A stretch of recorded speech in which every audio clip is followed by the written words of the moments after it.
dang it! I pressed the button! My bad. I had like a crazy ass fucking intro and now you'll never will hear it because I have a memory of a goldfish, okay? I already forgot what I said. Something about proving a man's innocence. Don't worry about it. Everything's fine. All's well at the end, and at the end of the day, it's night. Are you for real, chat? Thank you. Thank you. Thank you for the dfart. Oh, don't do it again. Or me do it again, I don't know. Again, I have the memory of a goldfish, I already forgot what I said. But anyhow, we are going to be finishing off the devil chapter. Memory of a goldfish! Get out! So we are going to be finishing off the devil chapter 2. And going to prove that Sosuke is innocent because he did not kill 4 people, neither 5, because at least I killed 4, and the last one was definitely not him because he was kind of incapable of doing so. They just have to prove that. Now, where were we off last? We kind of figured out that he is in fact the little lord, and the dumbass knew about it and would not say shit. And we also know that the victim's brother had type 2 diabetes, which really doesn't help, but it is important to me. What else did we figure out? Oh, that there are cat boys in this universe. We figured out that there are cat boys in this universe, and I think that's a wonderful update to the devil lore. Alright, there's a high chance that London might be the huntsman, but I'm not sure about that one. Wait, what button did you press? Does the tablet stop working? No, I just clicked on my OBS. It's fine.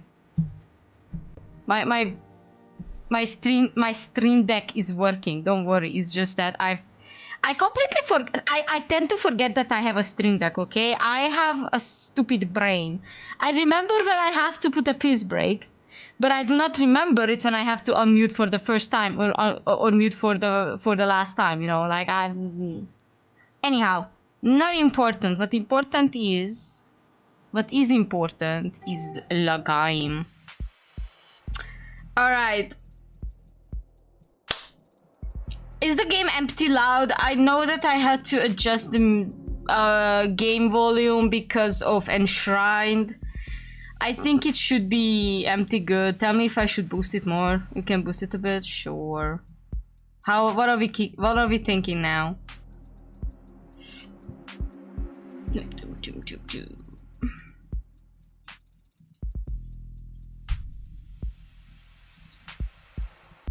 Empty good. Plenty good? Emptily good? I don't know. No, there is a word like that. Empty good, plenty good. Empty. Wait, no.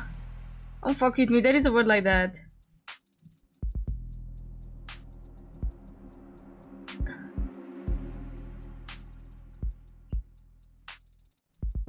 Maybe it's plenty good.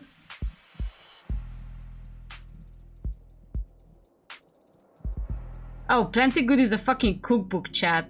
Maybe we're all wrong. Okay, good. That's all that matters. Alright. Where the hell was I? Now I have to find my last save. It's probably this one. Alright.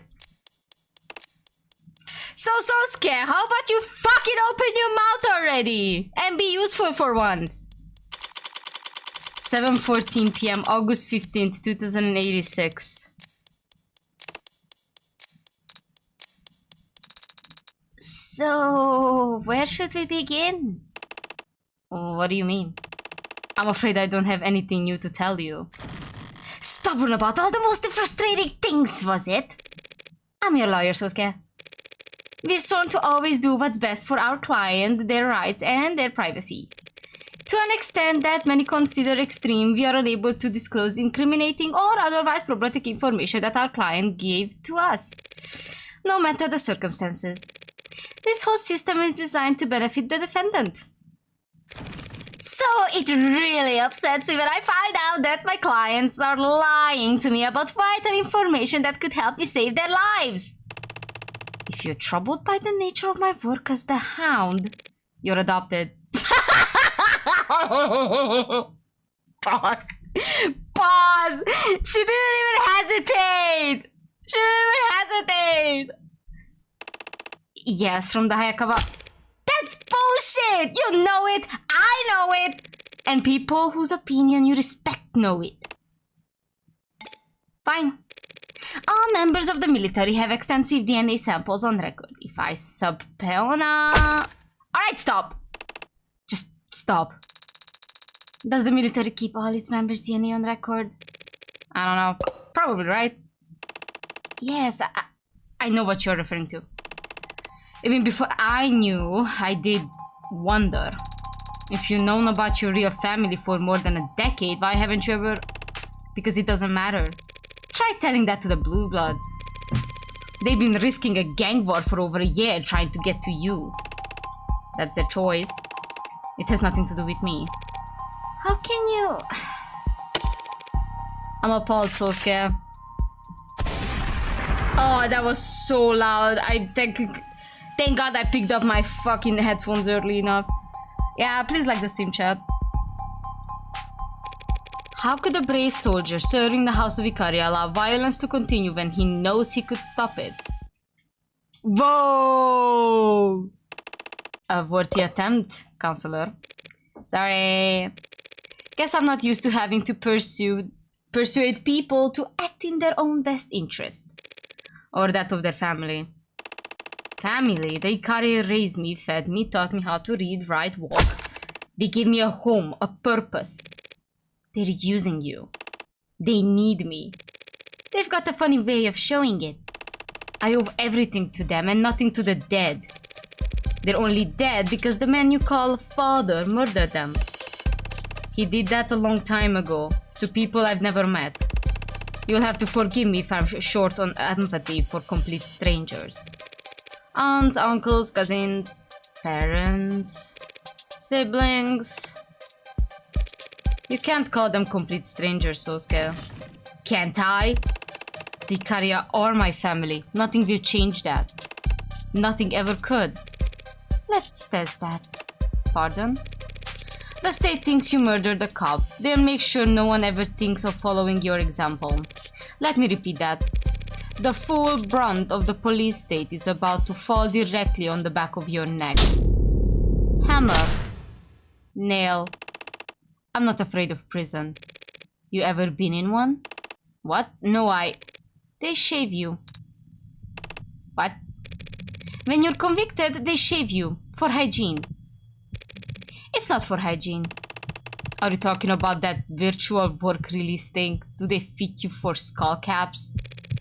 Not right away. They don't do that to people. Put a man in chains, strip him naked, sew his mouth shut. He'll still recognize himself in the mirror. He's still a person. But shave his head, give him a uniform, and make him sit in the dark with 500 others who've been treated the same. He starts to forget. Forget that he's a person. After, you're so bored you're seeing constellations in concrete. And after you're scratching your skin raw just to feel something new. That's when they ask if you like a job. After people stop being people. How could you even know any of that? Oh.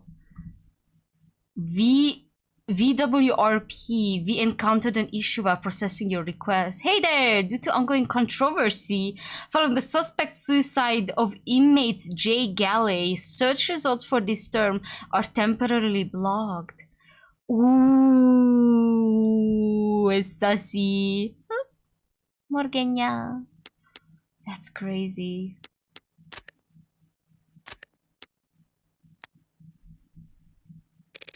I'm a defense attorney, Sosuke.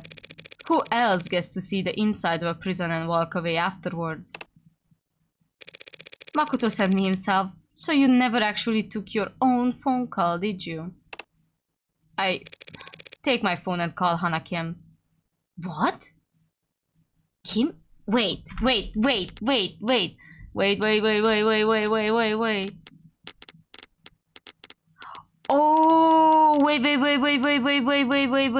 wait. Oh, they're talking about the old lady. Wait, are the blue blood? Oh, there's a chance that the blue bloods are the Korean mafia then. I mean, if you remember, what is it called? Creek also had a tattoo similar to what Sosuke has. It's a similar tattoo, so it's probably similar-ish culture. Oh, not Chopin. Fuck off. I'm looking at the other Han, yeah, Kim, Miller, not really. Morgan, Reyes, Rockford, Roger, Sato, Sarah, Sosuke, thanks, Ankur, and then we have again Sungmin. So most of the members of Blue Blood are, sorry, yeah, most of the Blue Bloods probably are Korean, maybe, especially Old Guard, probably. Which doesn't matter, I'm just like trying to see stuff. The Blue Bloods will volunteer a fall guy to confess to these crimes and you'll walk free. After which you'll become one of the richest men in the city overnight. That's not... If you are at all curious, I have done some calculations to estimate the extent of your familial holdings. The number is quite remarkable. Though I suppose I haven't taken taxes into account. Lol. No one is safe from the taxes! No one is safe from the IRS chat!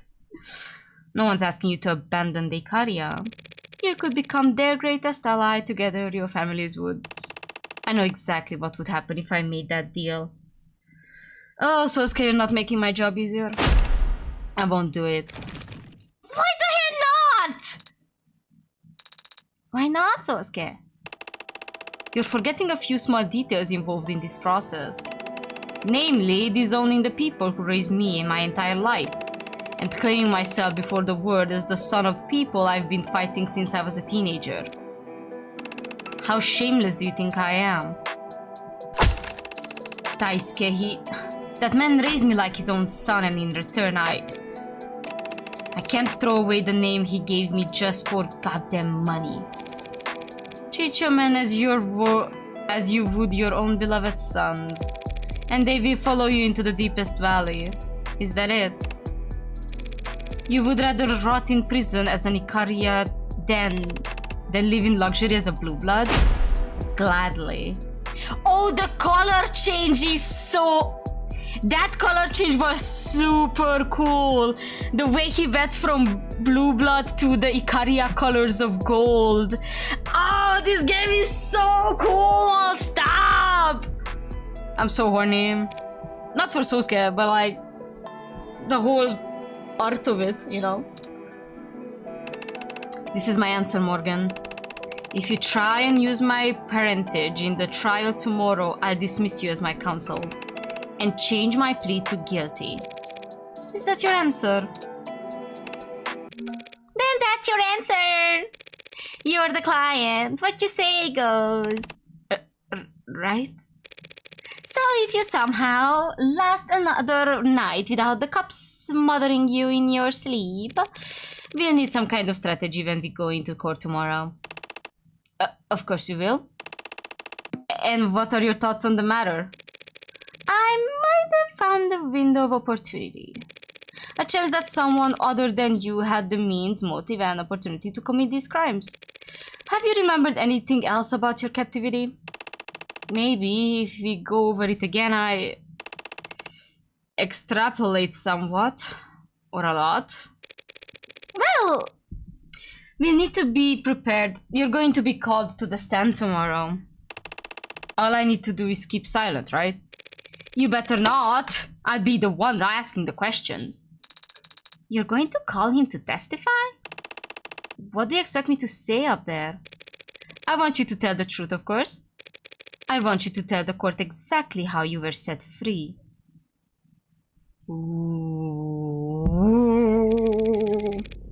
Alright, you good taking another night shift? He's infuriating, but I'd rather he didn't get shanked at the moment. course, Adonai. Detective London will be back shortly, and I'll make sure Sosuke's monitored all night. What is it? You gonna ask me to explain his decision? Cause I'm done trying at this point. I don't think his decision is that confusing. He wants to be loyal to the people who've shown loyalty to him. Shown loyalty? Do you need a microscope to see it? You spot any members of the noble house of Ikaria around here? Are they hiding under a box somewhere? The people who've shown loyalty to him historically. His decision doesn't confuse me, but his choice of words. He considers the Ikaria his true family, yet he again spoke of a debt to them. That seemed odd to me. What do you think? I don't know. Do they really shave everyone in prison? Or was that another bluff? Not everyone, no. Only everyone who can't pay the fees. Ugh. 8:44 p.m. August 15th, 2086. Morgan's apartment. A good puzzle feels satisfying to complete. Ah, wifey! Like a good story, it maintains its appeal even when viewed in hindsight. A bad puzzle doesn't make sense after you finish it. The picture's there, but it's muddled, vague, and you feel like an idiot for bothering to piece it together. Sosuke Ikaria is that kind of puzzle. I fit every edge to every edge just so, but the results wasn't satisfying. An infuriating client to cap off of a frustrating case. Having to keep track of what the cops know, what the Blue Bloods know, what the Ikaria are hiding, what Emma's thinking. What I've learned, what I've known to be true, what I can prove and what I can actually say. And even after all that, getting kneecapped when my client refuses to play his best cards. I wanna clear my head.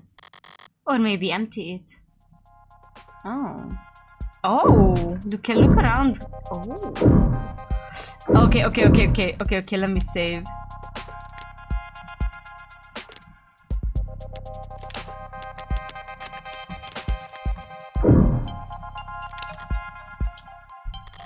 Don't feel like finding something to stream.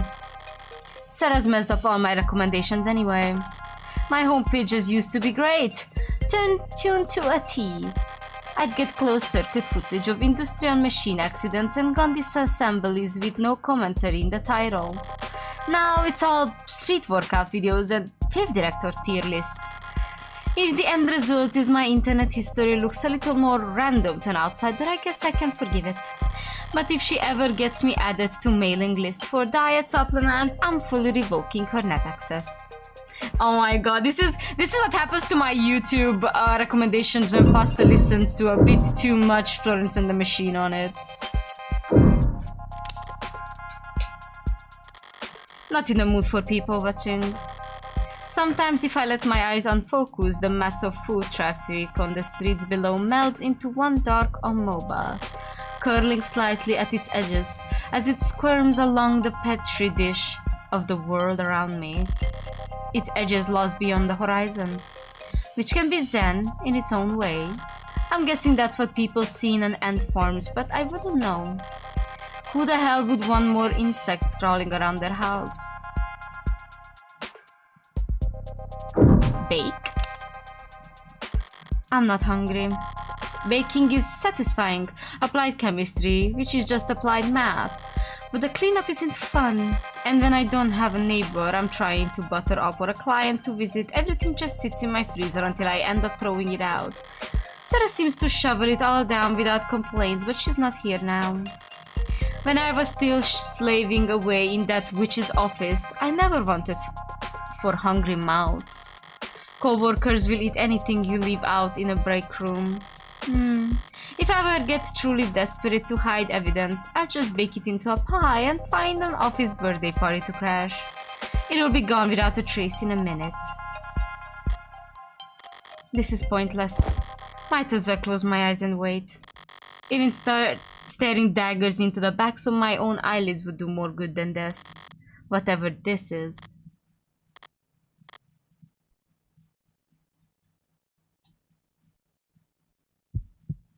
Hey, cool kid.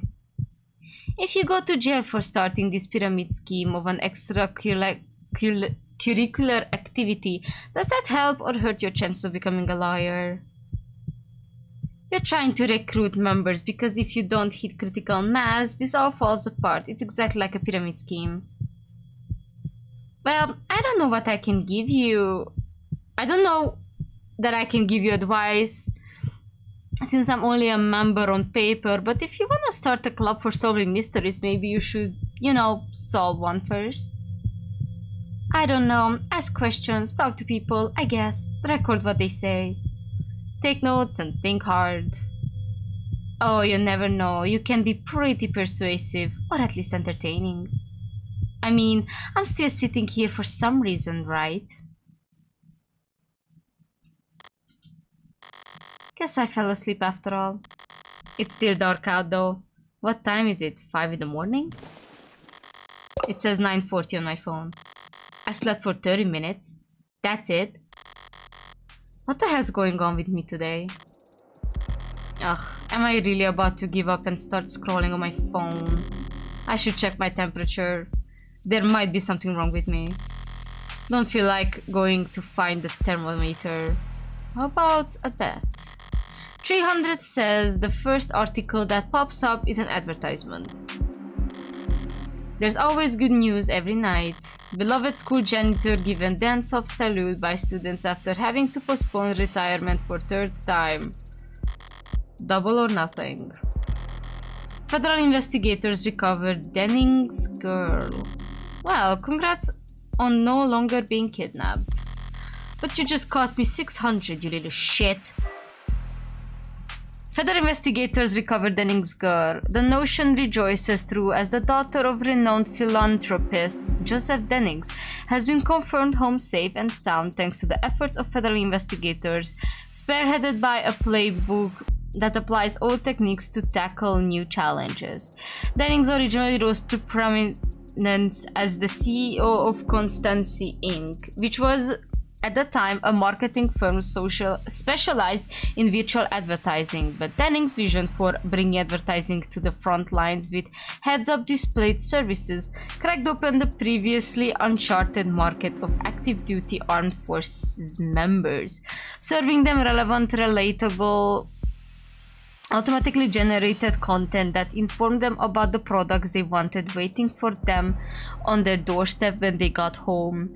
After making Constancy one of the leading advertising agencies in the world, Dennings thought that he'd finally get to spend time with his family when he graciously stepped down as CEO to focus on his philanthropy while also serving as a COO in an advisory role.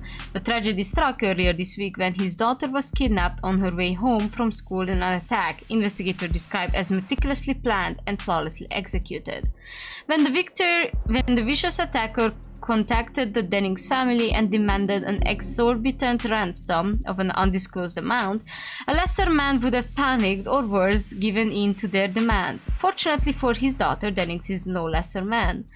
Those first 24 hours are essential. We need every minute we can get. It's really quite remarkable that Mr. Dennings was clear-headed enough to contact us right away, said one investigator close to the operation. Investigators sprang into action, of course, but here our story takes a curious turn. Instead of searching the map for the young Dennings girl, they mapped out the physiology of the kidnapper themselves. We wouldn't really describe this as a terrorist act, but the sick, twisted terrorists who committed this atrocity did do us a courtesy of communicating openly and often. From the way they spoke, the words they chose, we started to narrow down their possible background, and then we revisited the crime scene. Investigators credit their background to footage of the kidnapping that indicated the terrorist had military-level training and discipline, carrying out the attack in a so-called quarter formation considered a signature of the military allied hostage retrieval squad. Anyone can read handbooks and try to copy what they've seen in military sims, but this brutal act of class-motivated violence was carried out without so much as a shot fired, miraculously. Skills like that, unfortunately for the suspects, are as unique as fingerprints. We had warrants to search all 4 suspects' priorities within the hour. While some less dignified members of the Progress questioned the nature of this horrific crime, asking pointed questions about a possible relationship between Mr. Denning's past work and the suspect's military backgrounds, Chief Director of Investigations Valentine avoided the mudslinging with a succinct reply of no comment. Mr. Denning's business associations have no bearing on the value of his daughter's life, which I am glad to say is no longer in any danger. For that, we have to thank the efforts of the brave young investigator to my left here, Special Investigator ihateus, Technical Analyst Solkov, Special Agent Greenfield, and Special Agent Beckham. Together they... and that's where it cuts. Oh god, I hate reading. My throat hurts. How's that for long odds? What are the chances I see that name? Beckham? Perfect timing, actually. Wait. What name was it? I feel like it's... Valentine? ihateus, Solkov, Greenfield, and Beckham.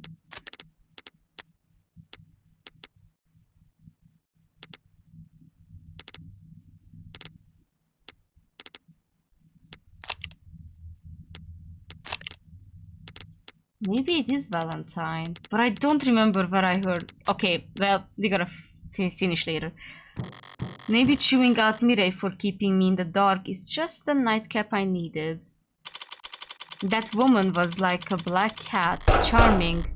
Hang on, that knock doesn't sound like Mireille. Oi! That voice almost sounds like... Pen up already, ya shit!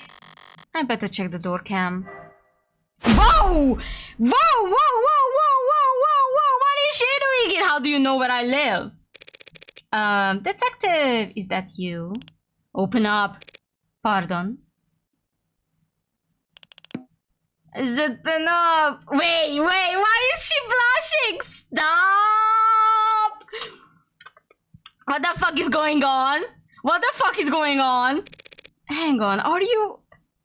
Stop it, you can't hear me, you little creep! Wait, is she drunk? Okay, we better be doing very nasty things on my couch tonight, Reyes. Otherwise, I'm going to be very mad. Detective Reyes, are you drunk? Yes? No? It's a crime for you to ask me that. Oh! I can just wave my badge. Hello to the door cam. And my door just looks like that? That cannot be legal. Oh, it's not legal. What? Wait, what model of door is it? Oh yeah, for this model of door in this city zoning, it is legal for me to unlock your door like that. Oh my gosh, she's so fucking drunk. Let's fucking... Oh my god, my game is really loud suddenly. Hold on. Oh my god, Reyes, you little cheeky monkey. How many shots did you have? Guess Han had a point. Needing to make spare keys is a fair trade-off to avoid this bullshit. And since you just invited me in, I did not. Here I am, above the book. What's happening right now? Why are your ceiling all the way up there? Who'd you kill to get a place like this huge? What do you even do with this much space? Hang from the rattlers for like a bat? Echo? Oh my god, she's so drunk. Detective, this is absurd. Does anyone even know you're here? What? Let me check. Detective Reyes, badge number 10806, reporting on all channels. Self-assignment, protective surveillance of suspected criminal target. Threat assessed as medium to low. Target capabilities, not a threat to self or others. Reporting in from... What's your address? To not dox me to every cop in the city, Reyes. Please, I want them to make out so bad. Like, I know the end game looks like it's Emma and Morgan, but I want Reyes more. I feel like they would have really aggressive sex, and I kind of want to see that. Reporting in from address withheld. Any copies? Over. Copy. Copy. Cam saw you entering the building. Copy. Reading your bio monitor. We've got you. 1080 of 6. Have a quiet night. Are you finished? Hey, where's the snowball? What? She waves her hands in a rough approximation of something cloud-shaped.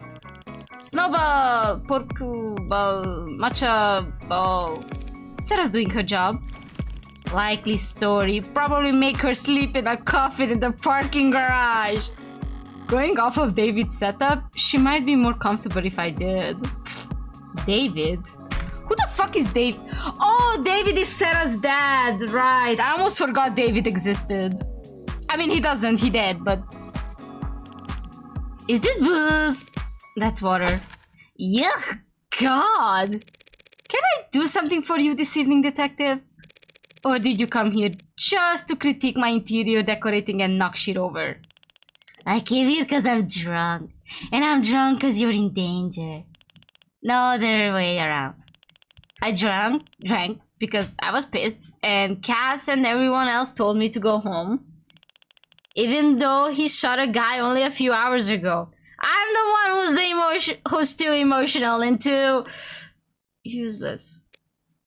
Oh, he's gonna cry. She's gonna cry. She's gonna cry. She's gonna cry. So I came here to catch a bad guy. Cause you are defending that cop killer. Who's also an orca killer. A whale cop killer. Killer whale cop. Every goddamn idiot in the city wants to shoot him. And also you, because you're his stinking lawyer. Thanks? And I'm a cop. Cops supposed to protect people. Even stinky lawyers. Thanks. So I'll park myself right here and catch the next assassin they send after you. They'll lock him up and throw away the key. And if I accidentally save your life too, that's okay. Even if you don't deserve it. Oh my god, please just start making out crazy style. I could have just stopped talking. I can stop talking easy. Do you really not have anything to drink? I'm not sure I want to drink with you, detective. Who invited you? You're the host, do whatever, but I'm gonna do what I gotta do. And where the hell's the screw top? If I have to host a drunk Detective Reyes for the rest of the night, as I evidently do, suppose I needn't force myself to go through the ordeal sober. I'll get a bottle opener, detective. Oh shit. I said I'd get it! They're so stupid. Now just make out on the couch. They're already on the couch, chat. We are so close. Wait. This is best part of the vid, where he breaks down the horsepower. For years, they all abided by this gentleman's agreement, where their engines would have horsepower capped at 270 or so. To avoid this, like, arms race of engineering in a country with such a huge street racing scene. Right. But the crazy part is, it was only ever a paper. They were building and selling cars with 300 plus horsepower. And they all just listed the horsepower as 270 domestically. Yeah, And God, everyone knew it. I mean, they were selling the same car with the same engine, with the same goddamn torque rating in 2 different countries, and they were saying, I don't know, I think it's only 276. That's crazy. That's crazy, chat.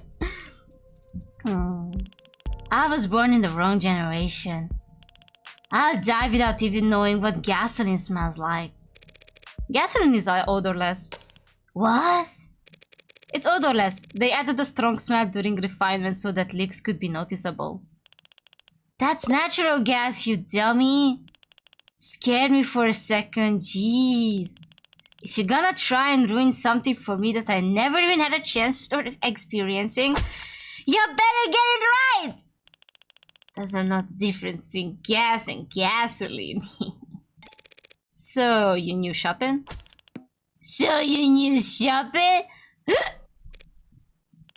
God. We dated, okay? Happy? No fucking way! I do not believe this shit. No, I do not believe. I do not. How did this fucker pull the bad bitch like her? How? Oh my God. Did he at least give good head, Reyes? I don't believe this shit. I do not. I refuse. I actually... No way. I wouldn't have guessed that. For how long? Once? Which is not a lot. I know. It was such a shitty date. Wore his uniform like I was supposed to salute. Oh, never mind. So it was just like they went on a date. Dumbasses. God, was he cheap? I said, why'd you tip the bartender? And he got all confused. He just handed me 2 cans. Why would I tip? Cause you tipped the goddamn bartender, man. That's why. Can't always tell when someone grew up with money. Maybe they just can't hide it. Maybe none of them ever learned the decency to try. Rockport's not so bad. I mean, it's obvious still, but the airhead part kinda offsets it. Yeah, that's... What do you mean? Ammo comes from money? Guess even you can tell a joke. Worst date I've ever been on. Waitress looked like she was gonna stab him. You'd think he was allergic to salt with all the nitpicking he did. And then he has the balls to tip 10%. That is bad. Oh, what do you know? You probably haven't been on a date since the 60s. How old do you think I am? I was talking about the tip. What tip? Oh, the tip. Well, yeah, but still, do you even have a dating profile?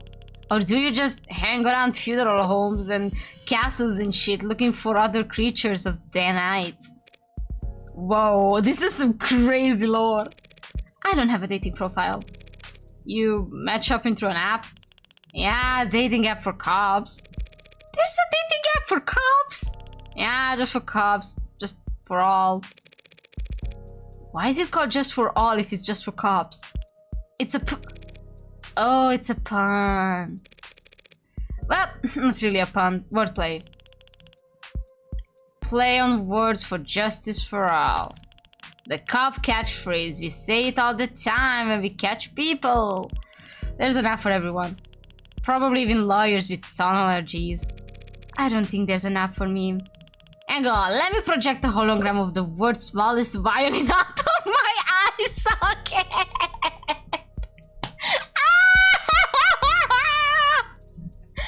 Yo, Reyes is really funny when she's drunk.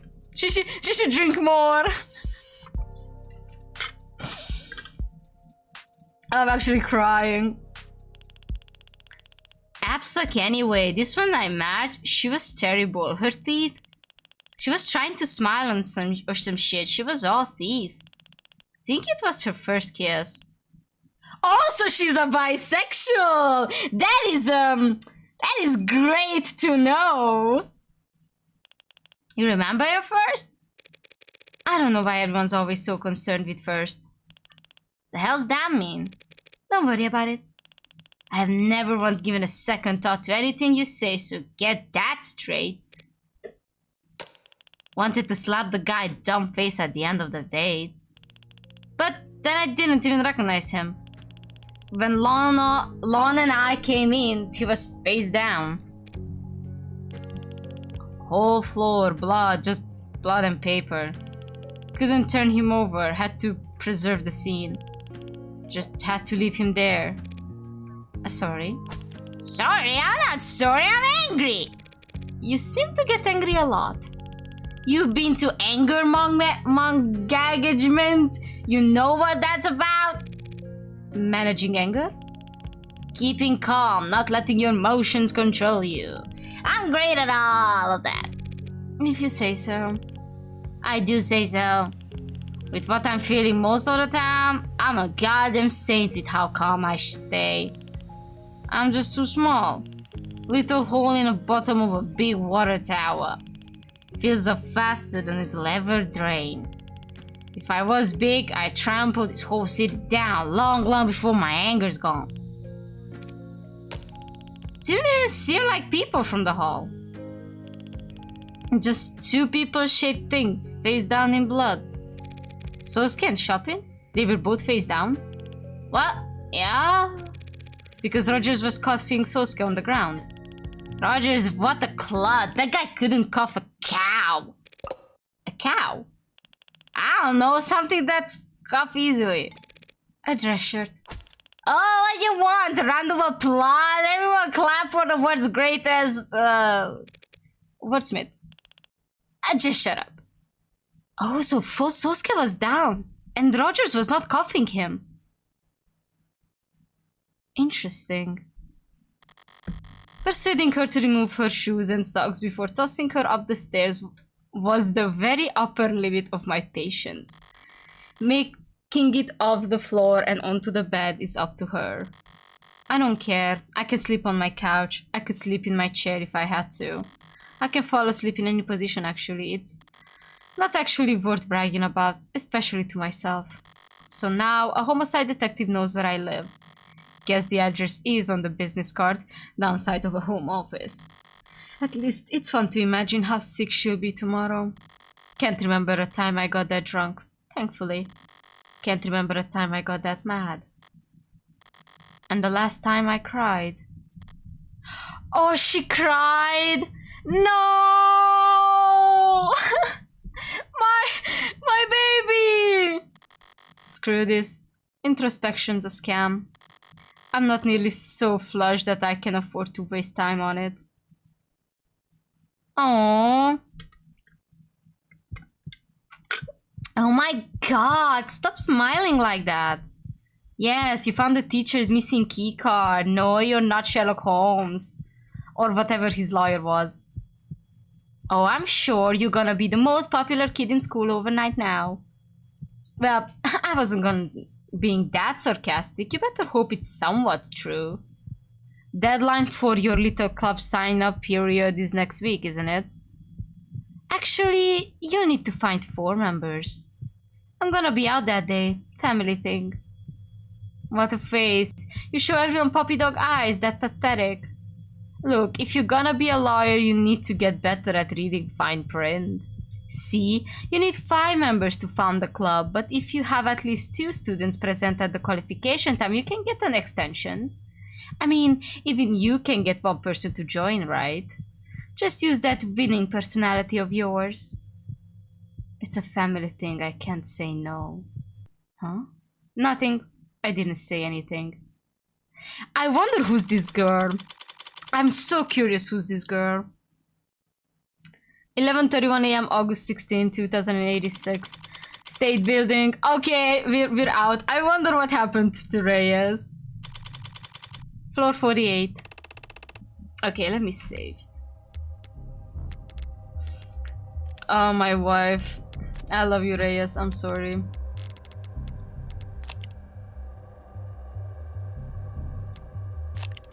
Silly goofy girl.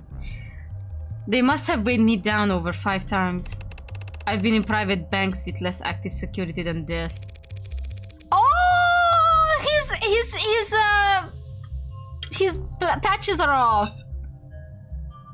Nice. Were they private banks that had recently had a shooting? No. Oh, so this is how his eye looks like from the side. Then the comparison seems flawed. Armed guards in the halls, drones outside the windows, androids standing firm in the streets, triple spectrum scans at every entrance. They really rolled out the red carpet for you this time.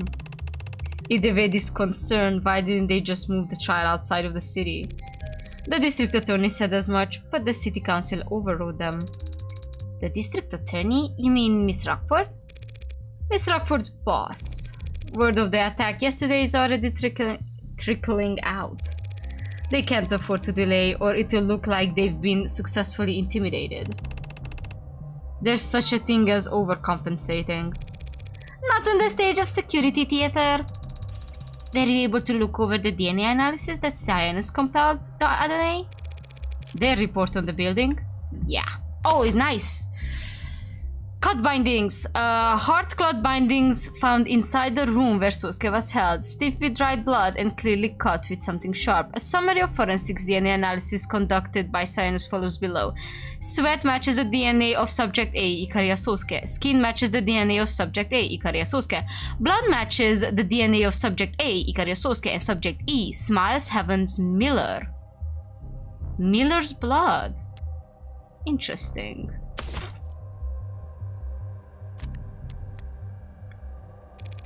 Gave me a lot to think about in the ride over. You're looking much better. I don't feel better. They gave me some sort of injections last night. I woke up in a much more pain, but they still insisted on taking off all of my bandages. Some sort of injection. Sosuke consented to intravenous injections of a recovery accelerant at 9:33 p.m. last night. You consented without knowing what it was? I nodded. Thought it would help me sleep. That interrogation room floor wasn't exactly ideal for rest. Spoiled brat. This is the same guy who was confined telling me he was fine with going to jail. What about you, Adane? Were you able to get any rest? I slept like a rock. Eventually. Didn't even wake up when the certain unwelcome guest stumbled out the door in the early morning, thank God. But it was an accelerant, huh? I thought there was something familiar about this discomfort. They gave it to us back in the military on occasion. They heal up faster, but it still takes the same toll overall. Explains why I feel like all my bruises are fresh. Why did they wait until now to start giving Sosuke medical attention, though? I must have realized it was getting a bit silly. Trying to accuse you of murdering 5 people when you looked like you had been thrown through a windshield. Don't worry, Sosuke. You're still handsome, even without the rugged edge that your injuries provided. Oh, so cute. Hearing that doesn't make me happy, you know. But you're blushing, you little shit. Then why are you blushing? It's not like you're spotless. You still have a mark under your left eye. No, I've had that since birth. Oh. I was told once that it's charming. A birthmark. I feel like it's going to be important. Wait. Where was it?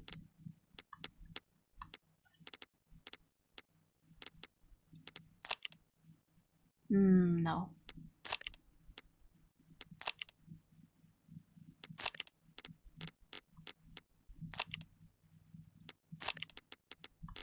Give me a sec. What about Han? Hold on. I mean, there's no way they're young bloods. Maybe the old guard, but not the young guard. Not the young bloods. Why'd you bring it up? Is it not charming? So needy. Damn. Bro is just a little silly whore. Thank you for clarifying that for the court detective. That was the same story he told me yesterday down in the lower wards. He and Reyes were the second on the scene, so they focused on cleaning the lower floors before meeting with Rogers. Good to have it on the record so I can look it over. Detective London testified that he and Detective Reyes arrived on the scene on the second... Words. Detective London testified that he and Detective Reyes arrived as the second pair of officers on scene. Rogers has already apprehended the suspect, so we focused on securing the area. Sunshine and I cleared the first floor. All the rooms were empty, but one was unlocked.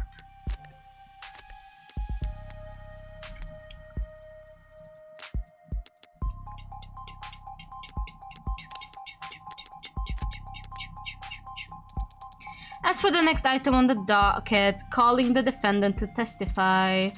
Seems like it's gonna be a nothing burger. Period. Not entirely, Your Honor. My client waives his right to decline. Does he now? What are we doing? Wait, I'm getting a save! I got a save! Or it's probably my other save. Sasuke Ikaria. I'm a head of personal security at the Ikaria Financial Group. And the IFG, that's the family-run small business mom and pop operation, I take it? Family-run. Well, Mr. Ikaria, I feel like the court already has a strong understanding of the circumstances you found yourself in. How you were captured and tortured by these 4 known criminal associates, all of whom are now dead. How you were found standing over the body of Officer Chopin. I suppose all anyone can ask is, what do you have to say for yourself? I can only tell you what I remember. Even if that's mostly pain. How about after the pain? How did it end? I woke up in the feeling of my blood dripping on my skin. Familiar sensation for a head of personal security, I assume. Objection! I can answer. It was a novel experience. I pulled off my blindfold and felt like I'd stepped into the desert. White flooring in my eyes, heart thumping in my temple. But I realized there's a gun in my waistband. The indicator showed it was spent, didn't know what to make of it. Does this gun look familiar to you, Mr. Ikaria? Yes, that's the same gun. Let the record show that the witness has admitted to wielding the same magus used to kill 2 of the victims. Is this okay? I stumbled forward towards the door, and past it the whole room seemed red. And after that, you don't remember. Anything else you'd like to say to the court, Mr. Ikaria, before we finish? There is one more thing I recall. I remember holding my sword. So he admits it! You remember holding your sword? Woo, that ain't good. That's very interesting of you to say, Mr. Ikaria. It was on the ground, and it's important to me, so I bent over and picked it up. Do you really recall the next thing you did with that sword, Mr. Ikaria? No, the next thing I know, I'm being transported and read my rights. I see. Your Honor, do you feel that we need to continue? The questioning? The trial. Ouch! Ready to begin cross-examination at any time, Your Honor. If you insist! Round 1! Fight! Surely we're past round 1 by now. Okay, let me save. This is gonna be important. And I need to pay attention. Yes. So, we have cut bindings, Yoru, and the Magus. I woke up in that room blindfolded and in pain. Managed to untie my bindings and stumbled forward. That's when I noticed the gun sticking out of my waistband. I was alarmed, but the ammo was already spent. When I stepped to the door, everything on the other side was red.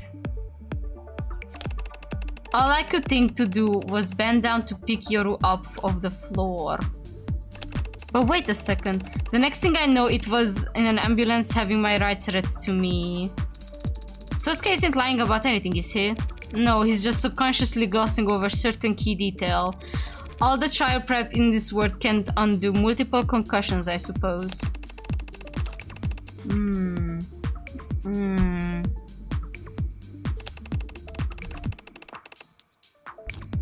Untie my bindings.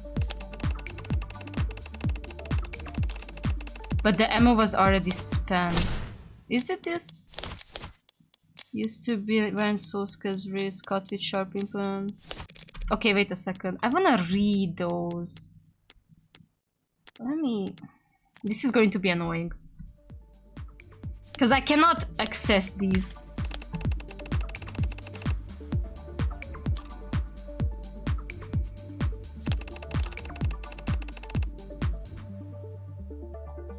Wait. Used to bind Sosuke cut with a sharp implement.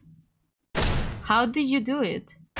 Oh, yes! I was right! Okay. Sosuke couldn't have untied his way out of his bindings. Not when they were very clearly cut by something sharp. Objecting to a statement from your own client now? What do you mean, Morgan? These pieces of cloth were covered from the room where you were held, Sosuke, and they've very clearly been cut. You didn't struggle your way out, you cut your way out. Yes, now that you mention it, that's right. But if I cut myself out first... Your Honor, the people ask that the defense do their testimony coaching before the trial begins from now on. And it stands, this has been a colossal waste of time. Yeah, I mean, this detail probably isn't important, right? It's very important, Your Honor. If he used a blade to cut himself free from his bindings, that means Sosuke couldn't have gotten free. Until someone handed him a blade. Meaning that the people's theory of a daring escape mid-interrogation is... Oh, she cooking! Is doing just fine, thank you for asking. None of us in the court here today seriously believe this man or his memory can be taken as the truth. Then forget him and just look at the building and the bindings. They're hard physical evidence that they had to have been cut by something sharp. What do we know that fits that description? You think it was Yoru? His captors kept him bound in that room most of the night, then cut him from his bindings with the sword to bring him into the main room for questioning, where he turned the tables on them before slaughtering them all. Badass. Well, Counselor, are we done here? Could the katana have been used to cut those bindings? I don't think so, but looking at the actual bindings themselves, let's say, well, technically speaking, it had to have been something that had Miller's blood on it. And sadly, because of the fact that Morgan did drag the katana over Miller's blood, it is highly likely. But then it would have Trey's blood too, no?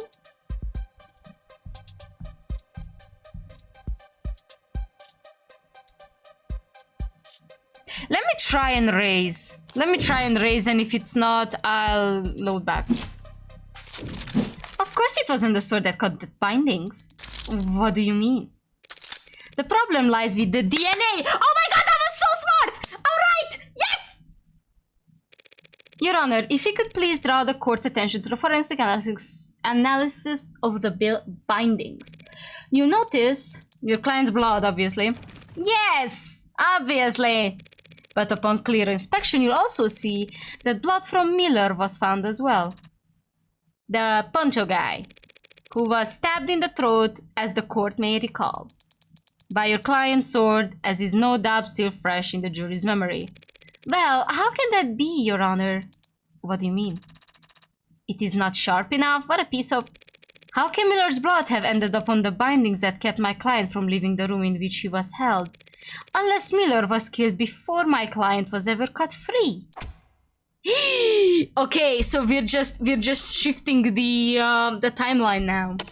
That's kind of a big deal, isn't it? I thought so, at least. She's lying. That's not possible. Shut your fuck ass up. You thought wrong, Counselor. It's true that the katana has blood from Miller's stabbing on it. And I'll admit it is surprising to see his blood on your client's bindings.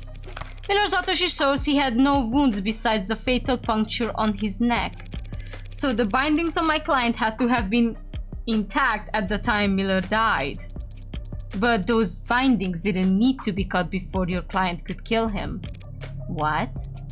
If your client's wrists were left bound for questioning, he could have stolen the gun, killed Tanks and Creek, then picked up his sword as he just stated in his testimony and set to work. You think my client was drugged and beaten before killing 4 men with his wrist bound? Hardly impossible for a man with his talents. And there's no other explanation for why he would have cut his bindings with his... There is no other explanation for why he would have cut his bindings with a sword that, as you insist, must have already been used to kill Miller. But it is not what killed Miller! No other explanation, not even if he used something else to break out of confinement. It's the knife. What if my client had simply used this to break out? What the hell is that? Way overcooked, from what I can tell. This is a murder weapon, Your Honor. One recovered from the scene of the crime. That knife. Yes, that's what I grasped when I first woke up. That's impossible. What she said! There's nothing about a knife found seared to perfection in the ARC's data. It is overcooked or seared to perfection. This knife was not found inside the building, Your Honor. I retrieved it from the alley immediately beside it. Your android did? Need her to submit video evidence of the entire afternoon to verify it, doubting Thomas. It's not an android I'd have trouble taking at her word, counselor. Hello, Galahadroid. Welcome to the stream. Hi. What forensics have been performed on it? There are no fingerprints remaining, and the DNA present in the blood is too damaged to be of use. But I have identified at least 2 different blood typings, AB negative and B negative, Your Honor. Your Honor, the people are of course interested in the forensic analysis of any evidence that seems pertinent to the crime at hand, but this was retrieved from an alleyway dumpster. A soot-filled drum near an alleyway dumpster. From an alley in the lower wards. Without strong evidence linking it to our crime, I see no reason to entertain the idea that this is some kind of 4th murder weapon. 4th? Yoru. Why would there be 4th? There's only Tanks, Magus, the katana, Yoru, and the knife. What do you mean 4th? 3rd murder weapon. What? The bat was post-mortem. Oh, right, the bat. I almost forgot. The point still stands. Well, how about it, Morgie? Any link between the totally not suspicious fire-broiled knife and our crime? Or should we just throw it back into the garbage? Again, it was soot-filled drum by the garbage. Of course, I have more to go on than mere proximity, Your Honor. I have proof right here that this knife was what Sosuke used to cut himself free. Do you now?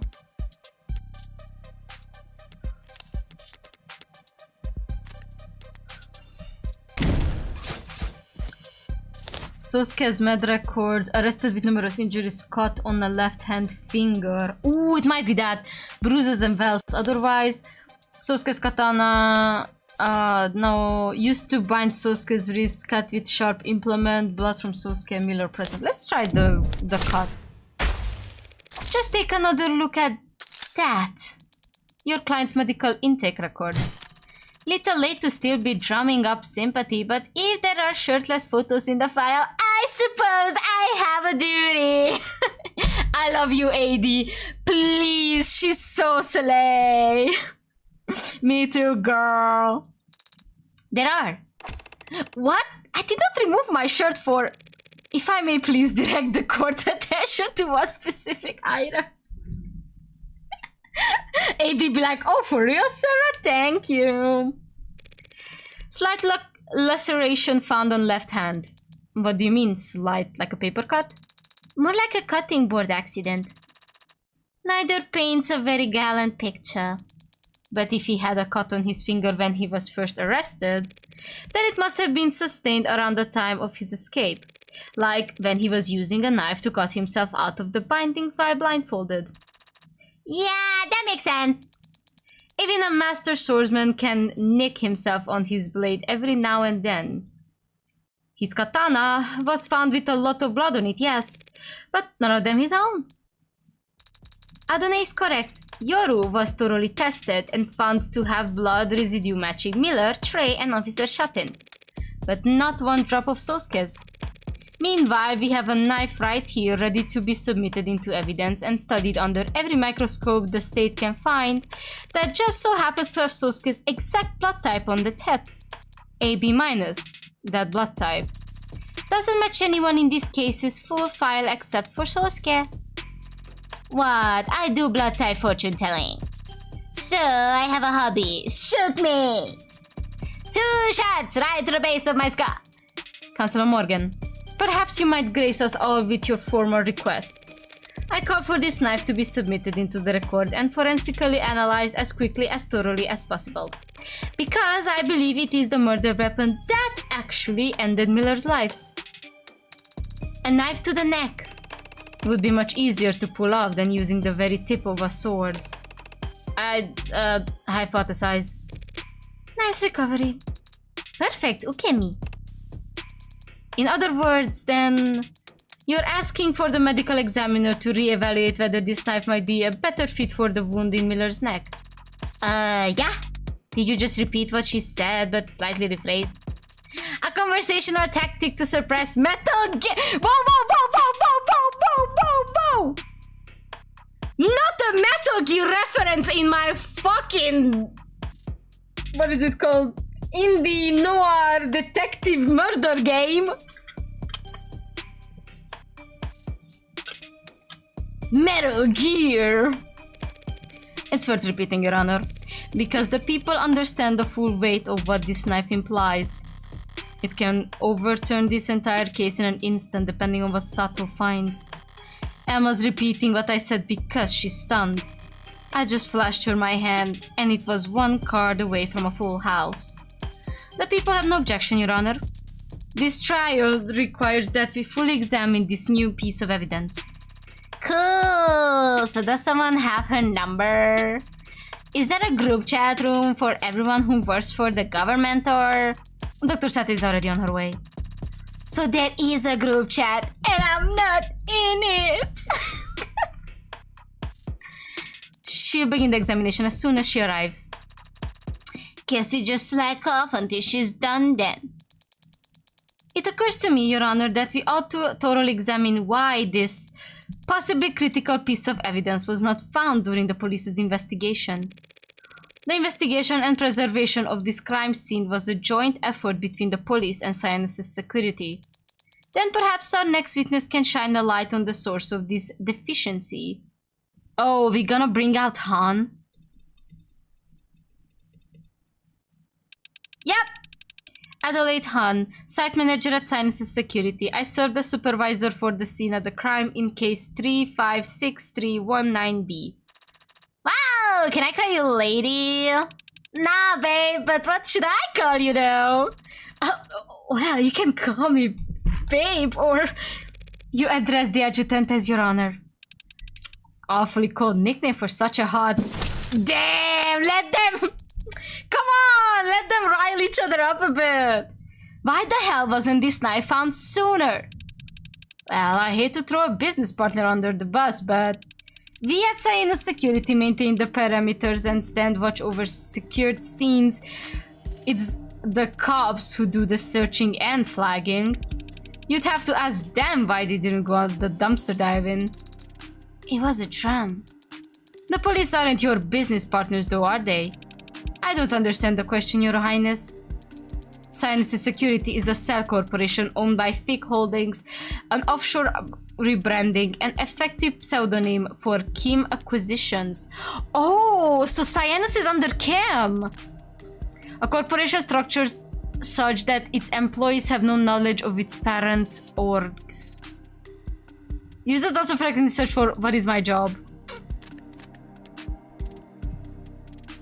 aka the heart of the criminal organization operating in the lower wards that is commonly referred to as the Blue Blood Mafia. If you say so, sounds like it's above my pay grade. Permission to treat the witness as hostile. Can I get popcorn first? Do you know why the state cooperates with the Blue Bloods to this degree? Why you're allowed to run your businesses and manage your petty fiefdoms? Petty fiefdoms? How about this? It's a free country and we're loyal capitalist tax-paying entrepreneurs.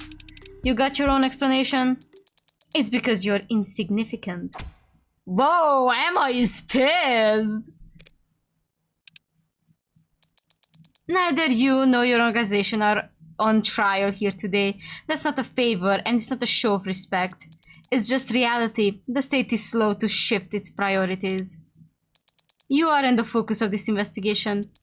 But if you impede this trial's progress by dodging questions and playing stupid, you'll find that the state shifts its attention to your neck very fast.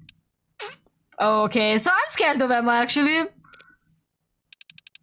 You got questions for me then? Why wasn't the alley searched? Because the police found all the murder weapons within minutes. No rational person walked into that bloodbath and thought, gee, I wonder if there's a knife buried under a pile of ash in the alley downstairs. Your witness, counselor. My turn. Alright, let me save.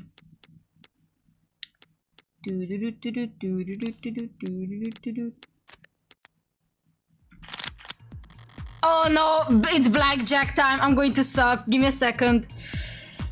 If my hunch is right, it will be critical that I gather as much information as possible about the scene of the crime and the ways in which it's changed after I left. When did Sinus security first arrive at the premises, ma'am? Midnight. About 2 hours after my client was arrested. You sure? Checked my messages and saw the time right on my phone when we got there. You were there yourself. Trouble with being a site supervisor, you gotta stay on site. Lot of naps in parked cars. Han let slip a few details about the building's setup when we first met. Time to get it all out on the record. Let's try building security. Do you know who owns the building that these crimes took place in? I don't. Do you know who installed the security features on location? It was Cyanus. Must have gotten hired by someone. Not my department. But you recognize some of the handiwork. The front door was Cyanus. The individual vault room locks too. That front door was locked when officers arrived. They had to shoot it open. Shouldn't your security system recognize officers of the law? Our doors use physical locks. A lot of folks in the lower wards don't trust a fob scanner that can be hacked. Physical locks can be bypassed too. Sure, but at least that takes time. Do all the doors require keys? Is there any ways to unlock that front door without its key? I mean, you could use a spare, right? Is there any way to lock that front door without its key? Yeah, but the technique's real complicated. You walk out and let it shut behind you. That door is designed to lock behind you automatically. It's a selling point for a building designed to be secure.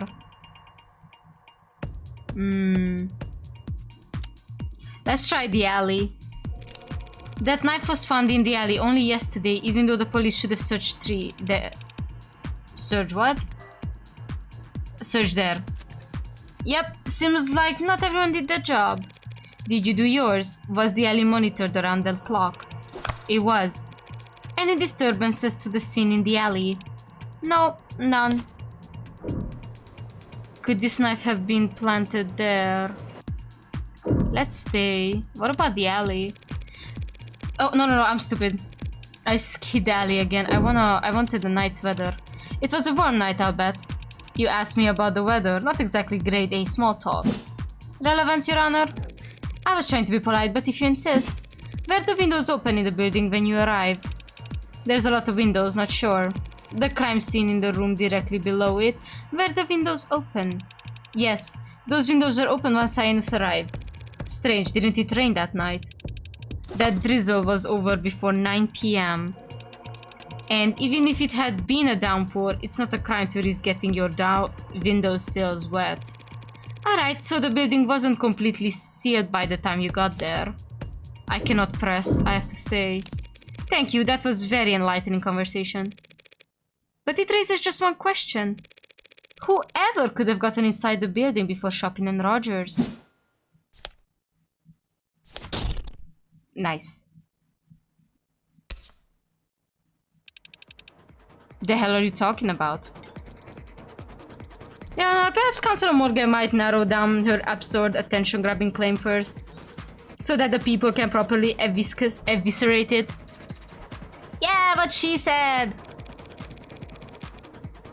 Someone got into the building before Shopping and Rogers did. That's become obvious. I'm gonna save again.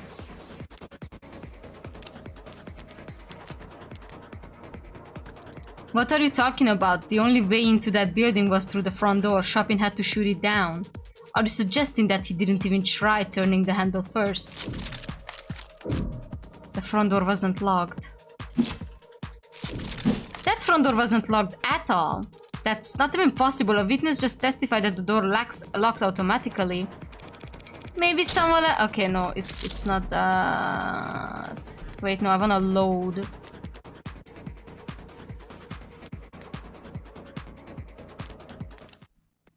I suck.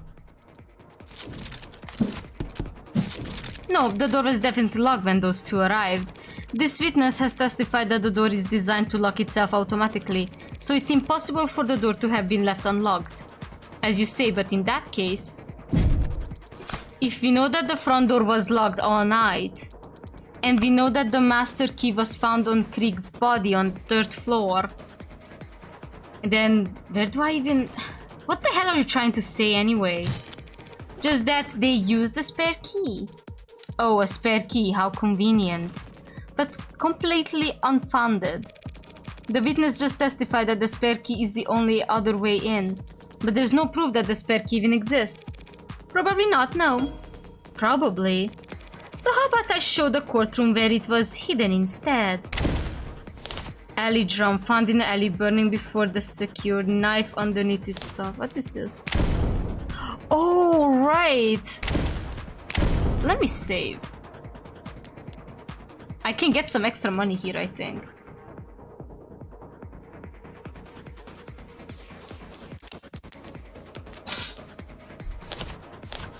Dumpster found in the alley, drain tank marks around it, signs of being moved. Oh, it might have been under the dumpster. Let's try. The dumpster? What is your obsession with presenting evidence found in the garbage? I'm going to ignore that comment, and besides, there wasn't a spare key in the dumpster. It must have been underneath it. Oh, and I can get extra credit. Alright, I keep forgetting that's a thing in this game. What? Is that true? Hey, don't look at me. I have no idea what she's talking about. That dumpster has clearly been moved, as indicated by the markings left behind that dirty rain in the lower wards. We can all see these marks, Counselor, but it could have been moved at any point after the last time it rained down there. The witness just testified that the last time it rained was 9 PM on the night of the murder. So what? You claim that the spare key to the front door was left underneath the dumpster? Not so dissimilarly from leaving a spare key under a potted plant. Or a setting stone, or a Biva statue. This isn't anything like either of those examples.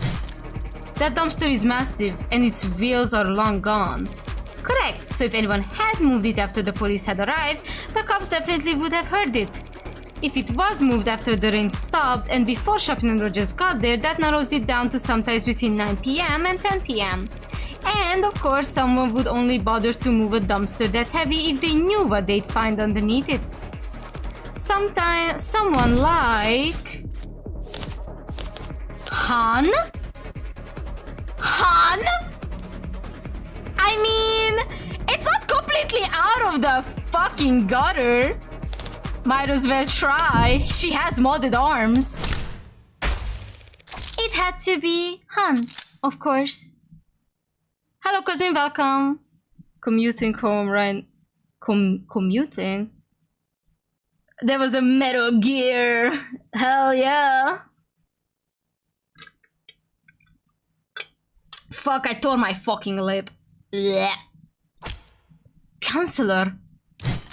Oh, Han, you're in trouble! As a known associate of the Blue Blood Mafia and an employee of the security company who installed the front door at the crime scene, she'd have known exactly where to find the spare key. That dumpster also happened to be incredibly heavy, but I don't believe this witness's more documentation has been submitted to the court. Could you estimate for us your approximate lifting strength? You lift with your back, not your arms, lady. Pushing strength then?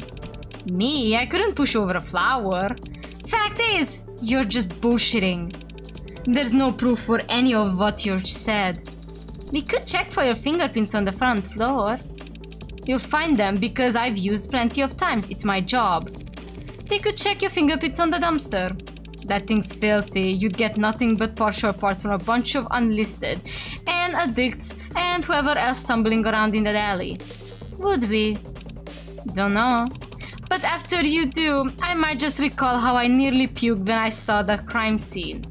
And I know I might have stepped out into that alley to catch my breath. Would you believe I rested my hands on that dumpster then? This line of questioning is unproductive, Your Honor.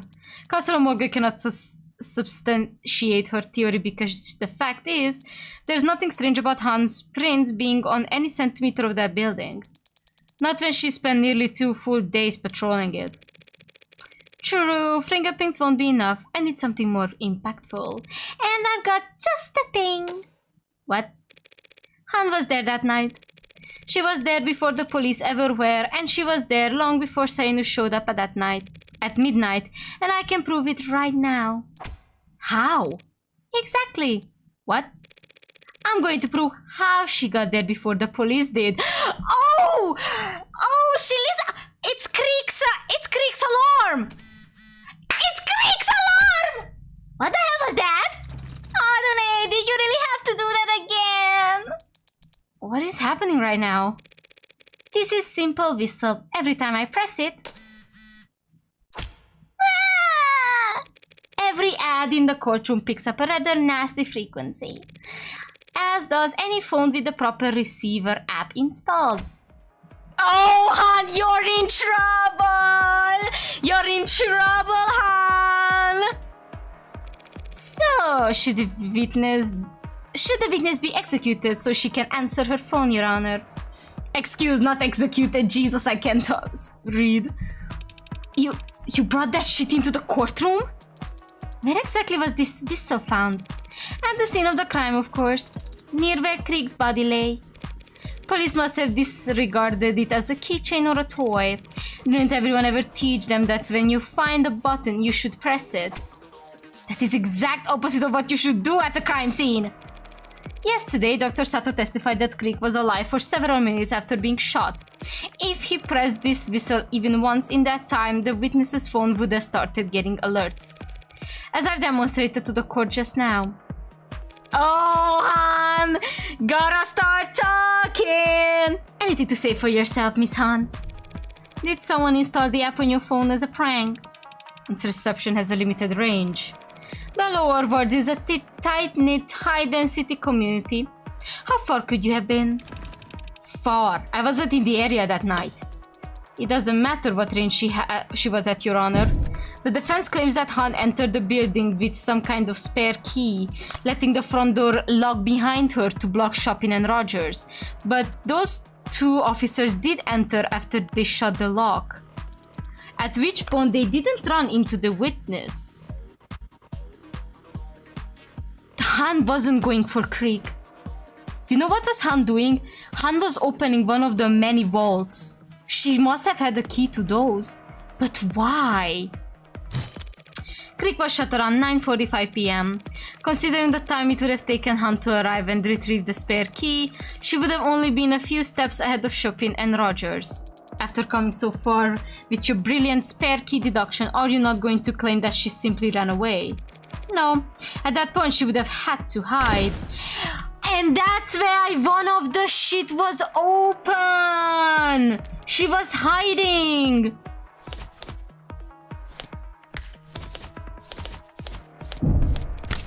Since they didn't see her, logically we must conclude that she hid in one of the rooms on that floor. That is, logically, but it also entirely conjecture. Not this time.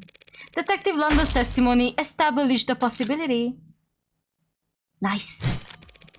Remember what the good Detective London testified earlier? Rogers had already apprehended the suspect, so we focused on securing the area. Sunshine and I cleared the first floor. All the rooms were empty, but one was unlocked. Oh, Han was hiding! Can you teach me how to speak bracket out loud later? Two police detectives have sworn that one vault on the first floor was found unlocked. Unlocked perhaps by a spare master key. Oh lord.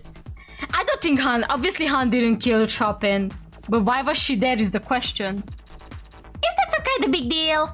Your Honor, what Councillor Morgan is proposing would put the witness behind Officer Chopin and Rogers as they proceeded upstairs. Not a bad place to be. If you want to do some backstabbing. You gotta be shitting me, That's some creative geometry you're employing, Counselor. Imagining the witness as somehow getting positioned behind Tariq Chopin, yet somehow remaining invisible to the eyes of Officer Rogers. That's not non-Euclidean crime scene recreation. Very novel.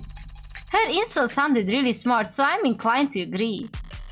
I thought I had something, but when I tried to put the cards on the table, how could Han have gotten behind Chopin on the third floor? Was Rogers distracted at the window maybe, or...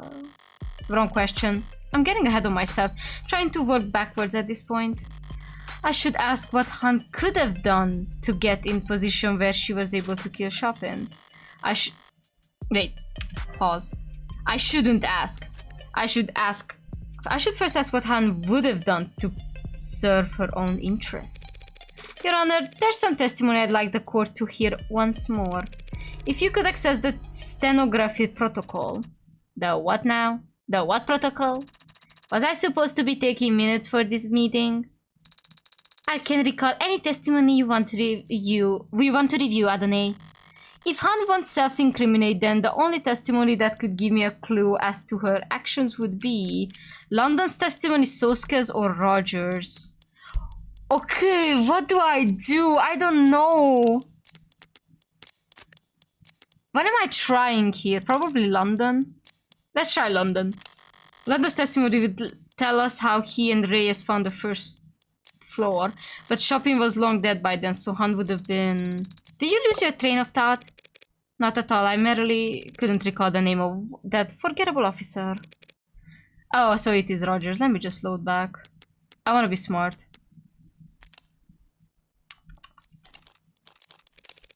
Recite Rogers' testimony from yesterday.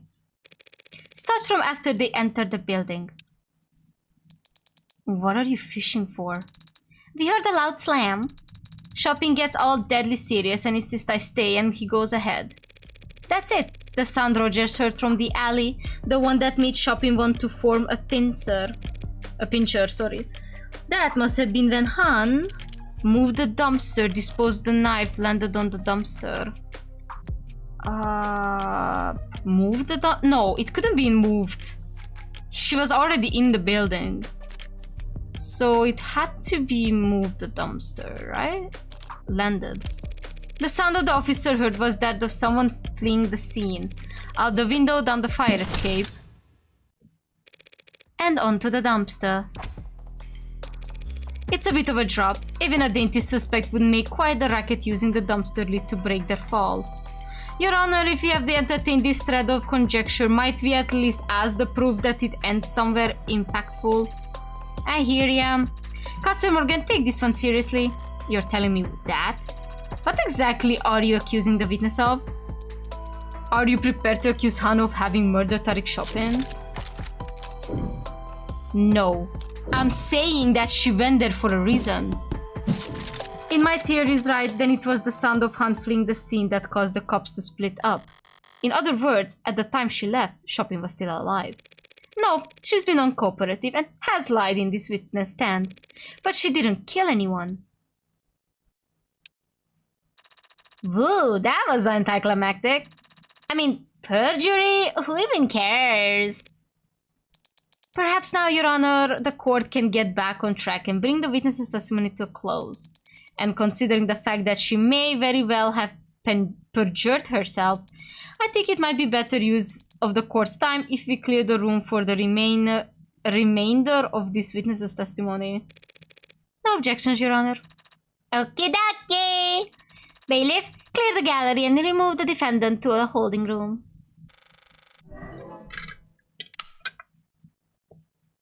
They're forcing us out? What the hell?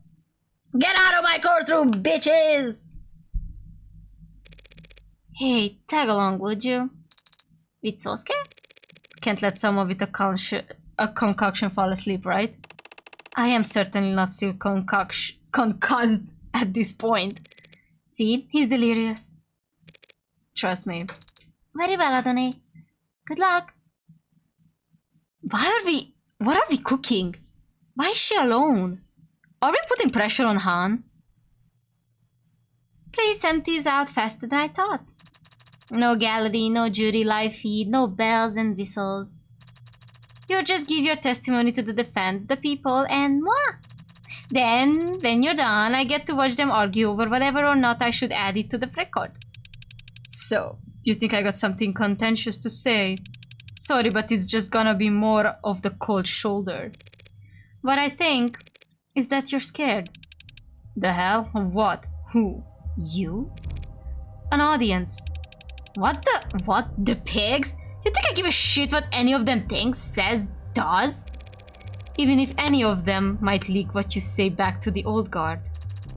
What's an old guard? The rattling faction among the Blue Bloods who use young bloods like this witness as their cannon fodder. Where'd you learn all that? You binge a late dine special? Knowing Emma, she just learned all this from... Matter of fact, I did. Old guard knows where my loyalties lie. I'm no snitch. So now there's someone to snitch on. I don't help state prosecutors and I definitely don't help Ikarian lawyers. The court's already emptied out. We can sit here in silence if you like. 15 minutes of nothing and then you walk out. But when you do, someone's gonna make assumptions about what went in here. Telling me I'm screwed if I do, screwed if I don't, ain't exactly got me feeling... Sosuke didn't kill Creek. Maybe you don't care if an Ikarian dog goes down for a crime he didn't commit, but how do you feel about the person who did put that hole in Creek's chest, toasting to the news of the verdict? Screw this. 9:47 p.m. Night of the murders. I got the alarm on my phone, knew it was Creek, cause these whistles all have specific frequencies. You gotta set them into your device if you wanna listen for them. Creek had nerves like ice. Strong bluffer. Wouldn't press that button unless he absolutely had to. I ran. Was fastest that way on foot. Usually is in the lower wards. I knew where the spare key was. Helped set up the whole damn place. Doors, keys, soundproofing. Stepped inside and had just gotten my phone. Light out when those two idiots cops came up. Reds and blues, but no sirens. Trying to be some kind of movie shit. I thought they were gonna shoot me. Then I heard shopping getting ready to break the lock and I knew they were gonna shoot me. Used the spare key on the nearest wall, dipped inside and prayed they would just head straight upstairs. Lucky for me, they did. You followed after them. At a distance, but yeah, saw their boots on stairs, their shoulders around corners. They split on the second floor. One went upstairs, he was quiet, crept for that squeak on the fourth step. Creek used to joke that was a valuable security feature. They separated on the second floor without any prompting. Other one was stomping around the second floor, so I was able to keep my distance. Always knew exactly where that one was. Then one shouted down. He shouted, saying that everyone was dead. That must have been shopping just before Sosuke snuck up on him. I like Creek. His boys were alright too. But I did not want to join them in Red Hood's company. So I didn't risk sticking around a second longer. I opened the window on the second floor and jumped for the ground. I was willing to hurt my knees, fall on my ass if I had to, but I ended up smacking the dumpster instead. The guy on the second floor shouted after me, "They're in the alley!" I heard windows slide open above me, footsteps on the fire escape, but my knees had stopped shaking and the fog was with me. They never saw me. You're saying you never even set foot on the third floor? Not until I came back hours later as a Cyanus rep, nah. Where's the spare key now? Bottom of the bay at the moment. Hell of a throwing arm, as you can see. I ain't gonna help you go snorkel around for it, if that's what you're asking. Well then. The people thank you for your testimony. You've cleared up a number of oddities surrounding this case. Though none of that answers you've provided have changed the fundamental facts of what the defendant is accused of. Not quite. She was in and out, counselor, didn't even set foot upstairs. I know, not until she came back to secure the scene, right? Out with it, counselor. There's no need for theatrics without the jury or gallery here. I'm still here. I do appreciate the witness being so forthcoming about her first visit to the scene. Now, I just need her to explain why she started covering up evidence when she returned. Ooh. I'm gonna take a break soon, but we're gonna go through Han first. What are you talking about? Classified documentation hard to copy, easy to destroy. My knife. Oh, it has to be the scrap of paper, huh? Can I add to this? Ooh. Let's add the scrap of paper. I go to such length, such effort to hide one small scrap of paper. What is that? More trash? Seriously? What exactly? That is exactly what it is! Trash! Garbage! Some idiot knocked over a trash can on the second floor. It's a big building. This stuff happens. Still don't want to answer. That's okay. I will. You covered up that scrap of paper because it implicates that you as an accomplice. Didn't see that coming. Let me lower the volume a bit. Because it's nonsensical, Your Honor. Counselor, you just go down and explain how Han arrived after the pod was killed and left before Chopin died. Not an accomplice to murder. Just the mafia equivalent of leaking government secrets.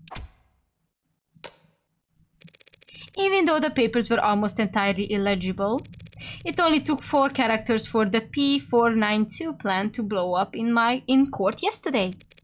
Years of blue blood planning all down the drain because Krieg was reading something he shouldn't have been when he died. But if he shouldn't have had it in the first place, one has to wonder where he might have gotten it. Oh, because of that one goddamn watermark. Identical to the one on your own business card. Cyanus Security. You leaked the red ink. Krieg never asked nobody for nothing. Dumbass was a giver. Gave money, food, blood, more than any of us. Enough that the weaker ones wouldn't have to get stuck. Guy like that comes to a two-faced con hostess like me and asks for help. The red ink is radioactive. Everyone caught with it. Why would he ask you for it? Old God knew Krieg was charismatic, brave, smart. Everything they feared in a young blood. But they also knew Krieg made them too much money for them to just off. So the old God decided to wear them down instead. More jobs than any other crew, more responsibilities, less downtime, no sleep. Keep them too tired to have time to rebel, then wait for them to screw up. So you can make an example of them when they do. Managers would do the same thing when a host got too full of themselves. Started thinking they were the ones bringing in the money, they were the ones who should keep it. Just put them on the grind. Grind them into dust. One old bastard had them trying to grab that Ikaria kid or whatever. At the same time, another expected them to do some kind of arm send-off to a big shot. The no mask. Liz, that was the rumor. Look, point is, Creek knew they had a target on their back already, so they wanted some kind of deterrent. They could have dropped that red ink into any inbox in town like a tactical nuke if they had to. But maybe that's why they fired their missiles first. You think the old guard killed Creek? I don't think it was that pretty boy Hound nursing those broken bones. Did he off the shopping guy though? I mean, I'd kill a stuck-up spoiled prick like that for no motive, so... Did that answer your question, counselor? Not the most burning one. When did this scrap of paper arrive on the second floor? Wasn't there when I ran out that window. It was dark and you were panicked. How could you even have noticed? Paper's white. If you had seen it, would you have taken it? You kidding? Yeah, of course I would have taken it. I would have eaten the damn paper to make sure. Why didn't you simply eat the damn paper later when you did see it? Removing an item from ARC scan building would set off a number of red flags. And the first thing that would happen is they'd wind the clock back to see what it was. That's what I did. Look back to see how the hell I missed it, but the damn thing was in every pics the ARCs had, right from the beginning. Knocking over trash to hide it was the best I could do. Lower word survival tactics, hide in numbers. If the scrap wasn't on the second floor when you left, but it was on the ARCs from the start, that means Reyes's body cam saw it by the second floor window still, the one that connected to the fire escape. Your Honor, I believe we're done with this witness, even though all we've managed to establish is that someone went from the third floor to the second floor without taking the stairwell. Oh, I mean, technically, the ladder did broke on the second floor, not the third, so someone could... Ooh. Someone circled around. You got all that from one paper? Am I stupid? Just because those papers originated from the third floor? If that scrap was found by the window still, someone could have taken the fire escape. Exactly. Could have. Someone could have. But obviously they didn't, because then they would have run right into... Dr. Sato! Eh? Huh? Eh? She has some evidence over DNA or whatever. Maybe even an updated autopsy report if you even care. Oh! The updated autopsy report! Let's fucking go! Yeah, I'm even getting Ace Attorney references! Let's go! Should we let her in? Your Honor, you're the one overseeing the trial, so I can cry if I want to. Open her up! And kick the flirt out. Aww. Hey, Miss Morgan. That Icarian dog didn't kill Creek's pod. No, he didn't. You're gonna find out who did? Oh, yeah, you're kinda talking to her by the way, but let's not talk about that. Not your job, huh? Guess I deserve that. Finding Creek's killer is not technically my job either, hon. But if they brought before me, I can promise I won't hold anything back. Appreciate the sentiment, but I'm not gonna hold my breath. And I won't tell any of the other youngbloods to hold theirs. Alright, I'm going to take a small break before we start talking to Sato. Yumi. Hi, Yumi. Alright, chat. 10-minute break. Please don't go anywhere. The thing is getting heated. Be right back.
Okay, I'm back. Did I unmute this time? Yeah, I did. Nice. Sorry, I grabbed some food because I was like dying. Okay. Yeah. Lots of news to break. I'll have the lots of news to break. I have the interpretation of the good and the bad to you two. I leave the interpretation, sorry. That's cool. Just imply I'm the ugly. It's fine. Castle Morgan's hypothesis stands. This knife matches Miller's entry wound. Well, how about that? And it matches the wound better than the katana, considering what we discussed yesterday. I'd be ready to say this is definitely the murder weapon used to stab Miller. Okay. Okay, so this is Miller's murder weapon. Good. But I've had no more luck with DNA testing than Sarah did. You weren't able to get anything. Nothing in the range of admissibility. However, like Sarah, I was also able to perform blood type analysis on the blade. And while I also find A, B- and B- samples on it, I found some more blood type. Well, A+. Alright! Who has A+? Chopin's blood. It might be Chopin. Definitely not Creek. Definitely not Han.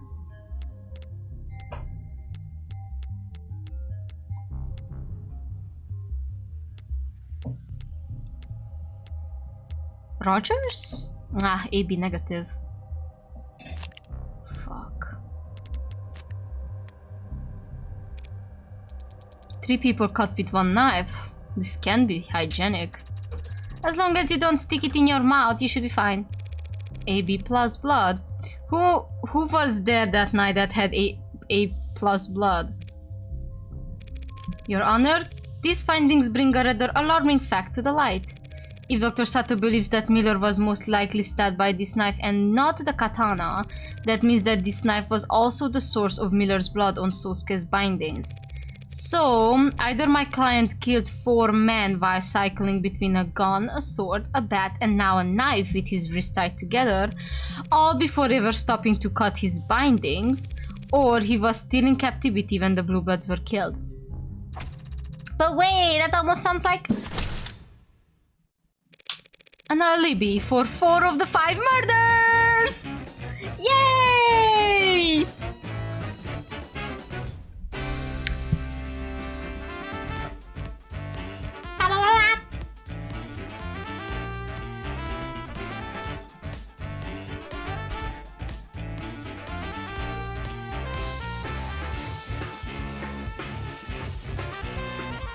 Give me a second, I'm eating.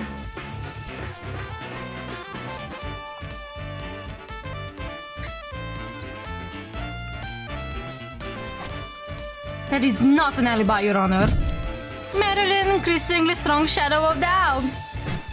The jury can decide that for themselves. The fact surrounding Tariq Chopin's death still stands. Sosuke Ikaria was the only living individual in the room Chopin was killed in. Sosuke Ikaria is the only person with fingerprints on the katana, something he corroborated with his very own testimony just a short while ago. And the defense's theorized fleeing suspect was already been revealed as incapable of committing any of these crimes. Yes, but unfortunately for the people's case against my client, there is evidence that completely overturns our understanding of how Chopin died. It's the knife! He was stabbed with the knife! With the knife! Wait, I wanna save. Cause AB plus is Chopin's blood! A plus, sorry. The knife that Dr. Sato just confirmed was used on Miller. Very likely used to kill Miller, yes. But definitely used to kill Chopin.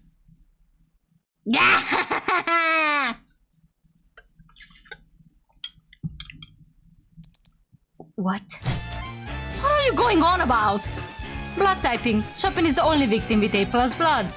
Even my client Sosuke has AB minus blood. Yeah, Dr. Sato just told us that 8+ blood was found on this knife. That blood could have come from nowhere but the single fatal wound identified on his autopsy. Shopping's blood was all over the scene. The knife could have fallen into it at any point. Check. Not at any point, no. This knife was removed from the crime scene and never seen by the orcs. That means it had been removed into the alley before Detective Reyes arrived at the 3rd floor. But Shopping was impaled by the sword. We've all seen it. Yes, but not fatally. How could that stab wound not be fatal? Because it was post-mortem. They killed him with the knife and they used the sword to frame Sosuke. Oh, that's genius! Oh, that's genius! Maybe that's why that's why it was wiggled! It was not wiggled outside! It was wiggled in! Oh!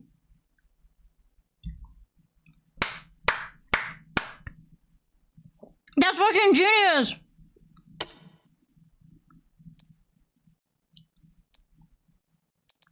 You're basing this on the blood. Usually closely follows a stabbing, yeah. It's the amount of blood, Your Honor. And an implement doesn't leave much blood at the scene because the weapon acts as a stopper. I assume the amount of blood at the scene was the result of the sword being jostled afterwards because the wound had been aggravated. But this knife turns that idea on its head. Yes, Chopin was stabbed in the heart from behind, but it was most likely with this knife. He collapsed onto the floor dead. Then the knife was removed and his corpse was impaled with the sword in the same wound, leaving a mark on the floor. That sword was only then moved around, increasing the wound size and masking the initial knife's entry wound, while utterly soaking the floor in blood. It's a possibility. If I may, Your Honor. This may be just a possibility, but it's the possibility that makes the most sense to me. It explains the irregularities with the victim's substantial blood loss, the pattern of the wound, and the indentation on the floor. It might make medical sense, Dr. Sato, but the sequence of actions you've described are not those of a rational human. But... Let me save.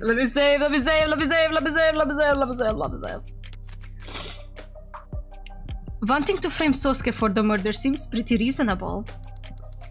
And stabbing the corpse with a katana would be the best way to do that. They didn't need a katana to frame Sosuke. They needed a katana to frame Sosuke. Let's try and raise, and if it's a failure, we'll see.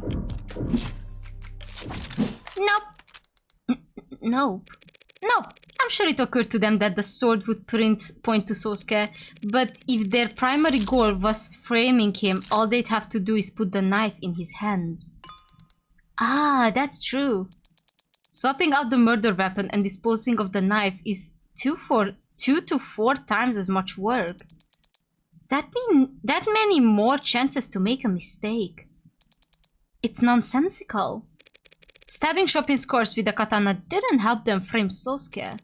So what did it achieve?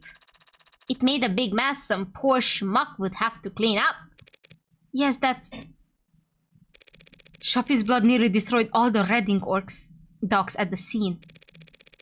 But who says that's a coincidence? What if Chopin was stabbed twice? Just so that his blood would cover up the red ink dogs. This is insane.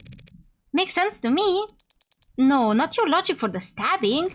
The idea of yours that Tariq Chopin was part of some kind of conspiracy to defraud the city. Agreed, that is insane. I believe just the opposite. You... What? Tariq Chopin was an unpopular, straight-laced political aspirant working as a cop only to improve his electability. His personality, his family, his goals, he'd have every reason to blow the whistle on Prop 492. And yeah, we know a bunch of shit because Reyes cried on our fucking door last night. Which is really funny. I expected everything but her to go on a fucking date with that guy.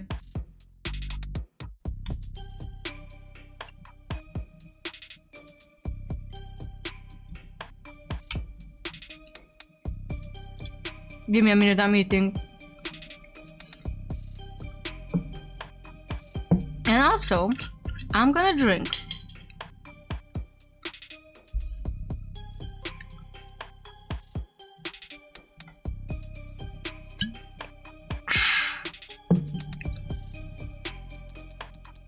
And just get the whole project cancelled?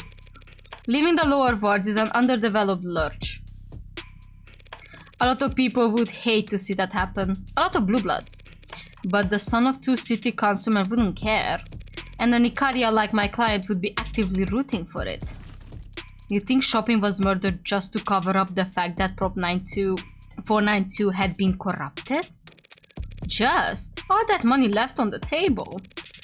All the future money coming down the line. That's a much better motive than... What was it you proposed exactly? That my client saw a police officer and would rather stab him than have to explain why he'd killed his captors. Something along those lines. So like, what's going on now? It's okay to do it or not. That will be cleared up in a very short order, Your Honor. With the help of our final witness. It has to be the cop! It has to be the cop! That rat fuck had to have done it. Let's save.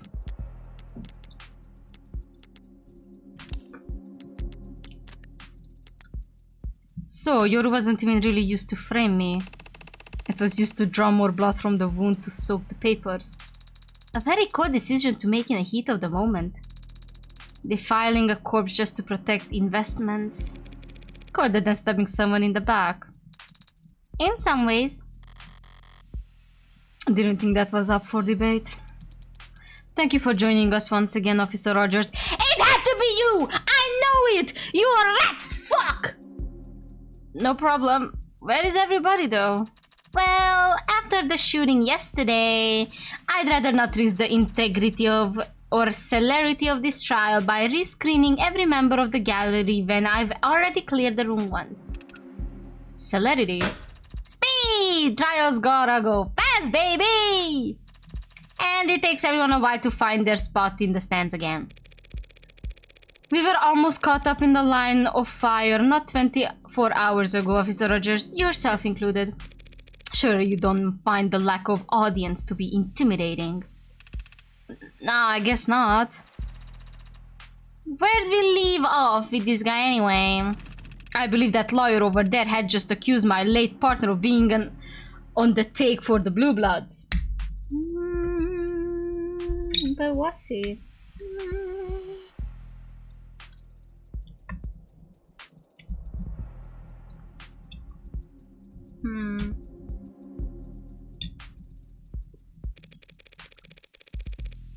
I was merely exploring the possibility raised by the witness's sworn statement, Your Honor, that he never heard any gunshots in the area himself. And I stand by that. Good. Does the defense have questions for this witness, Your Honor? Or should we all continue to glare at one another for the rest of the day? Tempting, but I guess we'd better not. Your Honor, we ask that the witness testify once more about how he and his partner arrived at the scene. Yeah, no problem. I repeat it as many times as you like. I don't trust this fucker. I don't trust this fucker. I think he did it. But for why? I'm gonna have to call you on that. Whistle?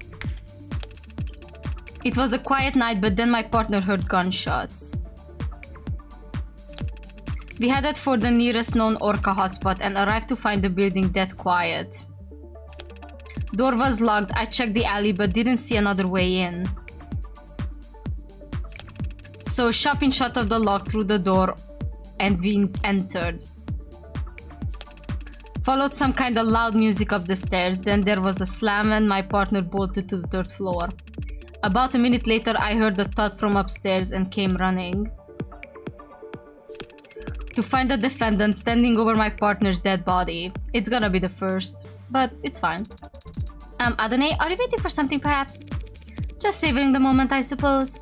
There's only one thing to do at this point, and once I hit the trigger on it, things will really take off.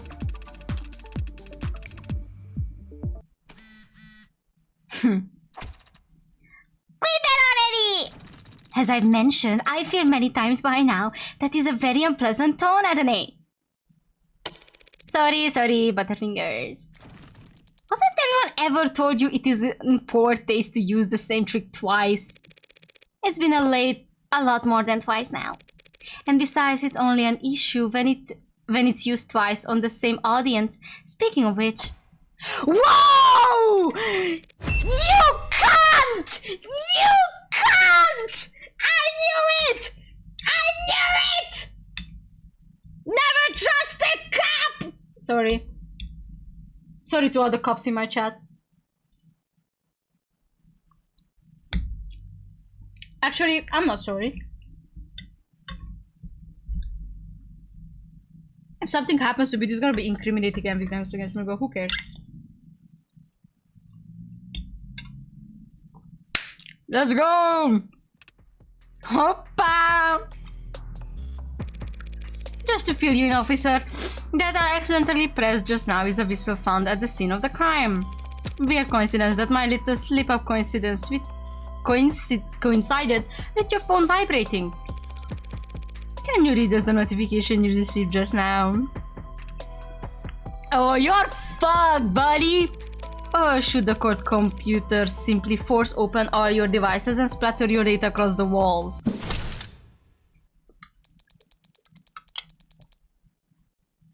Officer Rogers, you have a so-called receiver application installed on that device, do you not?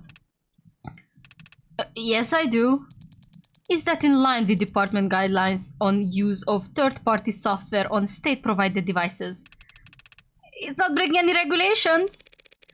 Doesn't need to earn you any demerits to make you look guilty as sin. You and your partner, that is. Did Shopping also have the app installed? We can go check. If having that app on your phone makes you guilty of something, you'd have to arrest half the cops patrolling the lower wards. What do you mean?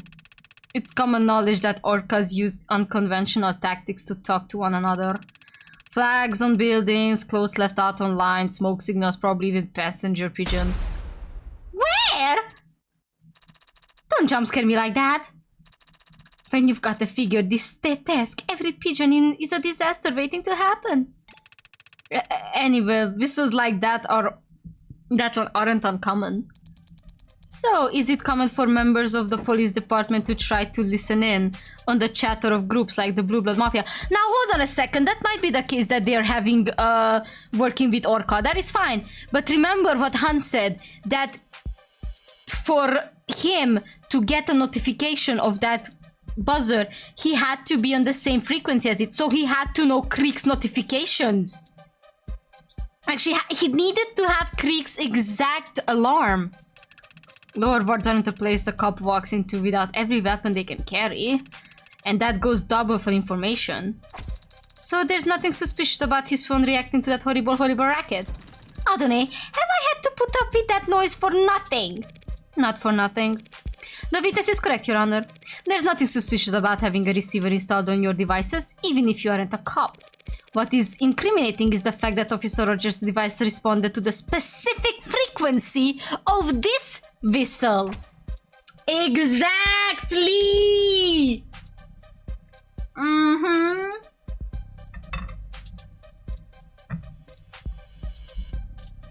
Hold on, chat, I'm trying to finish eating.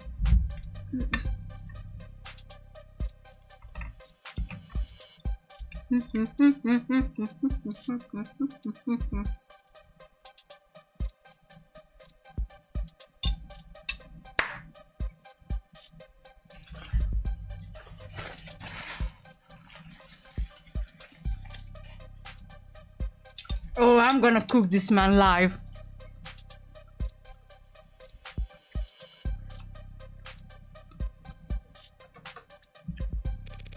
Sorry, officer, a little bluebirdie already told the court that you need to input a frequency in order to get alerts for it. Yeah, I know that. Oh, really?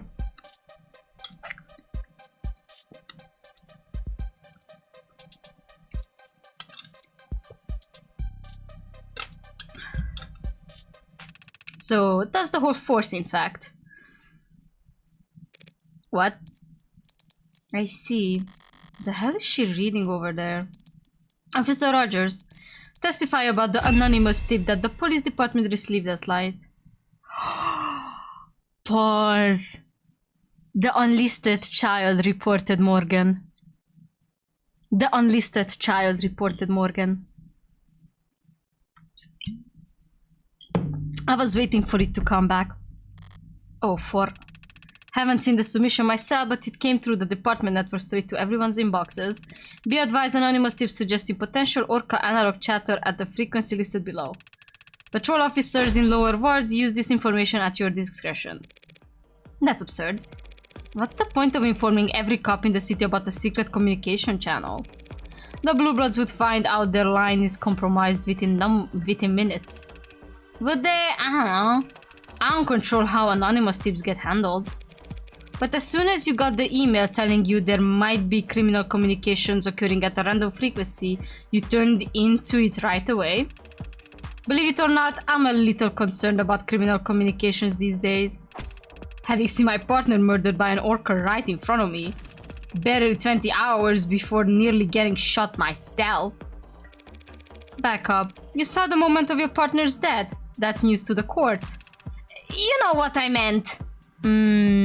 Sus. Your Honor, the tip was submitted on the frequency, and the frequency was spread throughout the police department network. Likely because the Blue Bloods believed it to be compromised, having already been used as the scene where 4 of their members died. Officer Rogers may have the receiver app on his phone, but so do many other police officers in the city. The app doesn't provide timestamps on when frequencies are added, so there's no proof of when his phone first started listening to this frequency. Neither he nor his office nor his partner were members of the organized crime unit. Therefore, they had no criminal informants of their own, and they could not have obtained this frequency before the rest of the department. Since the defense cannot prove that this signal was acquired illegitimately. I never said I couldn't prove that. How, Morgan? How? How do you want to prove that?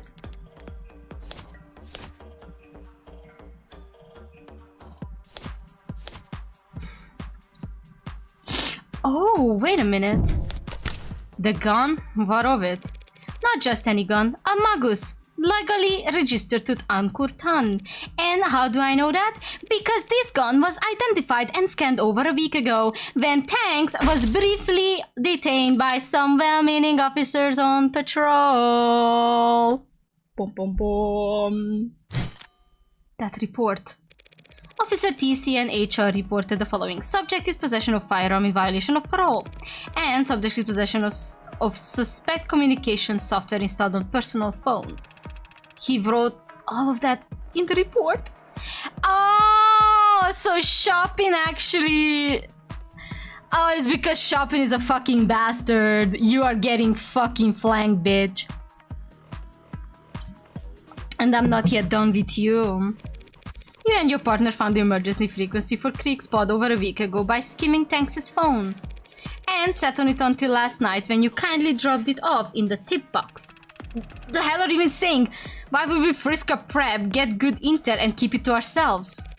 For the same reason, your partner might report the generic shots heard over the police network when he already knew exactly where to look. The same reason he'd be ecstatic at finding documents on Prop 492 at the site of an orca bloodbath. You wanted your gold stars. You wanted to be first on the scene and the site of a blue blood massacre. Counsel is badgering Your Honor, as losing her meager thread of logic in the process. The previous witness testified that there was, in fact, a silent alarm that night. A silent alarm that needs to be activated, actively pressed. It could only have gone out before Krieg's heart stopped. Said witness responded to the alarm by traveling on foot, and yet arrived well before Rogers and Chopin. The lower wards are maze-like. She could have been closer. That whistle has a limited range over which it can be received. You propose that Officer Rogers and Chopin were within the limited range at 9:45 p.m., yes? Obviously you do, or else they would never have received the frequency at all. So if person H is on foot and individual R is in a police car, and they both receive a signal at the same time, and the train leaves Appletown at 3 p.m. That seems like an irrelevant factor. All the court need to consider is this. How could Officer Rogers and Chopin have possibly arrived later than someone traveling on foot? All three were within that range. Because Chopin is car sick! Because Chopin is car sick! Wait! Can't believe I told my geometry teacher that none of this would ever be useful. This isn't geometry, damn it, it's just logic. The fact is that they did arrive later than Han. If I'm right about the motivation for Chopin's action that night, if he was sitting in his police car and suddenly got a notification telling him some blue bloods were having a life or death emergency, how would he react in that moment? It would seem that the defense does not have evidence available to address this contradiction, Your Honor. Evidence explaining exactly how Chopin proceeded to the crime scene. He went by foot if his car's sick. I'm gonna try and raise. I have that evidence. Of course I have evidence that explains this contradiction. No, never mind. But I'm so smart! Stop it! I'm right and you know it! God damn it! Never mind. Regretfully, Your Honor, we do not have such evidence in our possession. But fortunately, Your Honor, we live in a surveillance police state. Pardon? And that makes it pretty easy to surveil police officers. What are we cooking? The officers' patrol car, their cell phones, traffic cameras, and optics data. I could request any of it. Hell. Your Honor, I formally subpoena all of it. What? What? Can she do that? I'm not sure. I'm still learning. Rey's drunken swipe at my front door reminded me exactly how much power the police have. But it was her dutiful checking in that made me realize just how hard it is to lose a cop in this city. Whatever it takes to answer this question for the court. After Officer Chopin reported that he heard shots fired at 9:45 p.m., exactly how long did he and his partner do donuts in the parking lot before actually driving off to the scene? Kind of big ask from the defense, but it's entirely doable. Do the people object? The people, of course, object to any data collection effort that would be waste of taxpayers' money or a violation of their privacy. So, we would prefer that the range of this request be narrowed somewhat. Narrowed perhaps from everything to something. Happy to do that, Your Honor. I promise not to act like a kid in a candy shop when browsing through. If you do this, if you subpoena then data, you'll just see me driving like a lethargic moron. Officer Rogers? He seems different. Hardly recognize him. Agreed, but I recognize his type. Soldier. Your Honor, what the defense is suggesting is largely accurate. Oh, he was fucking around acting like a shitty cop. He was just acting like a shitty cop. Pardon? That's a first. Though there are some corrections I feel I should make at this time. No objections here. Officer Chopin is the one who discovered the frequency when we apprehended Ankurtan. He entered it into both our receiver apps at that time without my knowledge. It wasn't until the night I questioned that he chose to inform me of the intel he had obtained and how he planned on acting on it.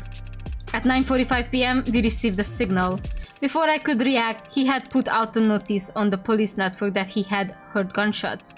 It was at this time that he told me to drive towards Blue Blood territory.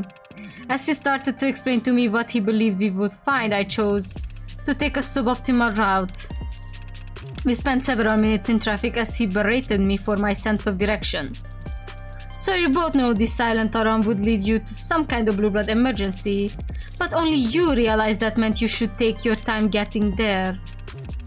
Logically, a silent alarm is triggered during a confrontation, not afterwards.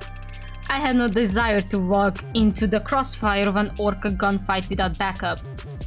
We could have had backup, easily. Oh, sorry, that was Emma. My partner had no desire to share our intel or how we obtained it.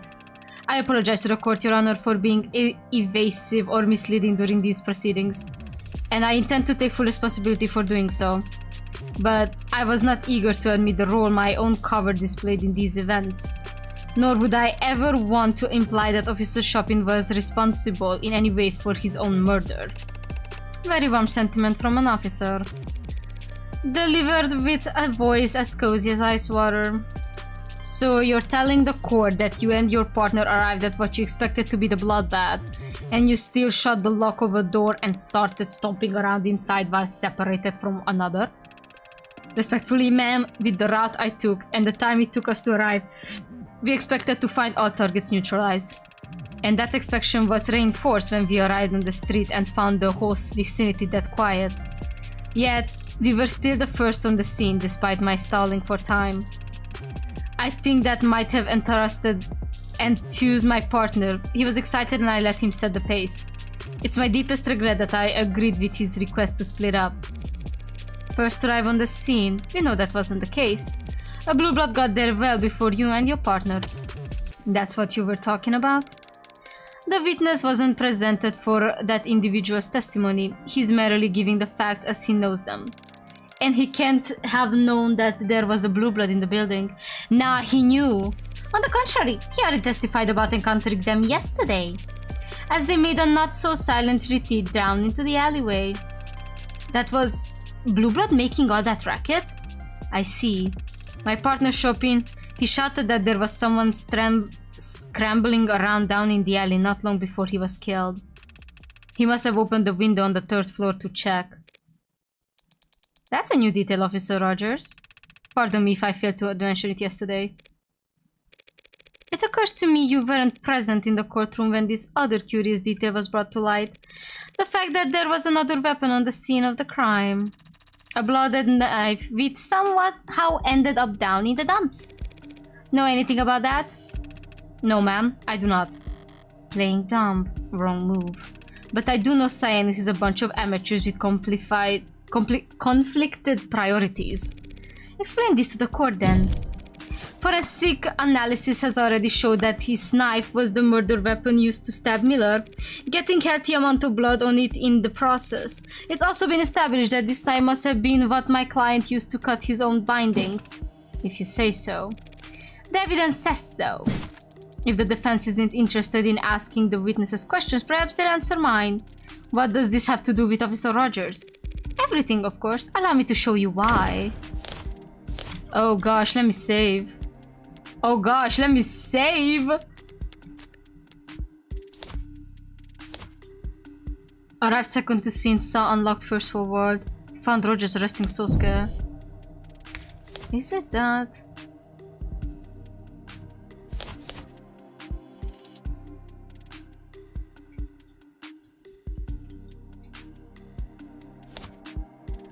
Don't forget the betting. Oh, I don't want to bet now. I want to bet when I actually know what the fuck I'm doing. We know for a fact that Sosuke had to use that knife to cut his bonds. And Detective London has testified that Officer Rogers apprehended Sosuke alone. So why can the officer who apprehended the man last known to be using this knife tell us what happened up in the alley? How it ended up in the alley, sorry. Oh yeah, baby! Oh yeah, baby! That is a question well worth asking the witness. Oh, now you're fucked, you prick! I know you did it, I just wanna know why. I have no idea what you're talking about. When I found your client, he had the magus and he had the sword. The sword he had stuck through my partner. This knife you're talking about. Where'd you find it? In the trash. Drum? Down the alley. Well then, some crime scene tech idiot must have thrown it out thinking it was bio-waste. Or some sinus lackey does it as a prank. I wouldn't know. Because I spent hours being debriefed in that room on the 3rd floor while they set up the arcs. I spent all night in that room with my partner's corpse. Never took a trip down to empty the recycling bin. We know the knife was with Sosuke at the point, and we know it ended up down in the alley later. So it stands to reason that someone had to walk it downstairs and out of the building. If Rogers never left the room all night, then someone else must have moved it. He couldn't have removed the knife.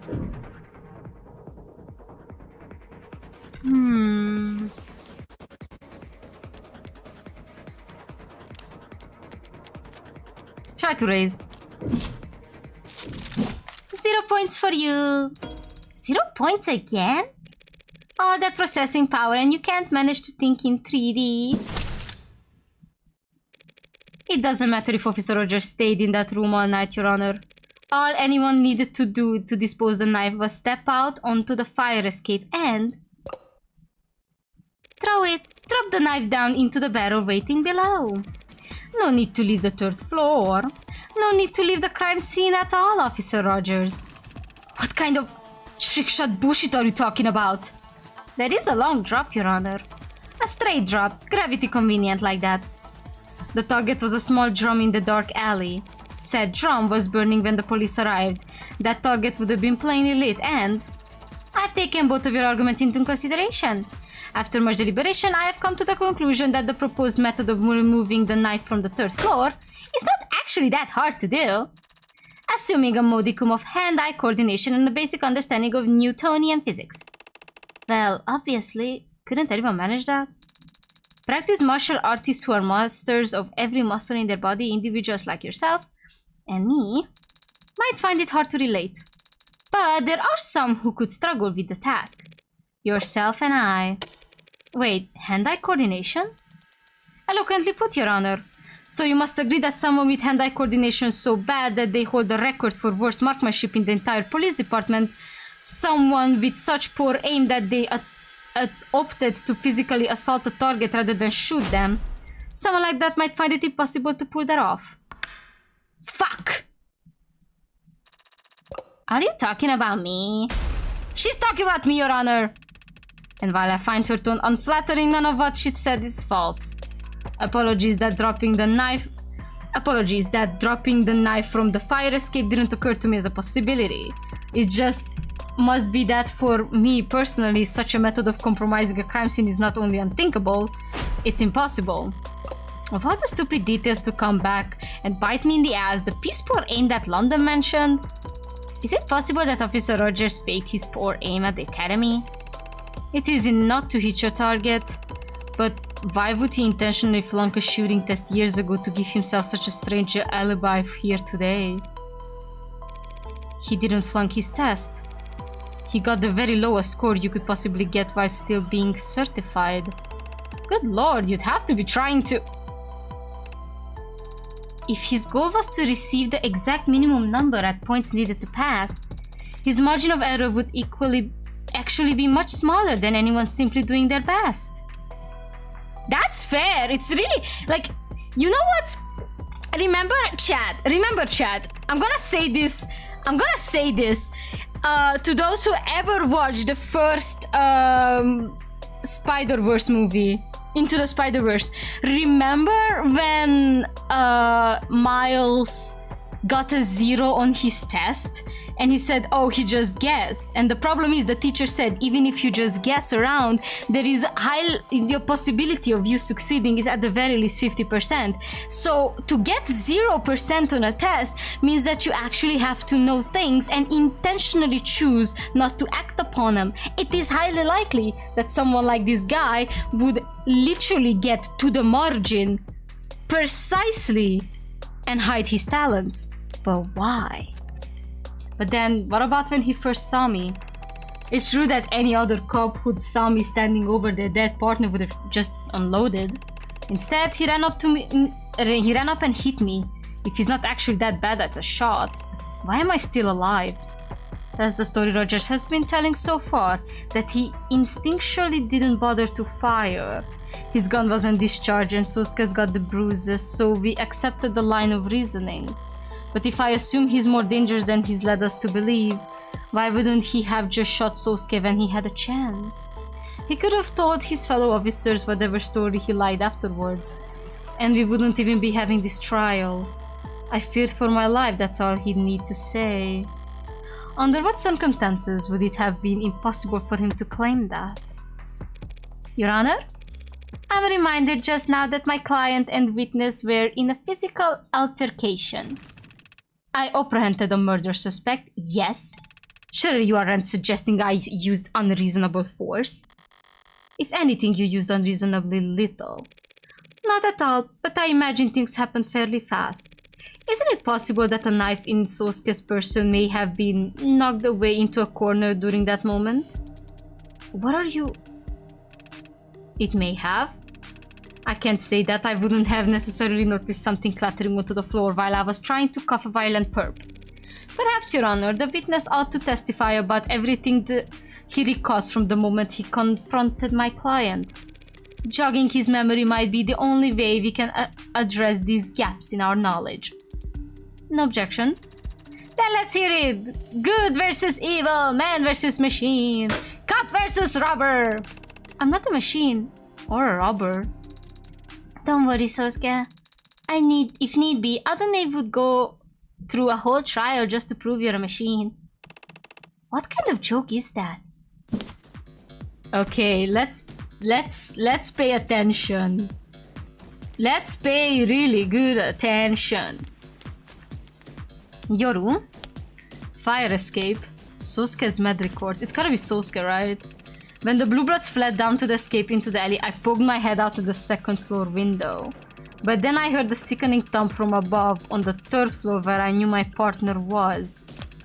Reflexively, I drew my service weapon and rushed up the stairs when I saw the defendant standing over my partner's dead body.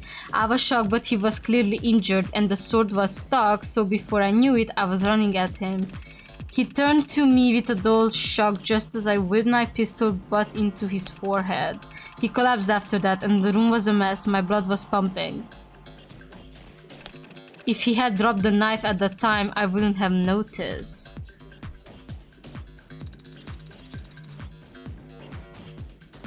Wait.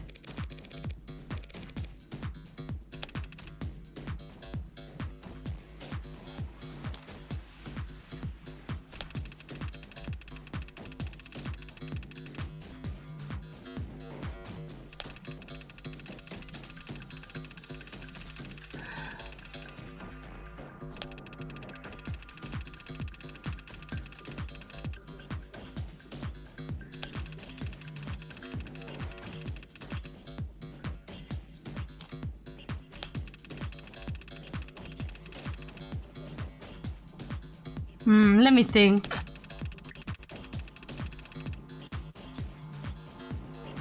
I don't know what... This person changing posture, he's still telling the same story. Yeah, he hasn't changed his tune. But he is giving more detail than ever before. And one of those details is about to bite him in the ass. What is it though? I don't see it.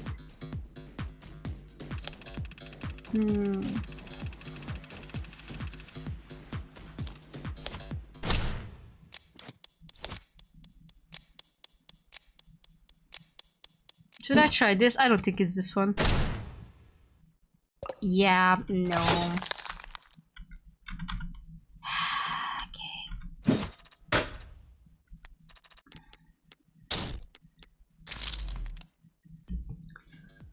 Yoru, fire escape, and Sosuke's med records. So it has to be something about the medical records.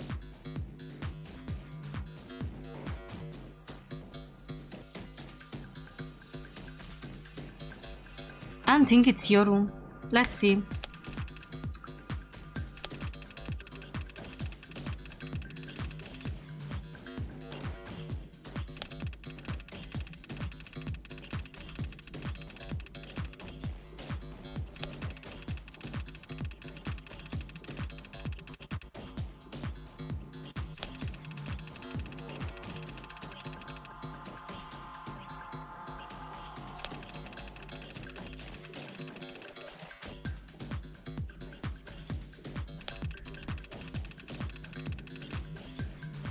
I don't know what is it. I genuinely cannot see it. Can someone tell me what the fuck is it? I do not see it.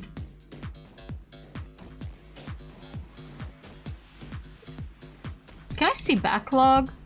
Nice.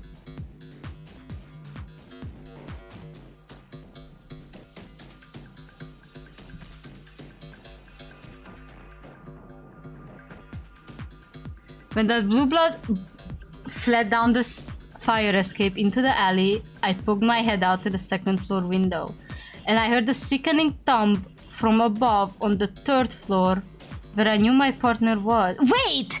Pause! Yeah! Wait, I have an idea. I have an idea.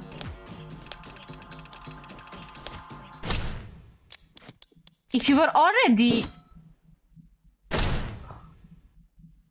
No. I thought he would, like... Mata.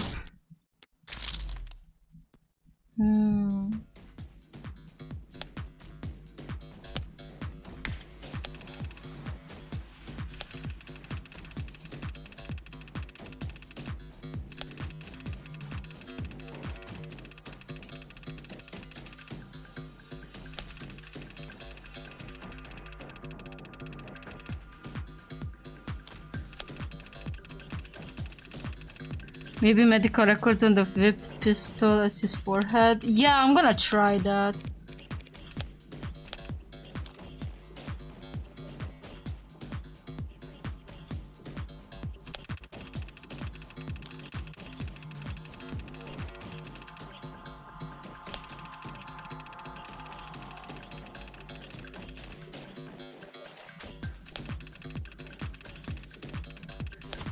Let's try this in the med records. Oh, it was right. But what? Sounds very brave of Sir Rogers, but that's physically impossible. How could you have knocked my client out with one strike to the forehead when it was the back of his head that was injured? Oh, right! It was the back of his head. So he had to have smacked him from the back, not from the front. What are you talking about? Yesterday he had bruises across his entire body. An exaggeration that doesn't hold up to the scrutiny of his actual medical records. Largest wound found on the crown of the head. Ah, my bad. The crown, as in the top of the back of the head. The butt of the pistol leaves a surprisingly specific impression on a human body, Officer Rogers. I assume Dr. Sato is still in the building. Perhaps we should call her back and have her examine my clients on the stand. Sosuke, you'll have to remove your shirt. Damn, AD! You horny! To get my head checked? That would be a waste of time, Your Honor. Counselor Morgan has taken advantage of some rather vague wording in the medical record to make her argument, largest wound. But the fact is the defendant was covered in various bruises all over his body when he was taken into custody, including on the front of his skull. She's not wrong, I still remember every ache. It's entirely possible that when Officer Rogers struck the defendant on the forehead, the blow was glancing, but still hard enough to knock the defendant backwards. And he had fallen backwards hard. He very easily could have sustained a large wound to the crown on his head at the moment he hit the ground. Respectfully, Your Honor, that's ultimately not something either the people nor the defense are experts on. But even if we were, neither of us could examine wounds that are no longer visible. Sosuke's injuries, they mostly healed as of this morning. Hope that injection helped you sleep really well last night, Sosuke. Your Honor, as I see it, either we could extend this trial indefinitely, with both the people and the defense flying in X-ray specialist and contusion analyst to argue back and forth about fracture lines. Or we could accept the events more or less took place as the witness described. We hit the defendant on the head, and then the defendant fell backwards onto the floor. If the head wounds open to interpretation, then the medical data doesn't support Rogers' story. Yeah, sorry, I had a yawn energy. I feel like we got a race here. Forget expert witnesses. Let's all just look at the medical data with our own two peepers. Peepers? Officer Rogers claims that Sosuke was hit on the forehead and fell backwards, but what would he have fallen onto? In that room, probably blood and guts. Yuck. You're exactly right. All kinds of firsts happening in the courtroom today. We would have gotten blood all across his back, but that's not how he looked when he was arrested. The medical report clearly states that he had blood on the front of his body, telling us that Sosuke could only have fallen forward. Therefore, he had to have been hit in the back. And what of it? Maybe he did. Maybe he turned his head weird while trying to dodge. Things happen fast. Don't try to bullshit a bullshitter. Fast enough that you may have, in fact, actually struck my client from behind. Yeah, maybe. Took him by surprise when he was no threat to you. What? No! Easy target to knock out at that point. Makes sense why I wouldn't use lethal force in that scenario. No, he was... The guy's got nearly a full head on me! True. I don't deny it. Which makes it highly unlikely that the witness could have simply hit him on the crown. Yeah, but didn't he said himself that he was leaning onto Chopin? If things happened as you say and he had the element of surprise, he would have simply aimed for the easiest target possible on the easiest to reach and the center of bottom of the skull. Not quite. Excuse me?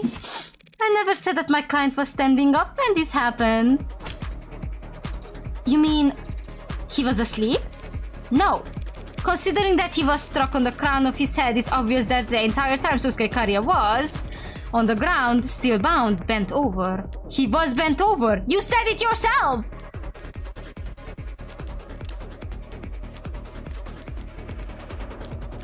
My client must have been bent over. He was bent over when the witness come from behind and... Adonai? What? Why are you interrupting me now?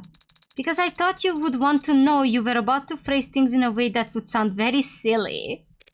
What are you talking about? Sarah's right, Morgan. You should let her take this one. What? It was when Sosuke bent over to pick up Yoru. That's when Officer Roger struck Sosuke on his crown. As I've said, the one thing I do remember besides walking out of there was picking up my sword. Picking it up off the ground. Having your android argue the waker points for you now, counselor? Not exactly the bravest tactic. Tactics are for freshening your breath. But, oh, that's tic tacs, you dumbass. What can you claim is weak about the argument? Positioning. If your client really had walked out in that holding room and was then immediately hit from behind, where could his assailant have possibly been standing? Sosuke had to get out of his bindings first and then push open the door, which is this one. And this is the door. And he wouldn't have been concerned with keeping quiet as he bent. Where is the sword?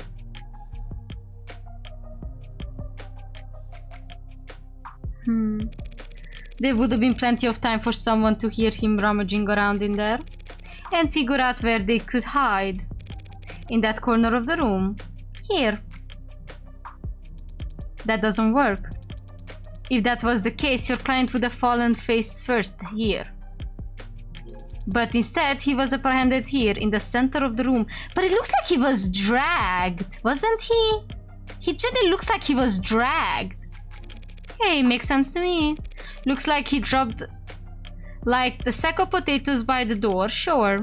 But then he was dragged to the center of the room. Would explain the streak of blood we can see were discovered on the floor. Yeah, because if he was walking, he would just have like, I don't know, footprints, right? Which makes sense. But it genuinely looks like he fell and they dragged him there to make it look like he was the killer. So these weren't left by him gliding his feet in order to move silently? I was hoping to learn that technique. Your Honor, I fear the defense may not realize the weight of the implications that her statement carries. If, as she claims, cupcakkeah was knocked unconscious by Officer Rogers the moment he walked out into the room, then my client never had any opportunity to stab Tariq Chopin in the back. And the only remaining individual who could possibly have killed him would be me. Oh. But that... Yes, any thoughts on that, officer? There's one thought that's been frustrating me for some time, actually. One, I expected the prosecutor to voice, but perhaps I misjudged her. You what? None of what you're saying makes any sense. You say I hid in the corner to surprise Sosuke, and then and that I then what? Snuck up on Chopin? How could I do any of that if I was downstairs at the time Chopin was killed? And the time Sosuke killed him? You... It's not that the thought hadn't occurred to Emma, you idiot. It's that once I address this point, your entire testimony falls apart. And the truth of the case becomes crystal clear. There's no misunderstanding on my part, and I suspect none of the part of the people either. Because the truth is, when you and your partner arrived, you must have immediately fallen behind, taken the lead, KO'd Chopin. Is it really KO'd? Or taken the lead? Let's try fallen. No, wait, no. Wait, no, I didn't want that one. Bye, fututs. Fallen behind? Okay, let's see.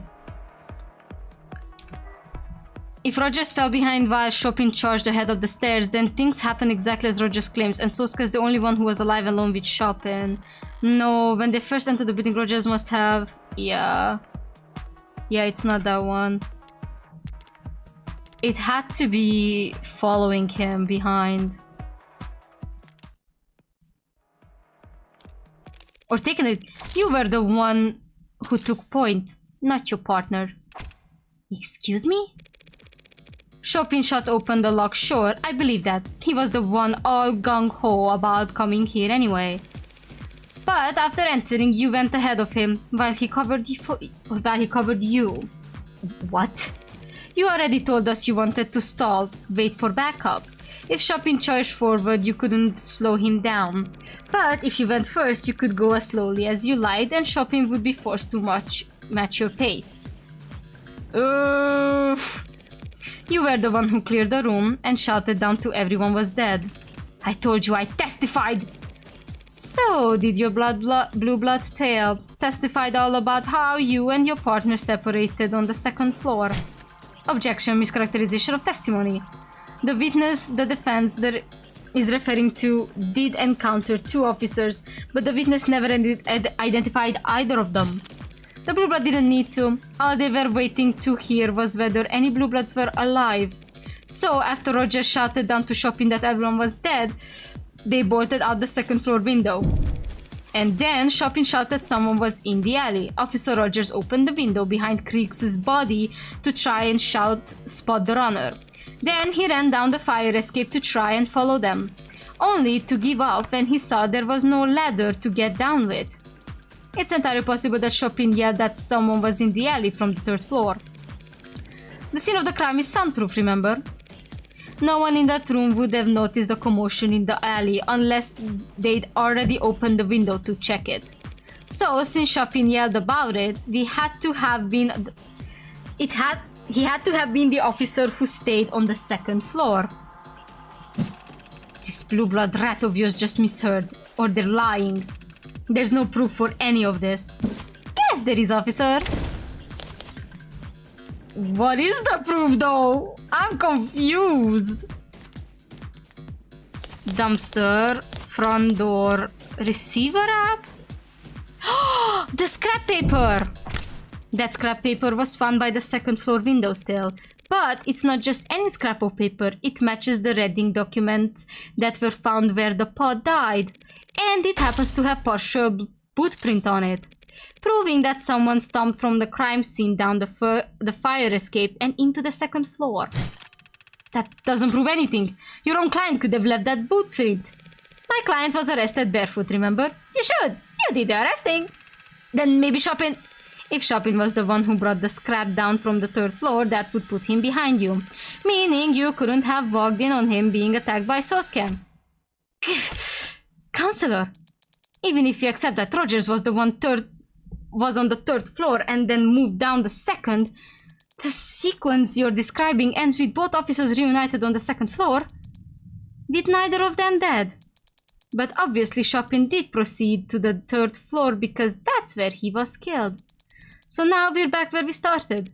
Back where we started.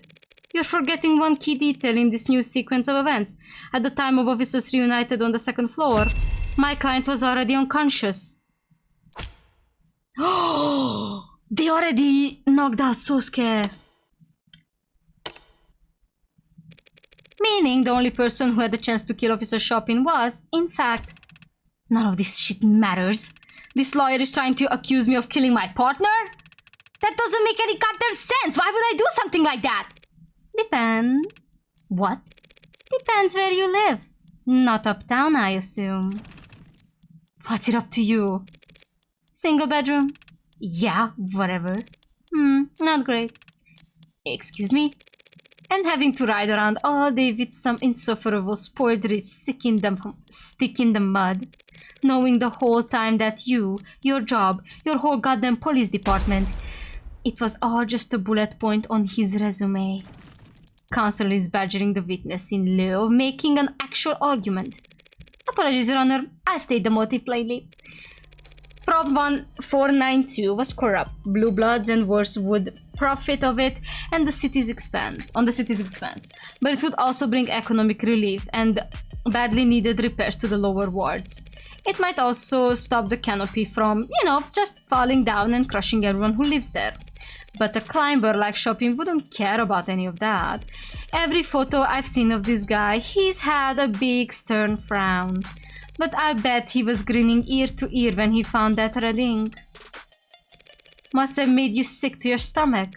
So you killed him, and then you bled him like a pig to try and destroy the documents he'd have plastered all over town. Shoo, you're crazy, that's not possible. Do the people have anything to add?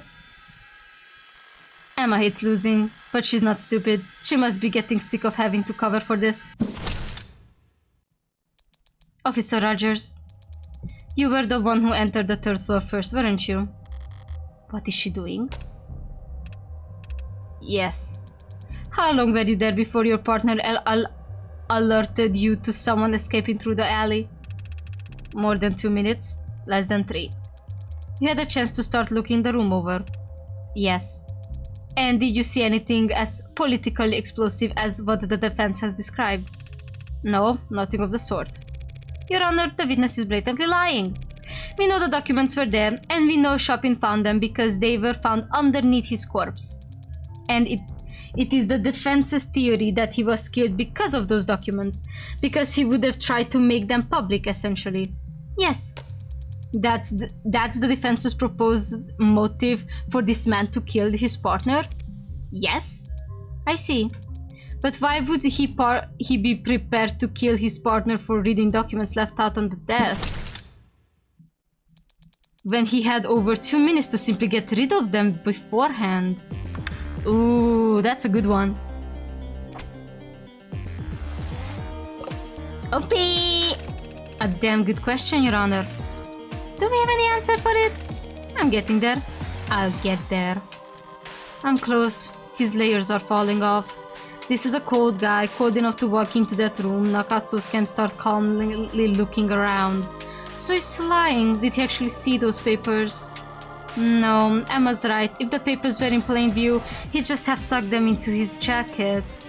If the papers were in plain view... Were they?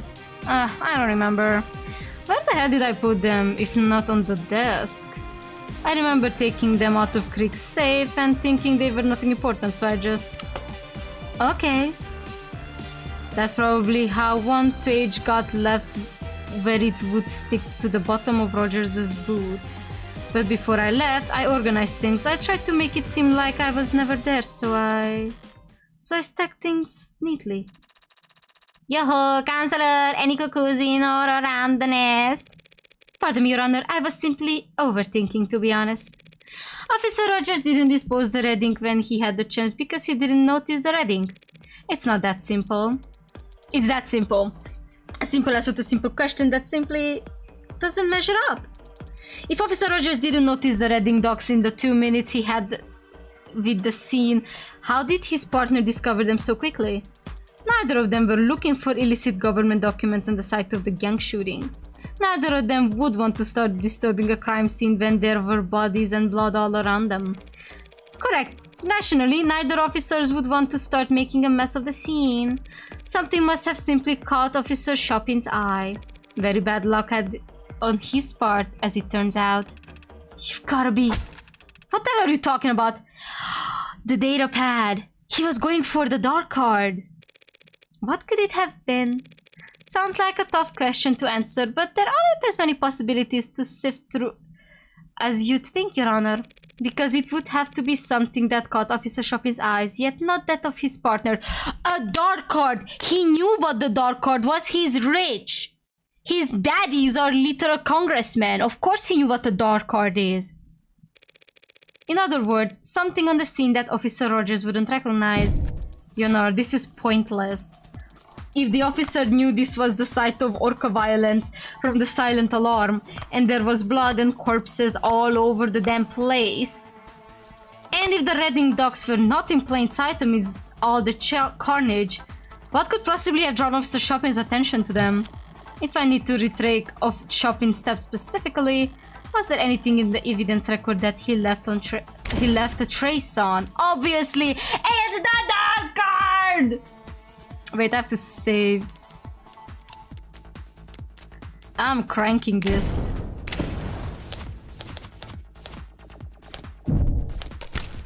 When Rogers first entered the crime scene, he must have seen Craig's datapad resting on top of some papers. You think the reading documents were beneath the datapad at the time? That might explain why Rogers didn't notice them, but that's only half the an answer. Then how's this? It wasn't the datapad that drew Chopin's attention, Your Honor. It was the dark card that was stuck inside of it. The dark card? Seems like little more than a fancy credit card to you or I. But if you're rich enough, it's an unmistakable sign of powerful forces at play. Exactly the kind of thing that would put a gleam in an eye of the politically ambitious Officer Chopin. Right up until the moment he saw the bombshell hidden underneath the datapad. Your Honor, this is speculation. Chopin's prints were discovered on the datapad, Your Honor. We know he must have picked it up. And that datapad was found by police on the desk, so we knew he must have put it down. I'm merely proposing that he didn't put it back down in the exact same position. Just because the dark card happened. Hey, seriously. What the hell have you two been talking about? What the shit is a dark card? And that's why he didn't fucking look around. You just proved the point, buddy. Cryptographically anonymous wallet card that rich people use to buy illegal drugs and gifts for their mistresses. Not common knowledge, unless you ran in circles as high up as the city council. Oh. Yeah, you're right. I didn't know that. Never heard of that. Assumed you were being literal. It is a dark card. Yeah, to be honest, that wouldn't surprise me. Chopin going around picking up whatever he wanted at a crime scene without even radioing it first. Sounds about right. Bare hands, mouth breathing. Guy was big on following the rules, just wasn't that good at remembering any of them. Not me though. I remember every rule, follow them too. Partner breaks a body cam, I request a new one. Let him use mine, stop him from getting sued by the next punk he bumps. So it was Chopin who was shitty at his job, and Rogers was covering for him this entire time, but why? It was a real risk for him. He had money, people would sue him if they could. No one would try to sue Huey Rogers. Only thing the judge could award them would be my own goddamn debt. I don't think I'm bad with money, just bad with debt. Can never seem to get rid of the stuff. But even I'm not as stupid that I wouldn't wear gloves at a goddamn crime scene. You mean... Obviously, Counselor. From the minute we pulled up to that building until I was relieved from duty and sent home the next morning, I was wearing gloves. 3 stories and an alleyway, and I can swear on my parents' graves I didn't contaminate 1 millimeter of it. Didn't put my greasy fingers on the windows, the doors, the murder weapon. You'd never know I was even there. So you can say I did this or claim I did that. But the city's only ever gonna hear that some Icarian bastard killed a bunch of blue blood punks and that Tariq Chopin died a hero trying to save the day. Right. Adonai, is that true? Is that possible? After all this, is it possible that... But the jury, surely they can see... The jury will see what the adjutant decides they need to see in order to properly render their verdict. If the adjutant comes to the conclusion that the witness or a line of questioning would only serve to confuse the jury... Heidi, Your Honor, the jury! Give me a second to think here, girl. I'm trying to build consensus and basically everyone's mad. So maybe the adjutant rules in our favor and maybe the jury sees things our way. But there are no guarantees. After all that, it just comes down to a gamble. Always does. Yeah. But you still get the chance to sculpt your hand. And I can do a lot better than this pile of shit. Just have to take my licks first. Your Honor, I disagree. About what exactly? About all of it. About everything. Look, we know someone moved from the 3rd floor to the 2nd floor via the fire escape because of that scrap of paper, which would have put them in the perfect position to walk up behind Chopin. And we know Chopin picked up the data pad because his fingerprints are on it. So we can reason Chopin was investigating the desk before he died. And of course we know he died reading the reading documents because, duh! His body was found collapsed on the top of them. Put that all together and... nothing. You still have nothing. Nothing except circumstantial evidence trying this witness to a theoretical sequence of events. Emma, did you get hit in the head too? What? We have Officer Rogers' fingerprints on the murder weapon. What? They never go all in unless they think your hand is crap. Put on a show. Oh god. Oh god, time to save! Where was I? This.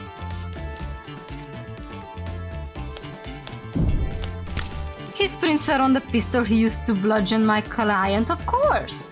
What are you? No, they aren't. As he said, he was wearing gloves. Also, that gun was never fired. What are you talking about? Now that you mention it, yeah. Shoot, did I get my notes mixed up? Oh, we're just going through them all? That's right, the bat. Did you think we wouldn't notice that you left your fingerprints on it just because it was broken into splinters? The baseball bat used on Trey. Forensics failed to pull a fingerprints from that. What's your what is happening? Jeez, take it easy. I misspoke a little. Also, I don't have my reading glasses. What? We are pissing Rogers off. Are we doing that? The magus that was used to kill tanks and Creek. Pretty stupid to forget to wipe your prints off of a piece of gaudy, don't you think? Counselor, what is this? Are you throwing a tantrum? Making a mockery of the courtroom? The only prints on the gun belong to cupcakkeah. Oh, sorry, guess I was just thinking of another case. Is there perhaps a gas leak in the other side of the courtroom?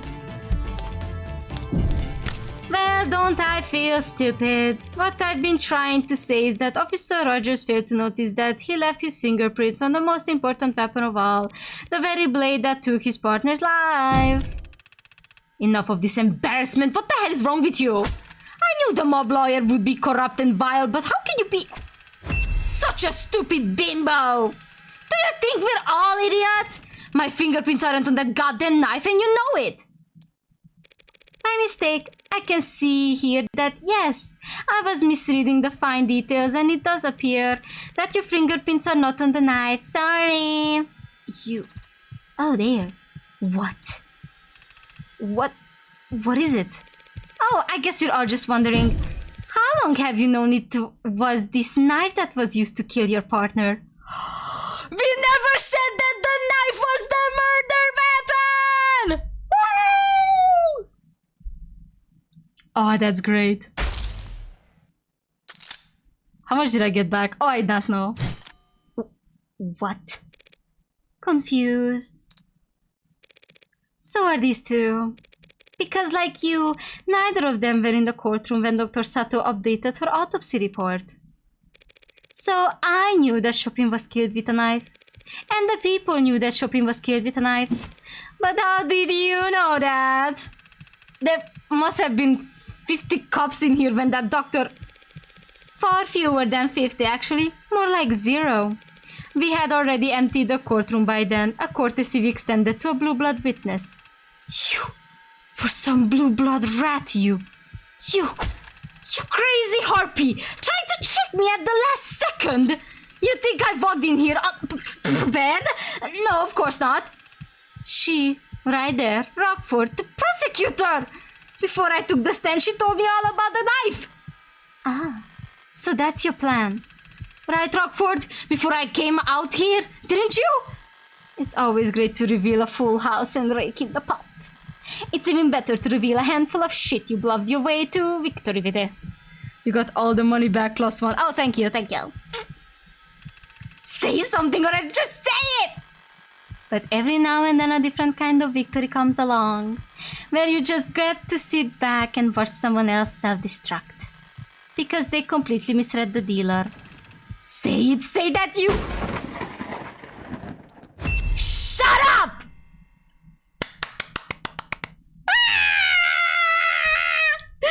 Chat! We're killing it, dog. We're killing it. What? Just shut up. Is that so hard? Are my instructions unclear? Do you need me to salute you first? Stop talking. You are completely, utterly, 100% guilty. Why the hell would I perjure myself to help you? But... Hey, start counting. Because from this second on, every word that comes out of your mouth adds directly to the number of years you're going to rot in jail. Unless those words are your confession. He's the Hound of Icaria! He murders for the mob! We could put him away! They don't want to put him away! Not for your crime, not for murdering the son of 2 city councilmen. Have you lost your goddamn mind? But he's a murderer! Well, not all murderers are created equally. Well, not all murderers are hunted equally. Nobility assassinating each other, let it ride, keeps them divided. Orcas fighting in the lower wards, let them sort it out, keeps their numbers down. A monster shoots 6 women in the heart and leaves no evidence behind. Call us back when he kills someone important. Ooh, we're talking about chapter 0. Strange. When she's properly infuriated, there's usually no stopping her. Well, is she not going to twist the knife herself? I shouldn't let it go to waste. If she's not going to twist the knife, I shouldn't let it go to waste. Your Honor, if the witness is having trouble choosing a place to start for his confession, perhaps I might help by laying out the details for him. You sadistic bitch! He was counting on Emma to step in. Now he's sliding down the rocky face of despair. Fingernails split and bloody as he attempts in vain to slow the descent. Not very dignified, so I won't leave him hanging. I'll be happy to speed him along. In summary, a week ago you acquired the Blood's distress signal when you arrested Tanks, but your partner insisted on letting him go and keeping the code to yourselves. So the night of the murder, when the alarm went out, he jumped at the chance to be the first unit on the scene. At what could be a gang shootout.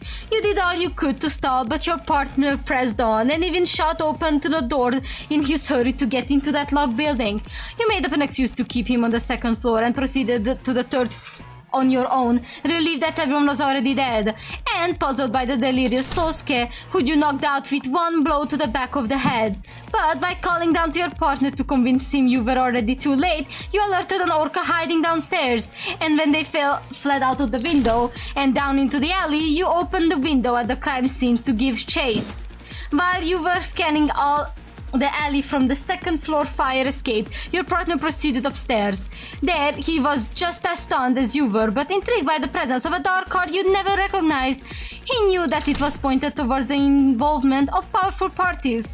It was simply bad luck that he found the reading before you. But he must have felt like he'd won the lottery. He was the one man in the city who'd benefit the most from exposing the corruption it hinted at. He must have been salivating at the opportunity right in front of you, standing in the blood without a second thought. You had taken the knife from Sosuke, hadn't even thought about it up until that part. You knew once the rest of the force arrived there'd be no stopping the reading from going on the record. You had one chance to blot it out for good. That's all. That's all a lie, just smoke and mirrors, tricks and guesswork! The Hound of Ihateus is standing right there next to you! The Blue Blood themselves even tried to kill him right in front of all of us! No, they didn't. Excuse me. I have it on very good authority the Blue Bloods wouldn't want my client assassinated. Oh, I'm sure.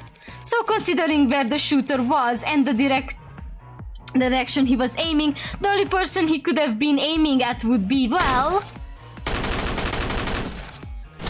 you! What the hell are you talking about? Seems like an old god wanted to make sure there'd be a swift punishment for letting Prop 492 blow up. So you can keep protesting your innocence if you want. It might work out. And you might be able to avoid the next Blue Blood to come after you and the next after that. You might survive just long enough to end up only casualty in the tragically unavoidable case of friendly fire. Your Blues coming after you from above and below. Who gets there first is a coin toss. So tell me, you feeling lucky? Well, you... Any questions? You and this DA, your officer? You both... You're all out of your damn minds! Fold!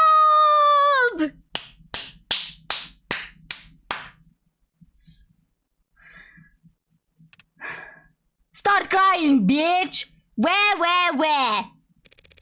Do you work for the Blue Bloods? Never thought of it that way. Even back when I was a kid, I thought they were just another institution. Like a neighborhood watch, people looking out for each other. Everyone's parents of working or enlisted or in jail for civil disobedience. Whole neighborhoods that cops, medics, goddamn firemen wouldn't set foot in. Didn't see it as a transactional, thought it was just lending a hand. My blood ain't worth shit. I wasn't useful enough to be a young blood, not good looking enough to be a host. But I kept going to school, they helped me pay for it. And because it was, in fact, transactional, they accepted to get something in return. Police Academy, their man on the inside. Wasn't as exciting as it sounds, I made sure it wasn't. Test scores sucked. Aptitude sucked, clumsy and boring. I made sure no one would want to give me anything important to do. Valuable enough that the Blue Bloods wouldn't out me. Valuable enough that the Blue Bloods wouldn't out me. Not valuable enough that the cops would give me anything worth passing on. The words was double agent. So bad at his job he'd never be expected to double cross anyone.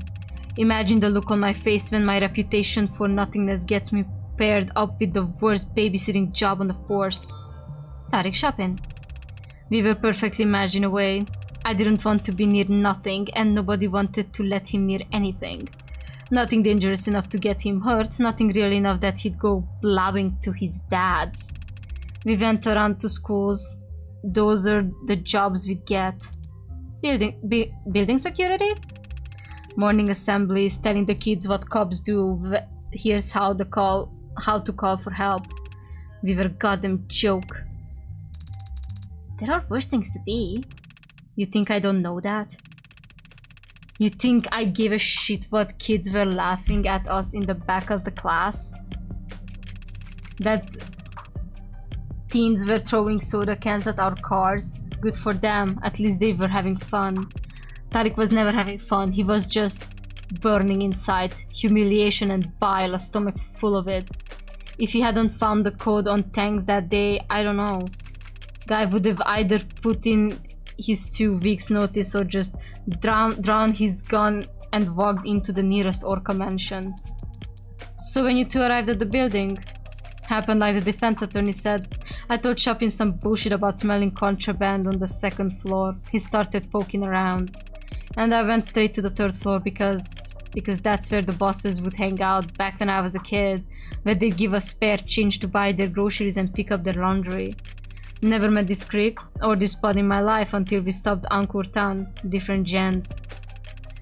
And I've never seen anything like the bloodbath in that room. All 4 of the pod were dead when I got there. Believe me, don't believe me.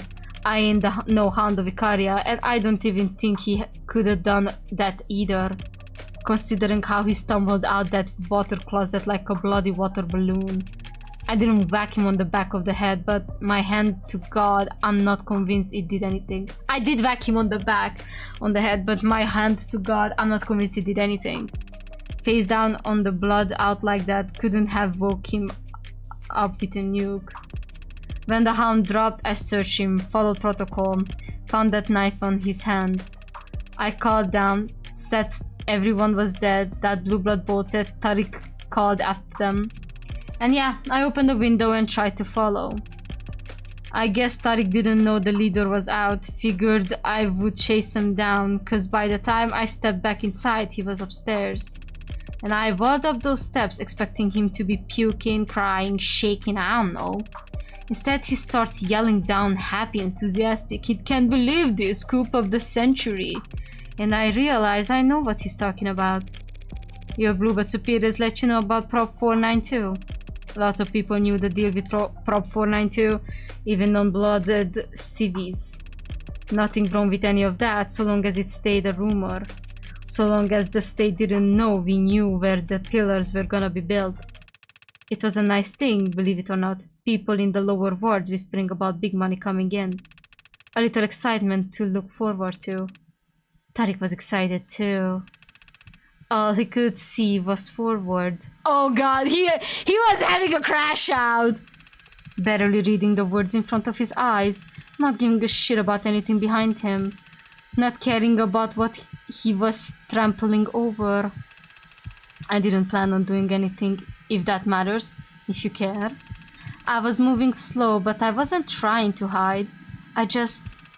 After taking it off the hound, I still had that knife. That goddamn knife in my hand. You all seem like educated people, so... I take it none of you all believe in evil. We believe in evil down in the lower wards. It's like a fog. Hangs around certain people, places, and it poured off that knife like a water fountain. The devil made you do it. Of the devil! Haven't heard that one in a while. If it wasn't for that dark card being there. You know, Tariq told me once, said he wanted to become mayor. I just did this stupid fake laugh and told him he had my vote. Self-defense, obviously. I mean, fair. He did it to not get his whole shitty livelihood be thrown out in the trash. Also, hello, buried tower. But at the end of the day, it is murder. And in the end of the day, we are also murderers, but we are crazy. And we are the main character, so what can you do? I don't know why I did that. I shouldn't have done that. Laughed at him? Shouldn't have lied to him. And so, Your Honor, the people will be dismissing the charge of homicide in the 1st degree with prejudice. What does that mean? They can't charge you with Officer Chopin's murder again at a later... They can't charge you with Officer Chopin's murder again at a later date just because they found more evidence. And the 4 other charges of 2nd degree homicide? We will be dismissing the 4 charges of 2nd degree homicide without prejudice. So she's not quite convinced I couldn't have killed Creek's pod.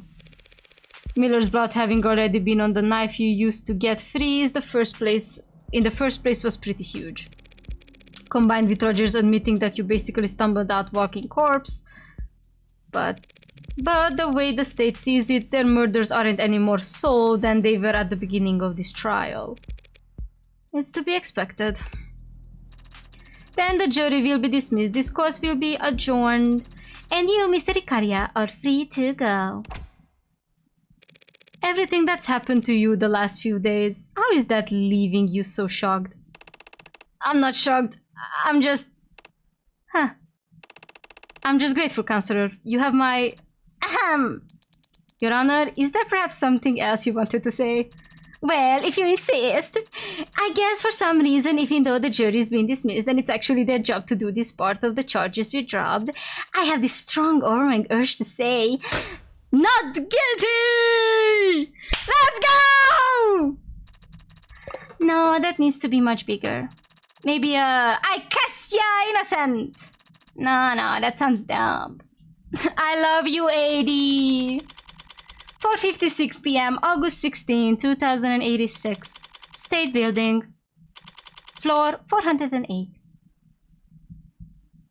408, Jesus, 48. Jesus, I cannot fucking count, chat. So, how do you plan on celebrating? I don't know. We won, in case you two somehow missed it. And won so definitively that the police and even the Blue Bloods can't hold a grudge. Right.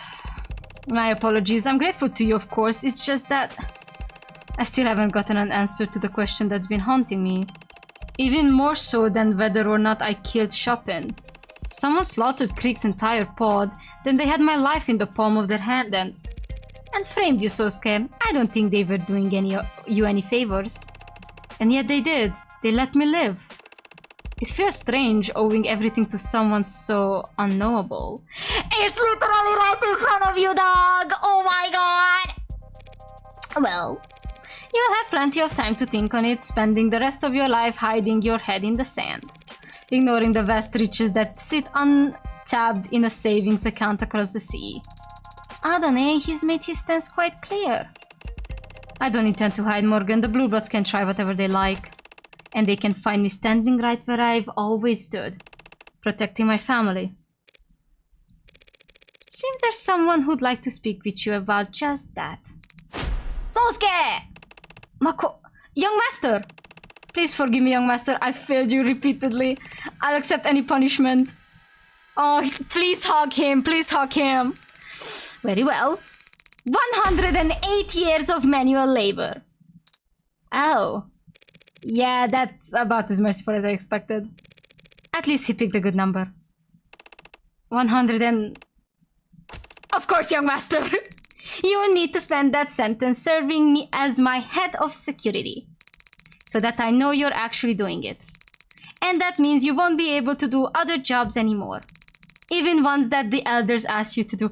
So he's no longer the Hound! He's just a security guard now. Aww. Even delivering messages. It's a punishment handed down by the heir to the noble house Ikaria, Sosuke. Who could possibly overrule it? As you say.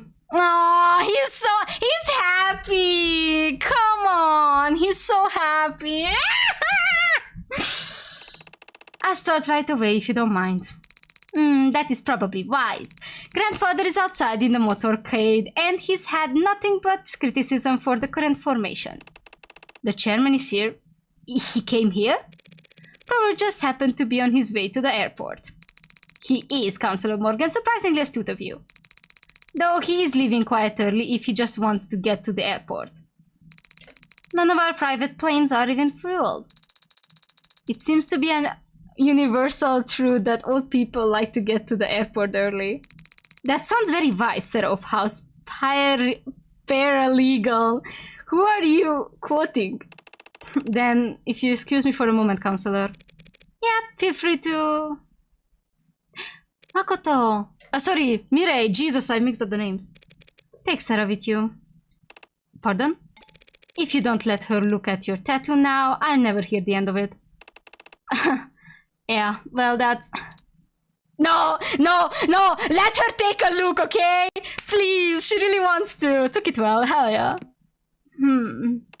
Right then, I'll find a corner in which to lift up my shirt. Un instant. Congratulations, Counselor. You succeeded on all fronts. Thanks. Not satisfied? Makoto seems to be in a good mood. If you ask him for bonus now. Shouldn't I just negotiate with my employer directly? You're the one who hired me, aren't you? At the very least, you're the one who put my name forward to Makoto. It's easy to see looking back. You're the one who's acted on Sosuke's interest this entire time. Who isn't a child? And what of it? Why me? Why does it matter? Because I value my privacy. I want to know why a woman with your resources would put an ant like me under her magnifying glass. Such cruel metaphors you employ. Someone who values their privacy that much should, in the future, avoid directly confronting the board of multinational corporations. Noble's board of directors? You were not among them myself, but when one woman shifts the opinion of a room that's stagnant even by a millimeter, word gets out. Ah, so she knew her from chapter 1. The story of chapter 1.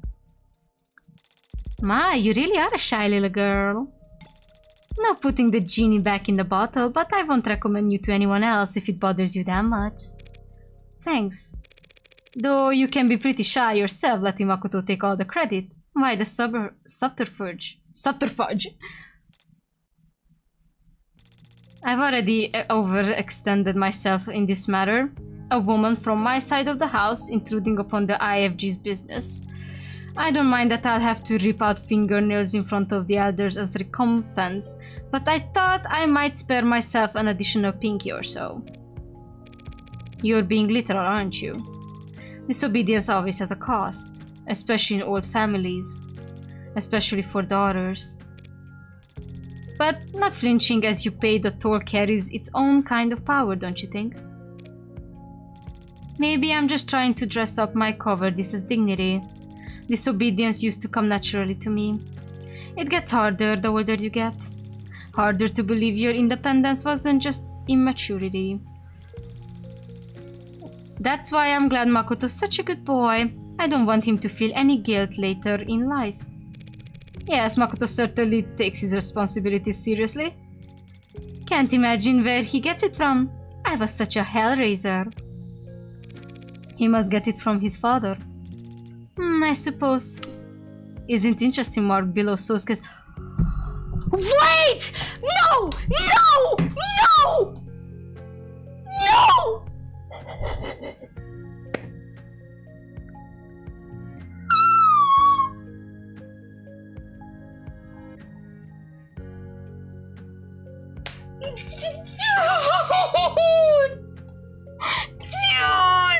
Dude! You know what that means? That Makoto is already eligible for all that money! Oh my god, it's already Ikaria property! Wait! Sosuke's Makoto's father! Sosuke and Mirai had a child together! They weren't... I knew he weren't just a fucking guard for Mirai. They had an affair! Oh my god! Looks like a mole, but it seems to be hereditary. Oh my god! I hope Sosuke knows! But oh my god! Oh my. Does Makoto know Sosuke is his father?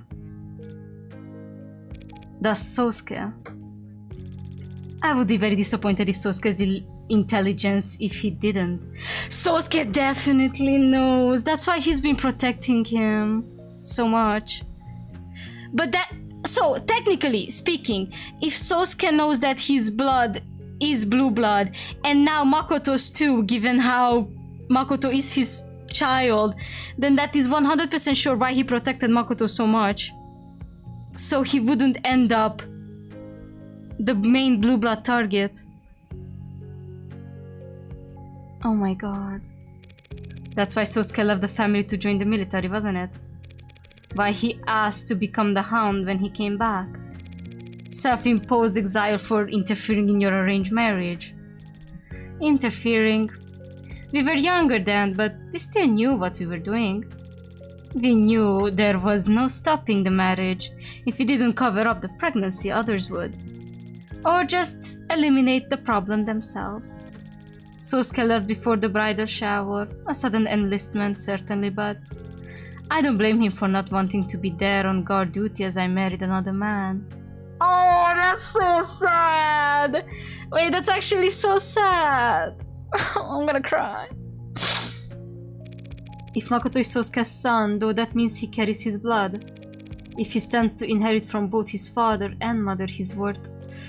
I understand this is going to be hard for you to believe coming from a woman like me. But Makoto's already worth enough. He has his health, he has his mother. And his father will always be close by. I'm gonna cry actually. I'm gonna actually cry.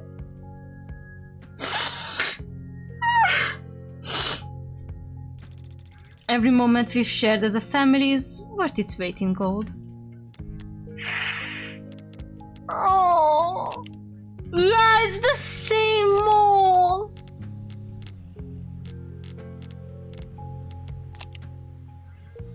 It doesn't show on this because of... That's why they basically updated his...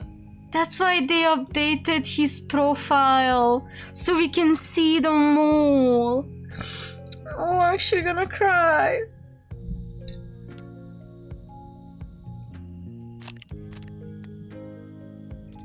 And as you've now seen, we've given the opportunity to choose between Makoto and the Blue Blood fortune.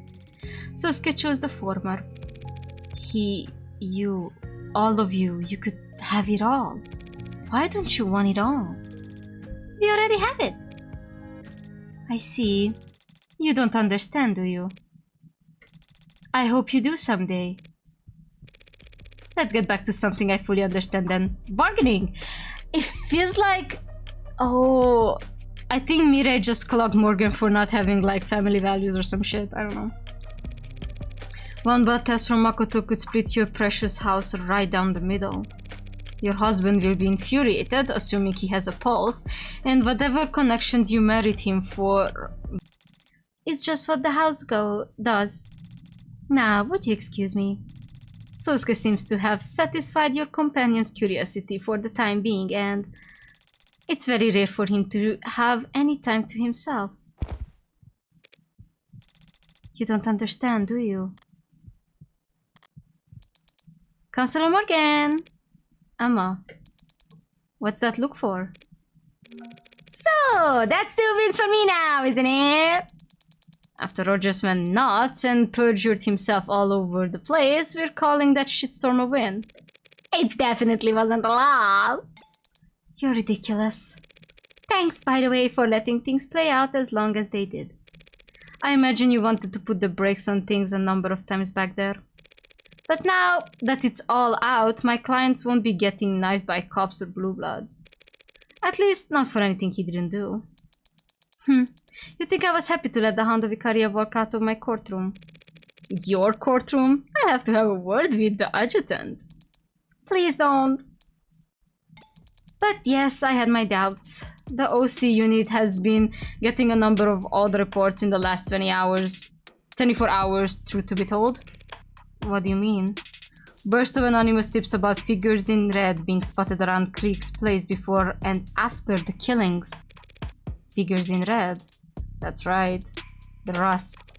Ah, right. The rust. I don't like the timing, but it's not as if OC can ignore the idea altogether.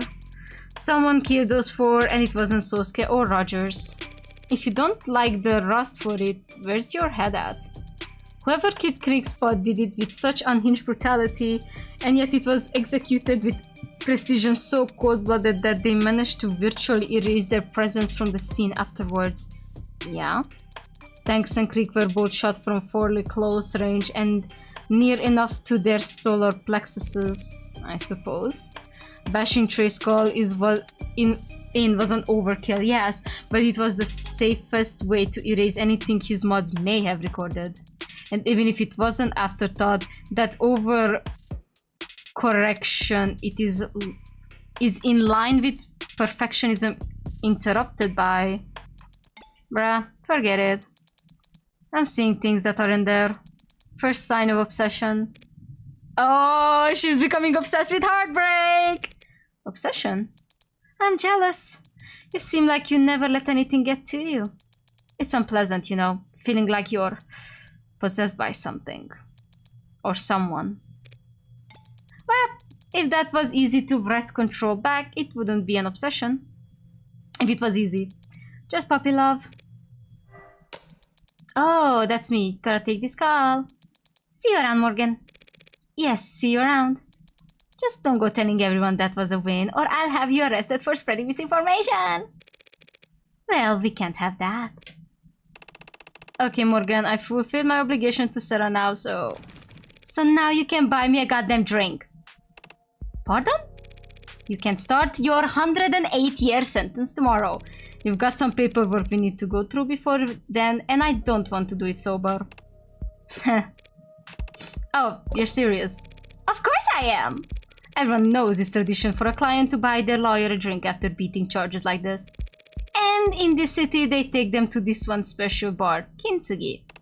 I've never heard of that tradition. Or that bar. Yes, well, you've lived a very sheltered life under the roof of House Icaria, but I forgive your ignorance. Time for you to put the fat wallet you've been accruing that whole time to good use. I suppose I do owe you a great deal. Very well, but first I must inform Lady Mireille and the young master. Go right ahead. Be my guest. What was that, Adonai? Did you want to get a look at Sosuke's tattoo as well? I'll take a rain check. Sosuke seems much more animated this afternoon, don't you think? Did you say something to him? No. No, I didn't do anything. Oh! I'm gonna cry! I see. Oh my god, I'm gonna cry! I'm actually crying. Then perhaps his injuries were just taxing him more than he realized. We realized. That must be it. Oh, I'm gonna cry. It had been threatening to rain all day. Grey skies spanning a slate blue world. It was cold and all the heaters were humming in their rush to overcorrect for it. At 3, raindrops started hitting the windowsills. Not a problem, she had her umbrella. At 3:15, the adults started leaning back in their chairs. Watches and phones were being checked. They were preparing to leave. At 3:24, another topic is brought up. The gathering resigns themselves to a continuation. It's 3:45 by the time the girl is able to excuse herself. She has 50 minutes to get back to school. Hardly impossible on foot if she hurried, but she couldn't ask to be driven there. For some reason, the thought never crossed her mind. She hesitated at the door. She'd left her umbrella behind, back upstairs. It's not like her to be absent-minded. The smart thing to do would be to go back up and get it. It is 3:49. At 3:51, she is jogging, a non-committal yet still undignified rush. When she sees the time on her phone roll over to 3:52, she starts to run. She hates running. A small part of her considers sending a text. She'd never been the one to text first. Come to think of it, she'd never been the one to text second. She only had one number in her phone contacts after all. At 3:56, the school gates are inside. Her eyes had been straining to see them. She wasn't looking down. Her knees stung in a shallow, sharp way. The palms of her hands were embedded with specks of gravel where she caught herself. Rain-diluted blood ran faintly down her leg as she dripped water onto the mundanely tiled floors of the hallway. At 3:59, she pauses to at least catch her breath before sliding the door open. If her heart hadn't been beating so loud in her ears, she would have easily heard the voices behind it. Oh. Where do you even come from with this stuff? Hey, I can't promise it's gonna be that exciting every week around here, but... You... What are you? I thought you had a family thing.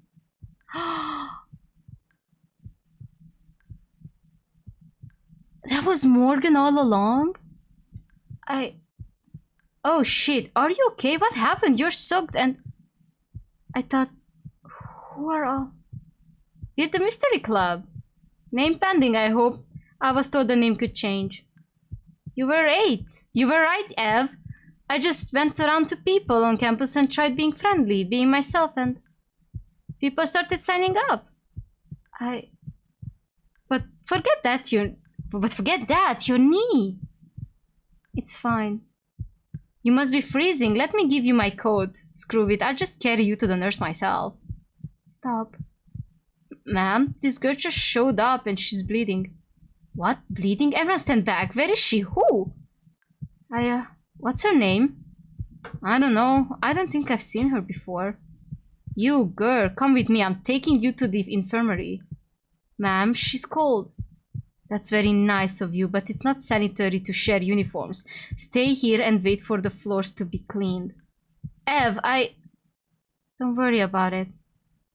I can walk on my own. Oh, whatever kind of obsessions Morgan have, they're there since she was in academy, huh? 5:54 p.m. August 16, 2086. Maybe this is that girl is her first victim? No way. Barkinsugi. And with a little sprinkle of salt just along the edge. Here you have it. Oh, that looks wonderful, thank you. Of course, let me know if you need anything else. I must admit, Morgan, this is quite a fine establishment. And so exclusive, the whole staff here on hand to attend to just the two of us. I can't imagine what the waiting list must be like. Right? Lucky for you, you got a man working on the inside. I can assure you a table at any time, Sosuke. You or any of your housemates ever need a quiet spot to lay low from judging eyes or high society? Now you know where to send them. I might do just that. And these prices, so reasonable. Shit, knew I should have gone with the digital menus. Hey, Sosuke, that name they have for you, the Hound. That a title you were given or just part of the mantle you chose to take up? No, I was called that long before I started delivering messages.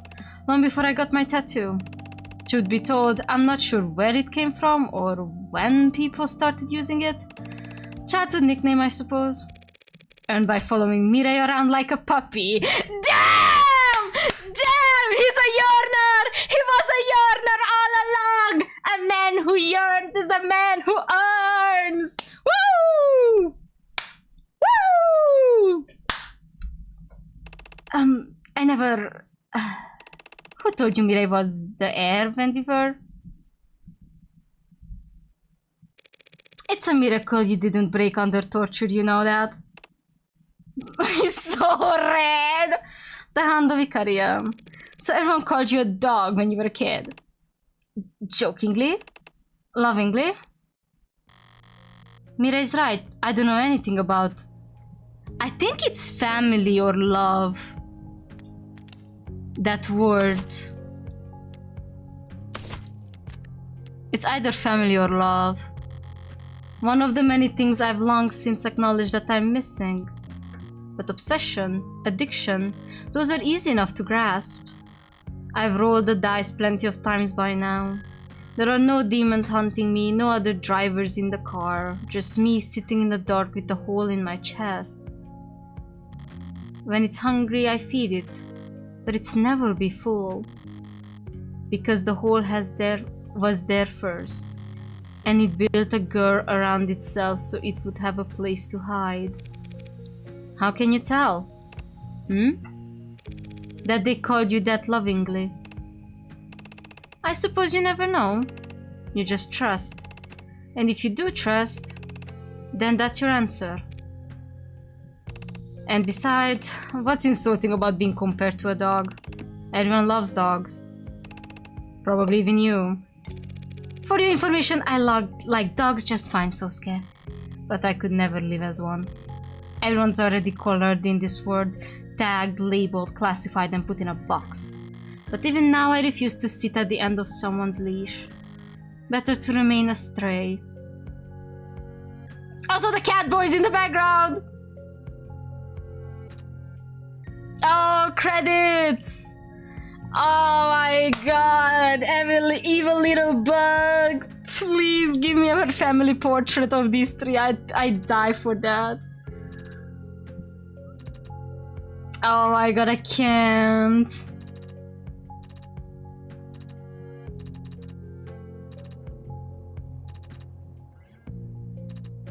Lina Rain, you're an absolute genius with the music. Oh, Brian.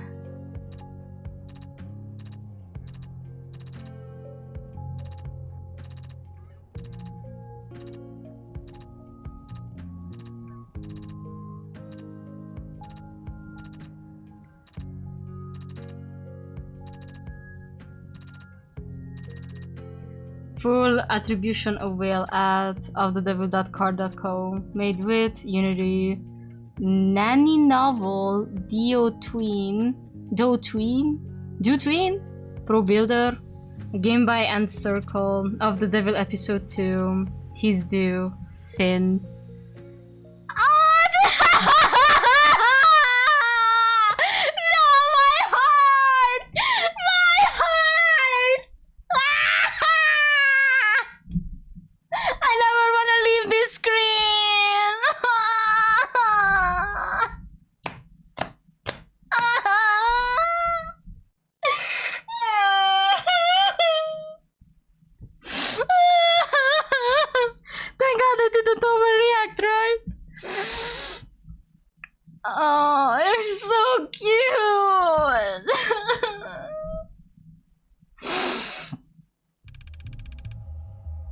Oh my god.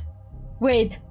I wasn't looking out for anything in particular. The Rust gave me the orders, food and stuff for telling them where the blues go and who they talk to. Thankfully, arranged marriage didn't stop Sosuke from being a wife guy. I mean, it definitely didn't stop him from staying close to his girl. Nah, that a man who yearns is a man who earns, chat. Do you guys think Daisuke knows? I don't think Daisuke knows. I don't think he knows. I don't think Daisuke knows. I don't think he caught up on that. I feel like it's only the two of them that know. Or maybe they do to cover up the marriage. Maybe he knows. I'm curious. My shoes have been feeling too small, and the blue guy in that building had been really busy lately. I thought if I hang around there, I might see something the Ross would give me new shoes for. But I never saw anything worth anything. So you gave up? No. I got scared. What scared you? You won't believe me. No one believes me. Everyone says I'm a liar. Everyone says I'm a liar too. Are you? I can't remember. You see, somebody took something that belonged to me. That's the huntsman! Pause. Pause. What color does London have? What? Someone search up what color is London's text? What color is London text? If it's this green, I'm going to say it. That might be him. I don't feel right without it. But I think you could help me find it. What'd you lose? My face. I saw the red hood. It might be yellow, you're right. Except she was a lady, not a girl, and she didn't have her hood up. I didn't get a good look at her face, but she was all red. Red hair. What's this? Gold. Thanks. But are you sure I wasn't any help? You've been a huge help. Now I know to look for red hair. I've tried more elusive prey with less. Oh my god, the next chapter we're going after the huntsman? Or the huntsman is going after us? To be continued in of the Devil episode 3. Quoting scripture. Okay, let's see the results. 7 articles out of 7. 22 profiles out of 20 profiles. 34 out of 34 key items. 28 pieces of evidence. 238 total credits earned. Congratulations, you finished episode 2 with 238 credits. Your high score of episode 2 is currently 238. You've unlocked concept art and bonus scenarios based on this score. You also have a total of 305 remaining store credit to spend on phone charms and case colors based on the highest credit which you finished this episode. Alright, concept gallery. Oh, I have to play with even more credit to unlock more. I'm so lazy. No. There you are. Okay, so this is Reinhardt's. Creek and Trey. He also had the Komaine, interestingly. Miller and Tanks. Tanks had a dragon. Creek's office and torture room. Makoto and Mirei. Oh, and that's the profile pic. It's so... That's the phone wallpaper. It's so cute. Also, Mirei is so cunty. Oh my god. Yes, mother.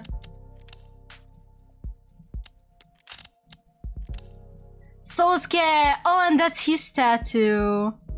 Oh, it looks cool. That's daddy.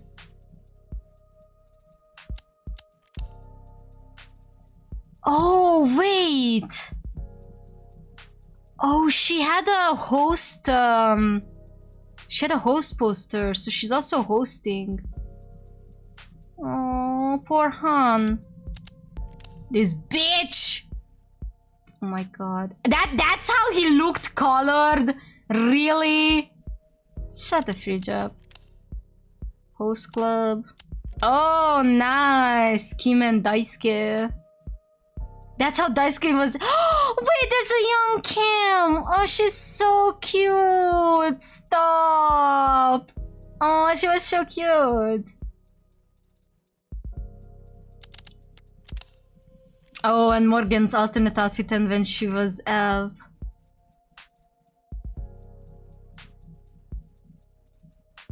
Oh, nice. I think I got all the chapter 3. I don't have some of the chapter 1 stuff, I think. Because it looks like I have chapter 2. Alright, let's see the bonus scenarios. Episode 2 bonus scenario. Alright, let's see. Survey of the household. Network my networks dash files dash capture dash video dash interviews dash ikaria.vid. Begin playback. Why rubbing alcohol specifically? Nostalgia. Reminds you of days spent bandaging scratched knees and blistered knuckles. Why did that for Makoto? Wait. You did that for Makoto? No. Some other boy who always overexerting himself. Ah! Wait! She's talking about Sosuke. I like the smell of blood for some reason. Oh, and antiseptics and scalpels. That boy was always so hardy. He made for the perfect test subject. Test subject? I still think about finishing my medical degree sometimes. But I feel like my hobby would lose some of its therapeutic value if I did. What hobby is that? Poison making. What's with that reaction? You made it sound very intimidating just now. Oh, I was trying to make it sound exciting. If I tell people I'm interested in herbal remedies, they all think I'm a dreadful bore. Or worse, that I'm going to try and sell them candles. Well said, very well said indeed. We have much finer appreciation for these things than your so-called superior, you know. I make countless, immaculately thought-out references to Hegel and Ozymandias. And that red woman stares at me as if I'm quoting comic books at her. Comic books can be good too. Comics are for children. Are you a child? What about graphic novels? What is a graphic novel? 1P, for example. 1P! It's a One Piece! It's One Piece! Stop! Stop! It's One Piece! LOL! One Piece in Of the Devil and Fork Night in Of the Devil before GTA 6, guys. I keep on winning. One Piece mention. Oh, Vampy! Who's your favorite? Oh, he reads One Piece, that dumb ass. Why list King Arthur alongside those other historical figures? Arthur was based on multiple historical figures, I'll have you know. But even if his exploits are not factual, it still stands that he united a divided people and defended his homeland from barbarism. He also met fairies and wizards and fought dragons. I know, impressive, wouldn't you say? Very much so. The Once and Future King was one of the first books I read all on my own. That's quite impressive. The vocabulary was, I'll admit, difficult at times, but I was reading a version with handwritten annotations, so I managed just fine. There was writing in the margins, like a hand-me-down. Hand-me-downs are for peasants who can't afford anything better. Was it given to you by an older family member? Yes. But it was not handed down to me, you see. Oh.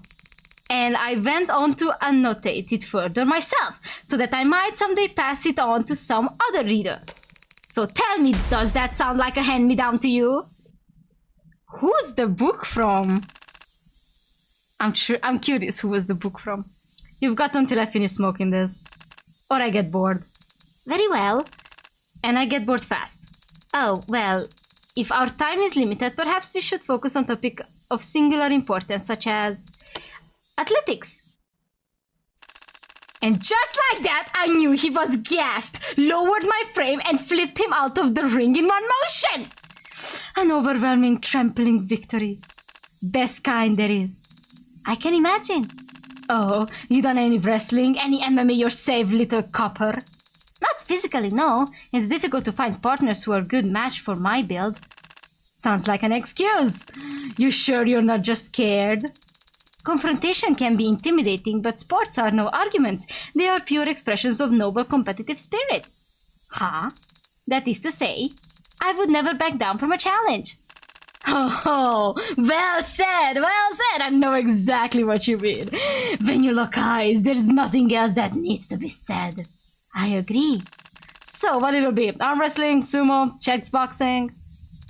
Why not all three? Good! Very good, you little... Sir. What is it? Can't you see I'm in the middle of... Well, what is it? The VTOL needs to leave now if we need to be on time, sir. If we're to be on time, sir. Here's a code then. For your little survey, copper. Success can be a prison. But even in a cell, a man who's mastered himself remains a lord. I'm not sure I understand that one. What the hell? Makoto said that it made perfect sense. Damn, they were ready to fight. They should have fought. And then you engage. I see. So you need me to stand here and film you two because... Why? Because Sosuke is teaching me how to do a 1-inch punch and I need it recorded from a distance in order to practice it later. Why? Because she asked me very politely, Morgan. What more do you want? No, why do you need to know this, Sarah? Adonai, surely you can intuit the advantages of a 1-inch punch. Because there's no wind up, you can execute it without telegraphing your move to your opponent and deliver maximum force to critical weak point even in the tightest of close quarters combat. Not to mention, if the opponent has triggers any loser flags, your damage will double for each of them. What Sarah means is that an opponent who's overconfident is likely to leave themselves open at a vital moment, Morgan. And that's not incorrect. Right. Well, I don't know anything about close quarters combat or loser flags, but I do understand basic physics. Adonai? And so I can state this much with complete and utter certainty. Hey, when performed by the same person, hey, all else being equal, stop. A 1-inch punch will never be more effective than just throwing a normal one. That can't be true. Why would you? Am I wrong? You didn't have to say it like that. There was no need for you to say it like that. How am I the bad guy here? The fact that you can even say that is... It's not like any rules about human martial arts apply to androids in the first place, right? That is true. See? Perfect to Kemi. Oh, that's so cute. Oh, that's so cute. They're so cute. Survey workplace. Let's try. My network dash files dash capture dash video dash interviews dash blueblood.vid. Begin playback. Throwing out flowers. It always depresses me actually putting them in. It always depresses me actually putting them in the bin. So they end up just withering around my place. I might have some kind of record for number of flowers killed at this point. Why do you buy so many flowers? I don't buy them. I get sent them. And chocolates and wine and lockets of hair. Sometimes all mixed together. How these people even know where to... Mama? What? You give anybody my address? The hell kind of question is that? How do they get my address then? Maybe if you stop putting your personal contacts on your business cards, you wouldn't be so easy to find. So now if a woman's friendly, she deserves to get stalked. Not very forward of you, Mama. Forward? You think I don't know about forward? You brats don't know shit about political correctness. When I was your age, we'd list... She's gonna go on for a while. If you need to save battery or data or whatever... So this is where you previously worked? Yeah, I was what they call a #1 gal. And that involved people buying you lots of drinks? Selling dreams. That sounds like a very nice way to make a living. Nah, it's pretty mean. What are you doing there anyway, gloating? If you're not gonna come back, don't lounge around. Your old fans will get the wrong idea. Come on, Mama, I'm just sitting here. And the crowd's already gathering. My bad. Would you ever consider making a return? Nah. I didn't hate it, didn't feel ashamed of it, or the people I met doing it. Even if some of them are nagging grumps.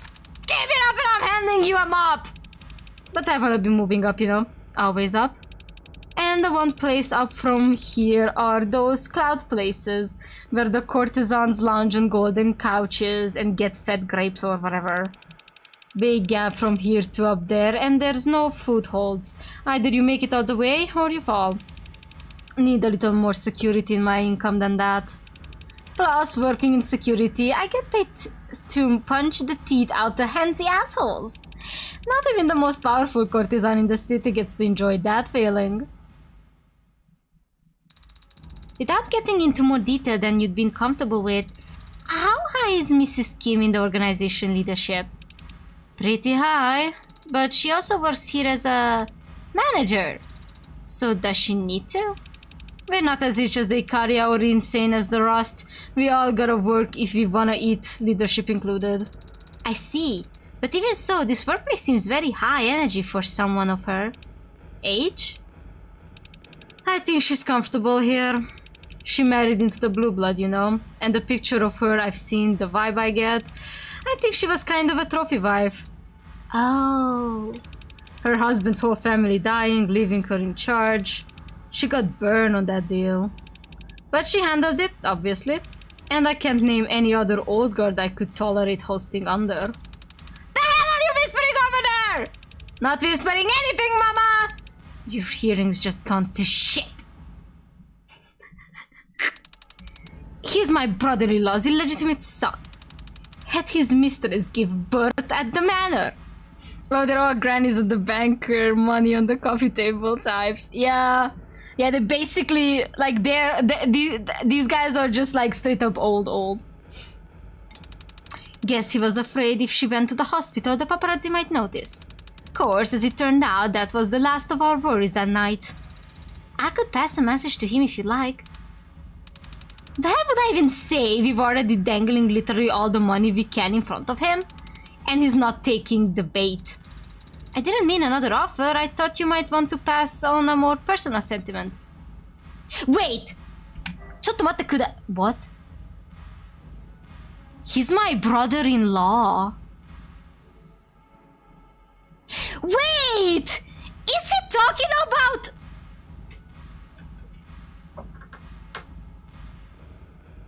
Is he talking about dyingisgay? Had his mistress give birth at the manor, caused his affairs if she wanted to switch on paparazzi. Oh, Sosuke!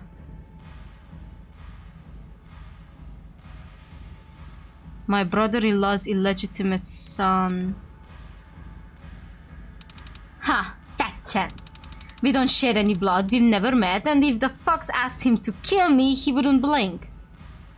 Oh, they are talking about Sosuke, you're right! So... the illegitimate son of my brother-in-law...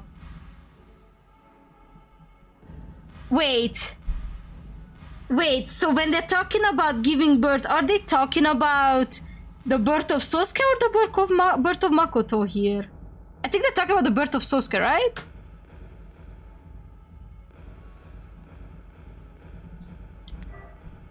Birth of Sosuke, yeah, I thought so too. I think that Sosuke would blink. Give it up, Sosuke and I aren't family, little girl. But if you wanted to be family... Ah, forget this shit. I got a job to get back to. If I look away for 5 seconds, all the talent around here devolves back into high school drama addict. She took my locker. He stole my deodorant. No one can deny your work ethic, Mrs. Kim. Thanks, I know. But you still gotta pay for a full hour's worth of that boot. Would Adone be upset if I put it under her name? Oh, that's so crazy.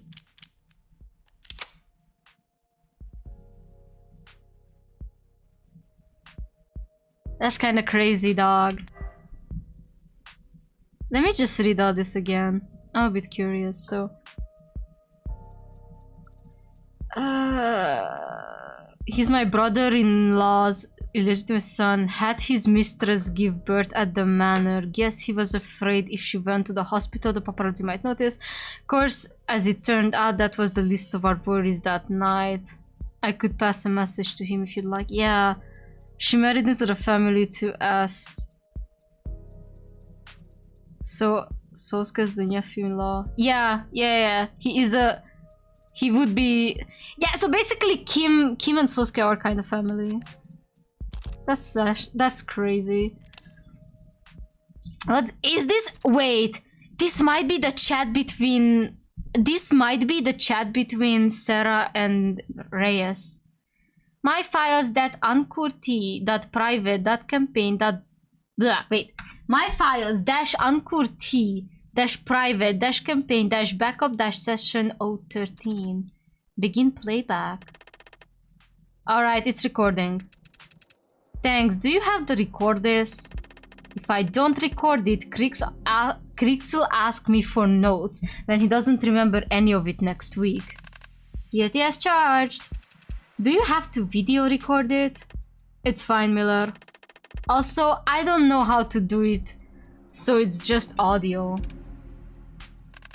What's up, Trey? Eyes bothering you again? Are they flickering? Nah, but you're staring a hole in the wall. Oh, I was just thinking, like... Are we cyberpunk? I think we qualify, yeah, but we can go get you some felonies if you're feeling... No, I mean like culturally. Is this cyberpunk? What do you mean? Just dice and paper, easy entertainment that can't be bugged or tracked. Perfect way to fight Big Brother, don't you think? Yeah, but we could do cards or something too. You think playing Go Fish is cyberpunk? Well, no, but like a tabletop RPG? That's what you're on about? I'll be real, you sound dumb as shit right now, man. Huh? There's literally nothing more cyberpunk than a tabletop RPG. Oh, are they talking about the cards that they were playing before Morgan arrived? He's got a point. Learn your history, Trey. Now, pay attention. As you approach the town's walls, swords clanking against shields ring out, voices rise, and arrows are loosed. Wait, they're actually playing D&D! Oh my god! You stumbled upon the closing acts of a fierce battle, and it's clear the players intend to let it play out to its natural conclusion. Up on the parapet, a stern, horned woman, her long, proud hair slicked with the same blood that drips down her brow, spots you. Her eyes go wide. She doesn't seem pleased to see you. She thinks we're like enemy reinforcements? We kinda are. We got a charter from the dukedom to protect its people, and the horned guys are all foreigners. Can't we ignore that? If I break an oath, my build is screwed! Oh my god, Miller is playing a paladin! Wait, this is so funny! No! Oh. I have a telekinesis, alright? You gotta toss her off the wall? What? No, talk to her. What's the spell? You have a telepathy talent, if that's what you're asking. Right, okay, I use telepathy. Roll the dice. I got a 14. Okay. Skimming the surface of her mind, you see visions of allies cut down and civilians fired upon. Her skull is teeming with rage and despair at this brazen defilement of the rules of war. Oh shit, this is Hornling village and she's under attack. Tough luck. You've got an oath. Yeah, but if I ignore the plight of the innocent, my beard is screwed. Paladins have it rough. I'm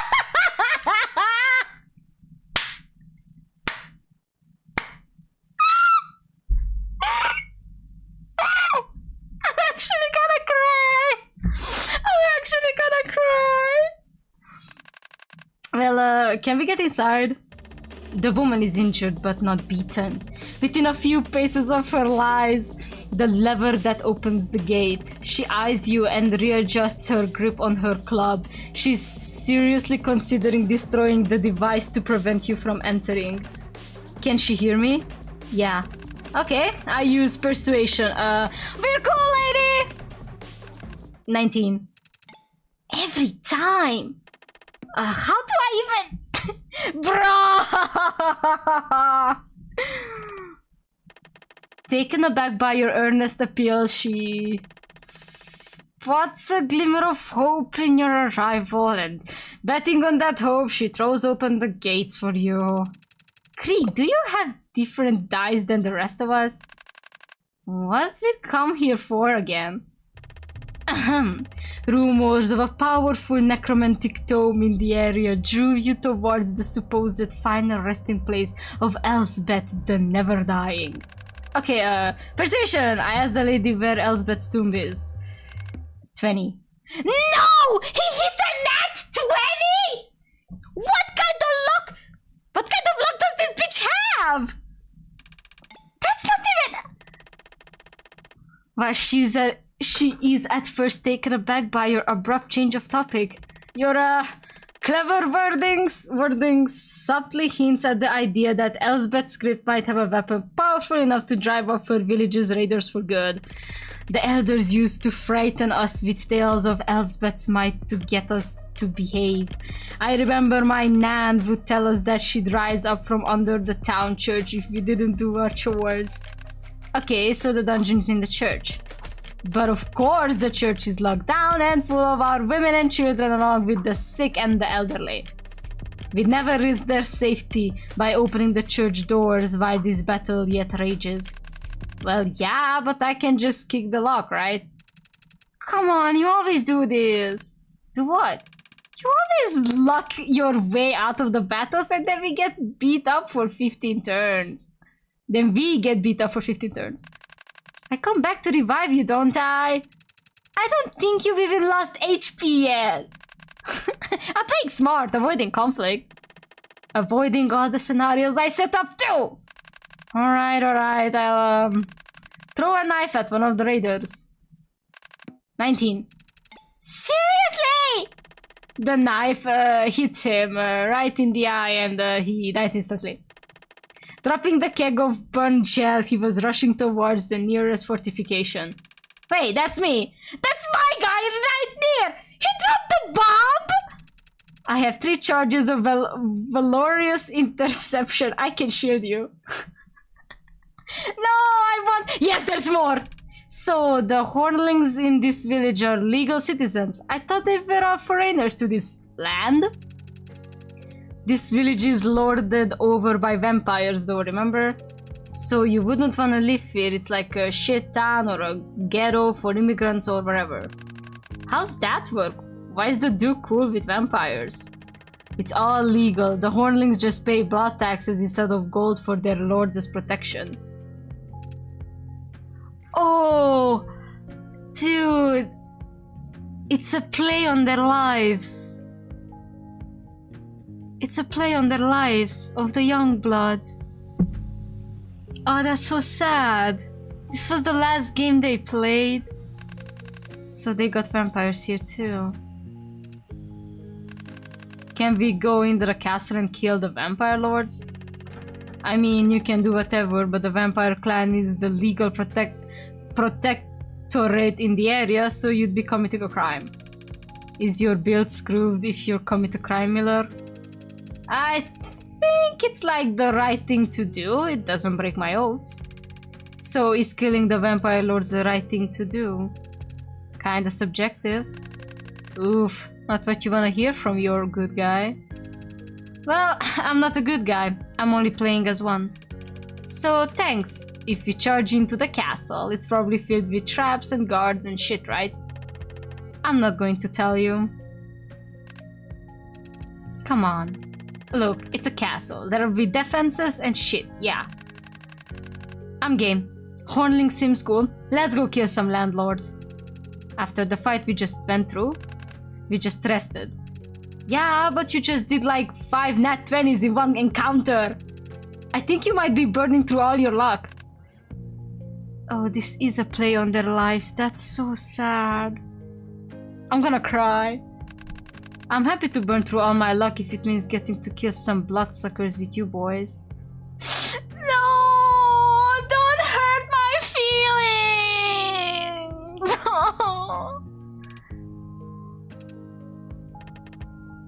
Thanks, Creek. I'm gonna cry. But also, you're literally out of change of fortune charges. We just rested! It was a short rest though. Heh. Damn. Reality's cruel. Oh, this was so good! File corrupted. Playback terminated early. Oh, this was so good.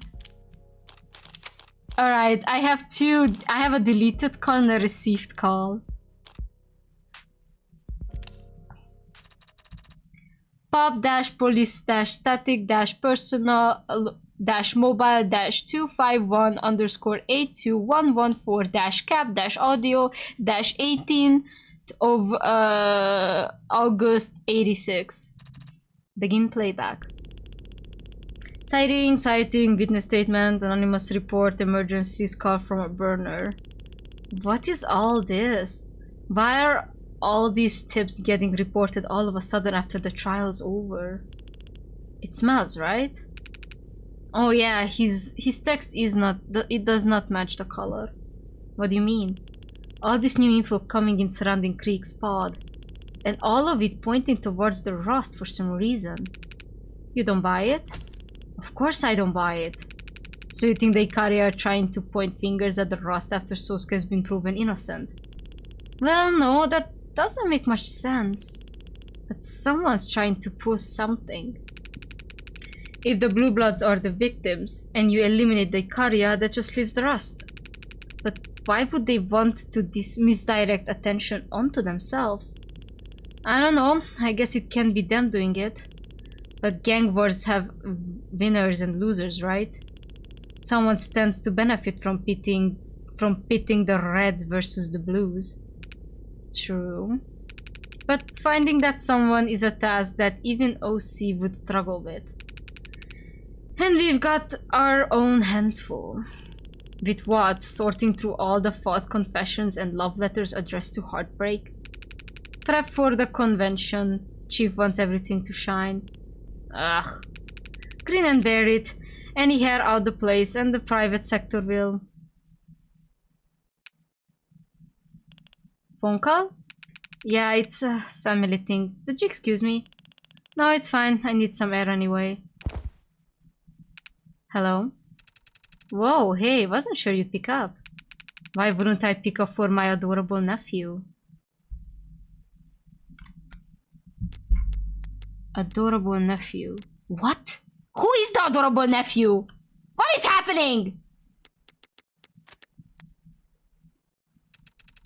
What is this? Am I on speaker? We gotta stick to code names? No, I'm just going to have to delete all this later. Thanks for that. Why would you call me on this line? It's the only number I have. You haven't exactly kept in touch. I don't... Relax, man. It's a joke. Remember those? You used to be good at them. Yeah, I remember. I never took anything seriously. Only way to live. I hope you don't mean that. Do I hear a teaching moment coming on? It's like riding a bike for you.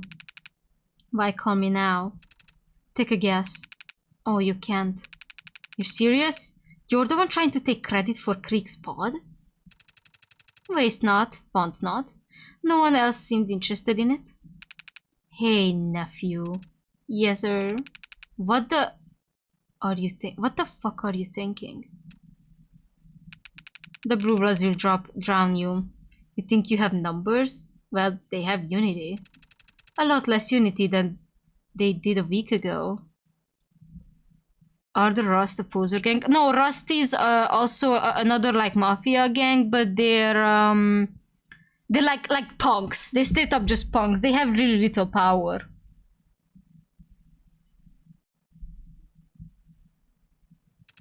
Creek was a flickering light bulb, a low-quality hope for the Youngbloods. I extinguished that, and the old guard haven't even tried to retaliate. If I were a Youngblood, I start feeling pretty damn disposable right about now. Is this the Huntsman? This might be the Huntsman. You want to start a civil war? That's on your head, but taking credit for kills you didn't earn sounds like a pretty dumb way to spark it.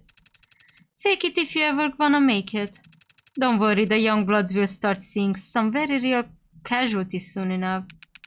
Don't do this. This is... Do you even have permission from... Now that's low. You, of all people, chattering to tell Mom. Because I'm taking initiative. Because I'm stirring the pot that's stone cold. You wanna act your age, urge caution, pray 3 times a day to the status quo. Go right ahead. I'm gonna move. I'm sorry. I didn't call to argue. This was a courtesy call. Thought you might appreciate a warning about all the smoke that will get blown up your ass over the next few weeks. Thanks, but I'm not so old I can't recognize bullshit when I smell it. That's good. Glad to hear you're still sharp. Besides, I'm not in OC anyway. You went back to arson. You're not still in homicide, are you? Thought that was like a sabbatical. No. That sucks, because I've met all the guys who are in OC and I don't like any of them. Sounds like they're doing their jobs then. Sure. Hey, listen, I didn't mean to drop contact. Don't worry about it. You picked up when I called. That's all anyone can ever do, right? Bare minimum. Yeah, well, not like I can invite you over for dinner. I guess not. Don't do anything that'll get you killed. Damn, you're full of good advice today. Got the fortune cookies afraid for their job security. I mean it. Don't do anything that'll get you killed. There it is, the double emphasis. What what would you used to do to always say redundancy, right? I remember. Believe it or not, I took every lesson to heart. I feel like that might have been, if you go by the shot that there's a chance that London is a huntsman and there are multiple, because we know that there are multiple huntsmen, and he did say that if the other guy asked for connect, like, I feel like that was huntsman. Received call. Pubs dash judicial dash handheld dash personal dash mobile dash Rockford underscore E 16th of August 86. This was the phone call after she talked to Morgan. Begin playback. Hey. No, I'm glad you called. I could use some decompression. Well, I just had a loss. But don't tell anyone I called it that. Thanks. It'd be the death of me if it ever got out. Yeah, no, I read the story, but what I could. It was kinda hard to read anything in between the editorializing. Right, if it gets you the resources, who cares? I don't know at this point if I can be conspiratorial for good. For a second, I'm not sure they want Heartbreak caught. But that's going a bit far. It's more like so long as Heartbreak's out there, they want to take advantage of the moment. People are scared because of Heartbreak. The state thrives on fear. Some of the radicals are getting bold. The state will relish the chance to draw them out. Maybe after the election. No, that's okay. I've thought about myself. I just don't want to go that path if I don't have to, you know? Still got my pride. Really? Wow, they're taking it pretty seriously then. Reflect their priorities, of course. Data's their lifeblood. No, I mean, that's great. How long will you be in town? Yeah, I'm excited to finally meet in person. We should get dinner. Yeah, definitely. Sorry if you were hoping for that kind of excitement, but no. There's no jealous ex in the picture for you to worry about. But there's a jealous potential lover in the background! Oh! I think you'll be fine. Call saved. Oh, that's... I was hoping that we're gonna have the call between Reyes and... what is it called? Reyes and...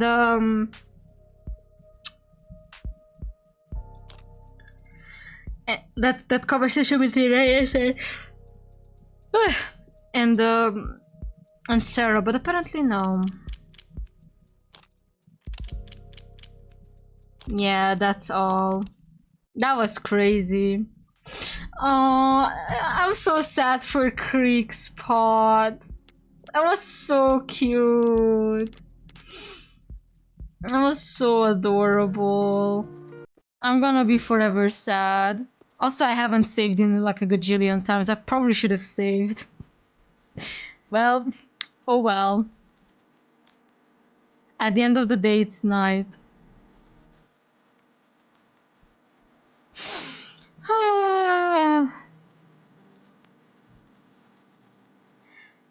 I'm so sad. But I'm so... It was so cute, the family photo. Like, just... I was so cute looking at Sosuke showing off his phone wallpaper with Mirai and Makoto. He's so adorable. I don't think I could have. I probably couldn't have, but it's fine. I might actually have to roll into High Roller or actually go through episode 0 again just to get the rest of the... what is it called? The rest of the...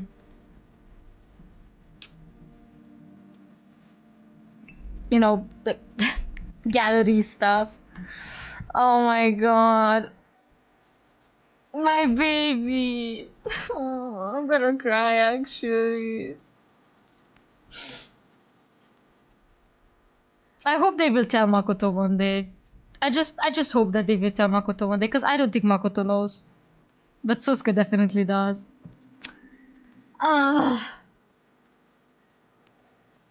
He's he is just a sad wet kicked puppy, huh?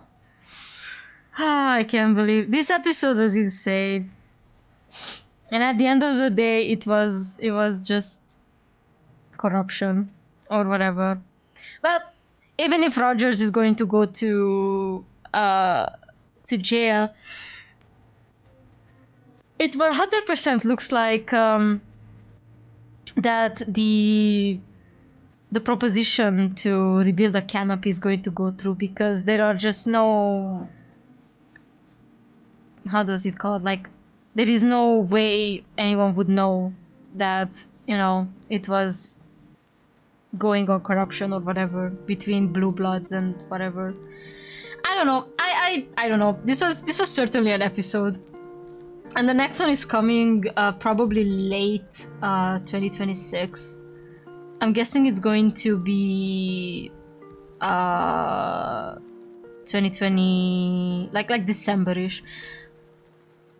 I got full House of Nobility at the end. That was the achievement for completing episode 2. And 3 is... there is nothing about 3, only a picture. I hope they drop a trailer eventually. I'm a very curioso. But yeah. Alright, chat. Thank you guys so much for watching. I am going to go and bawl my eyes out, because I genuinely started tearing up at the family. It was really, really adorable. And if you want more Yakuza stories, I'm going to be playing Yakuza 1 this Sunday. Don't ask which version, I still don't know yet. I will figure it out. I have 2 days. What are you worried about? Don't ask too many questions. And yeah.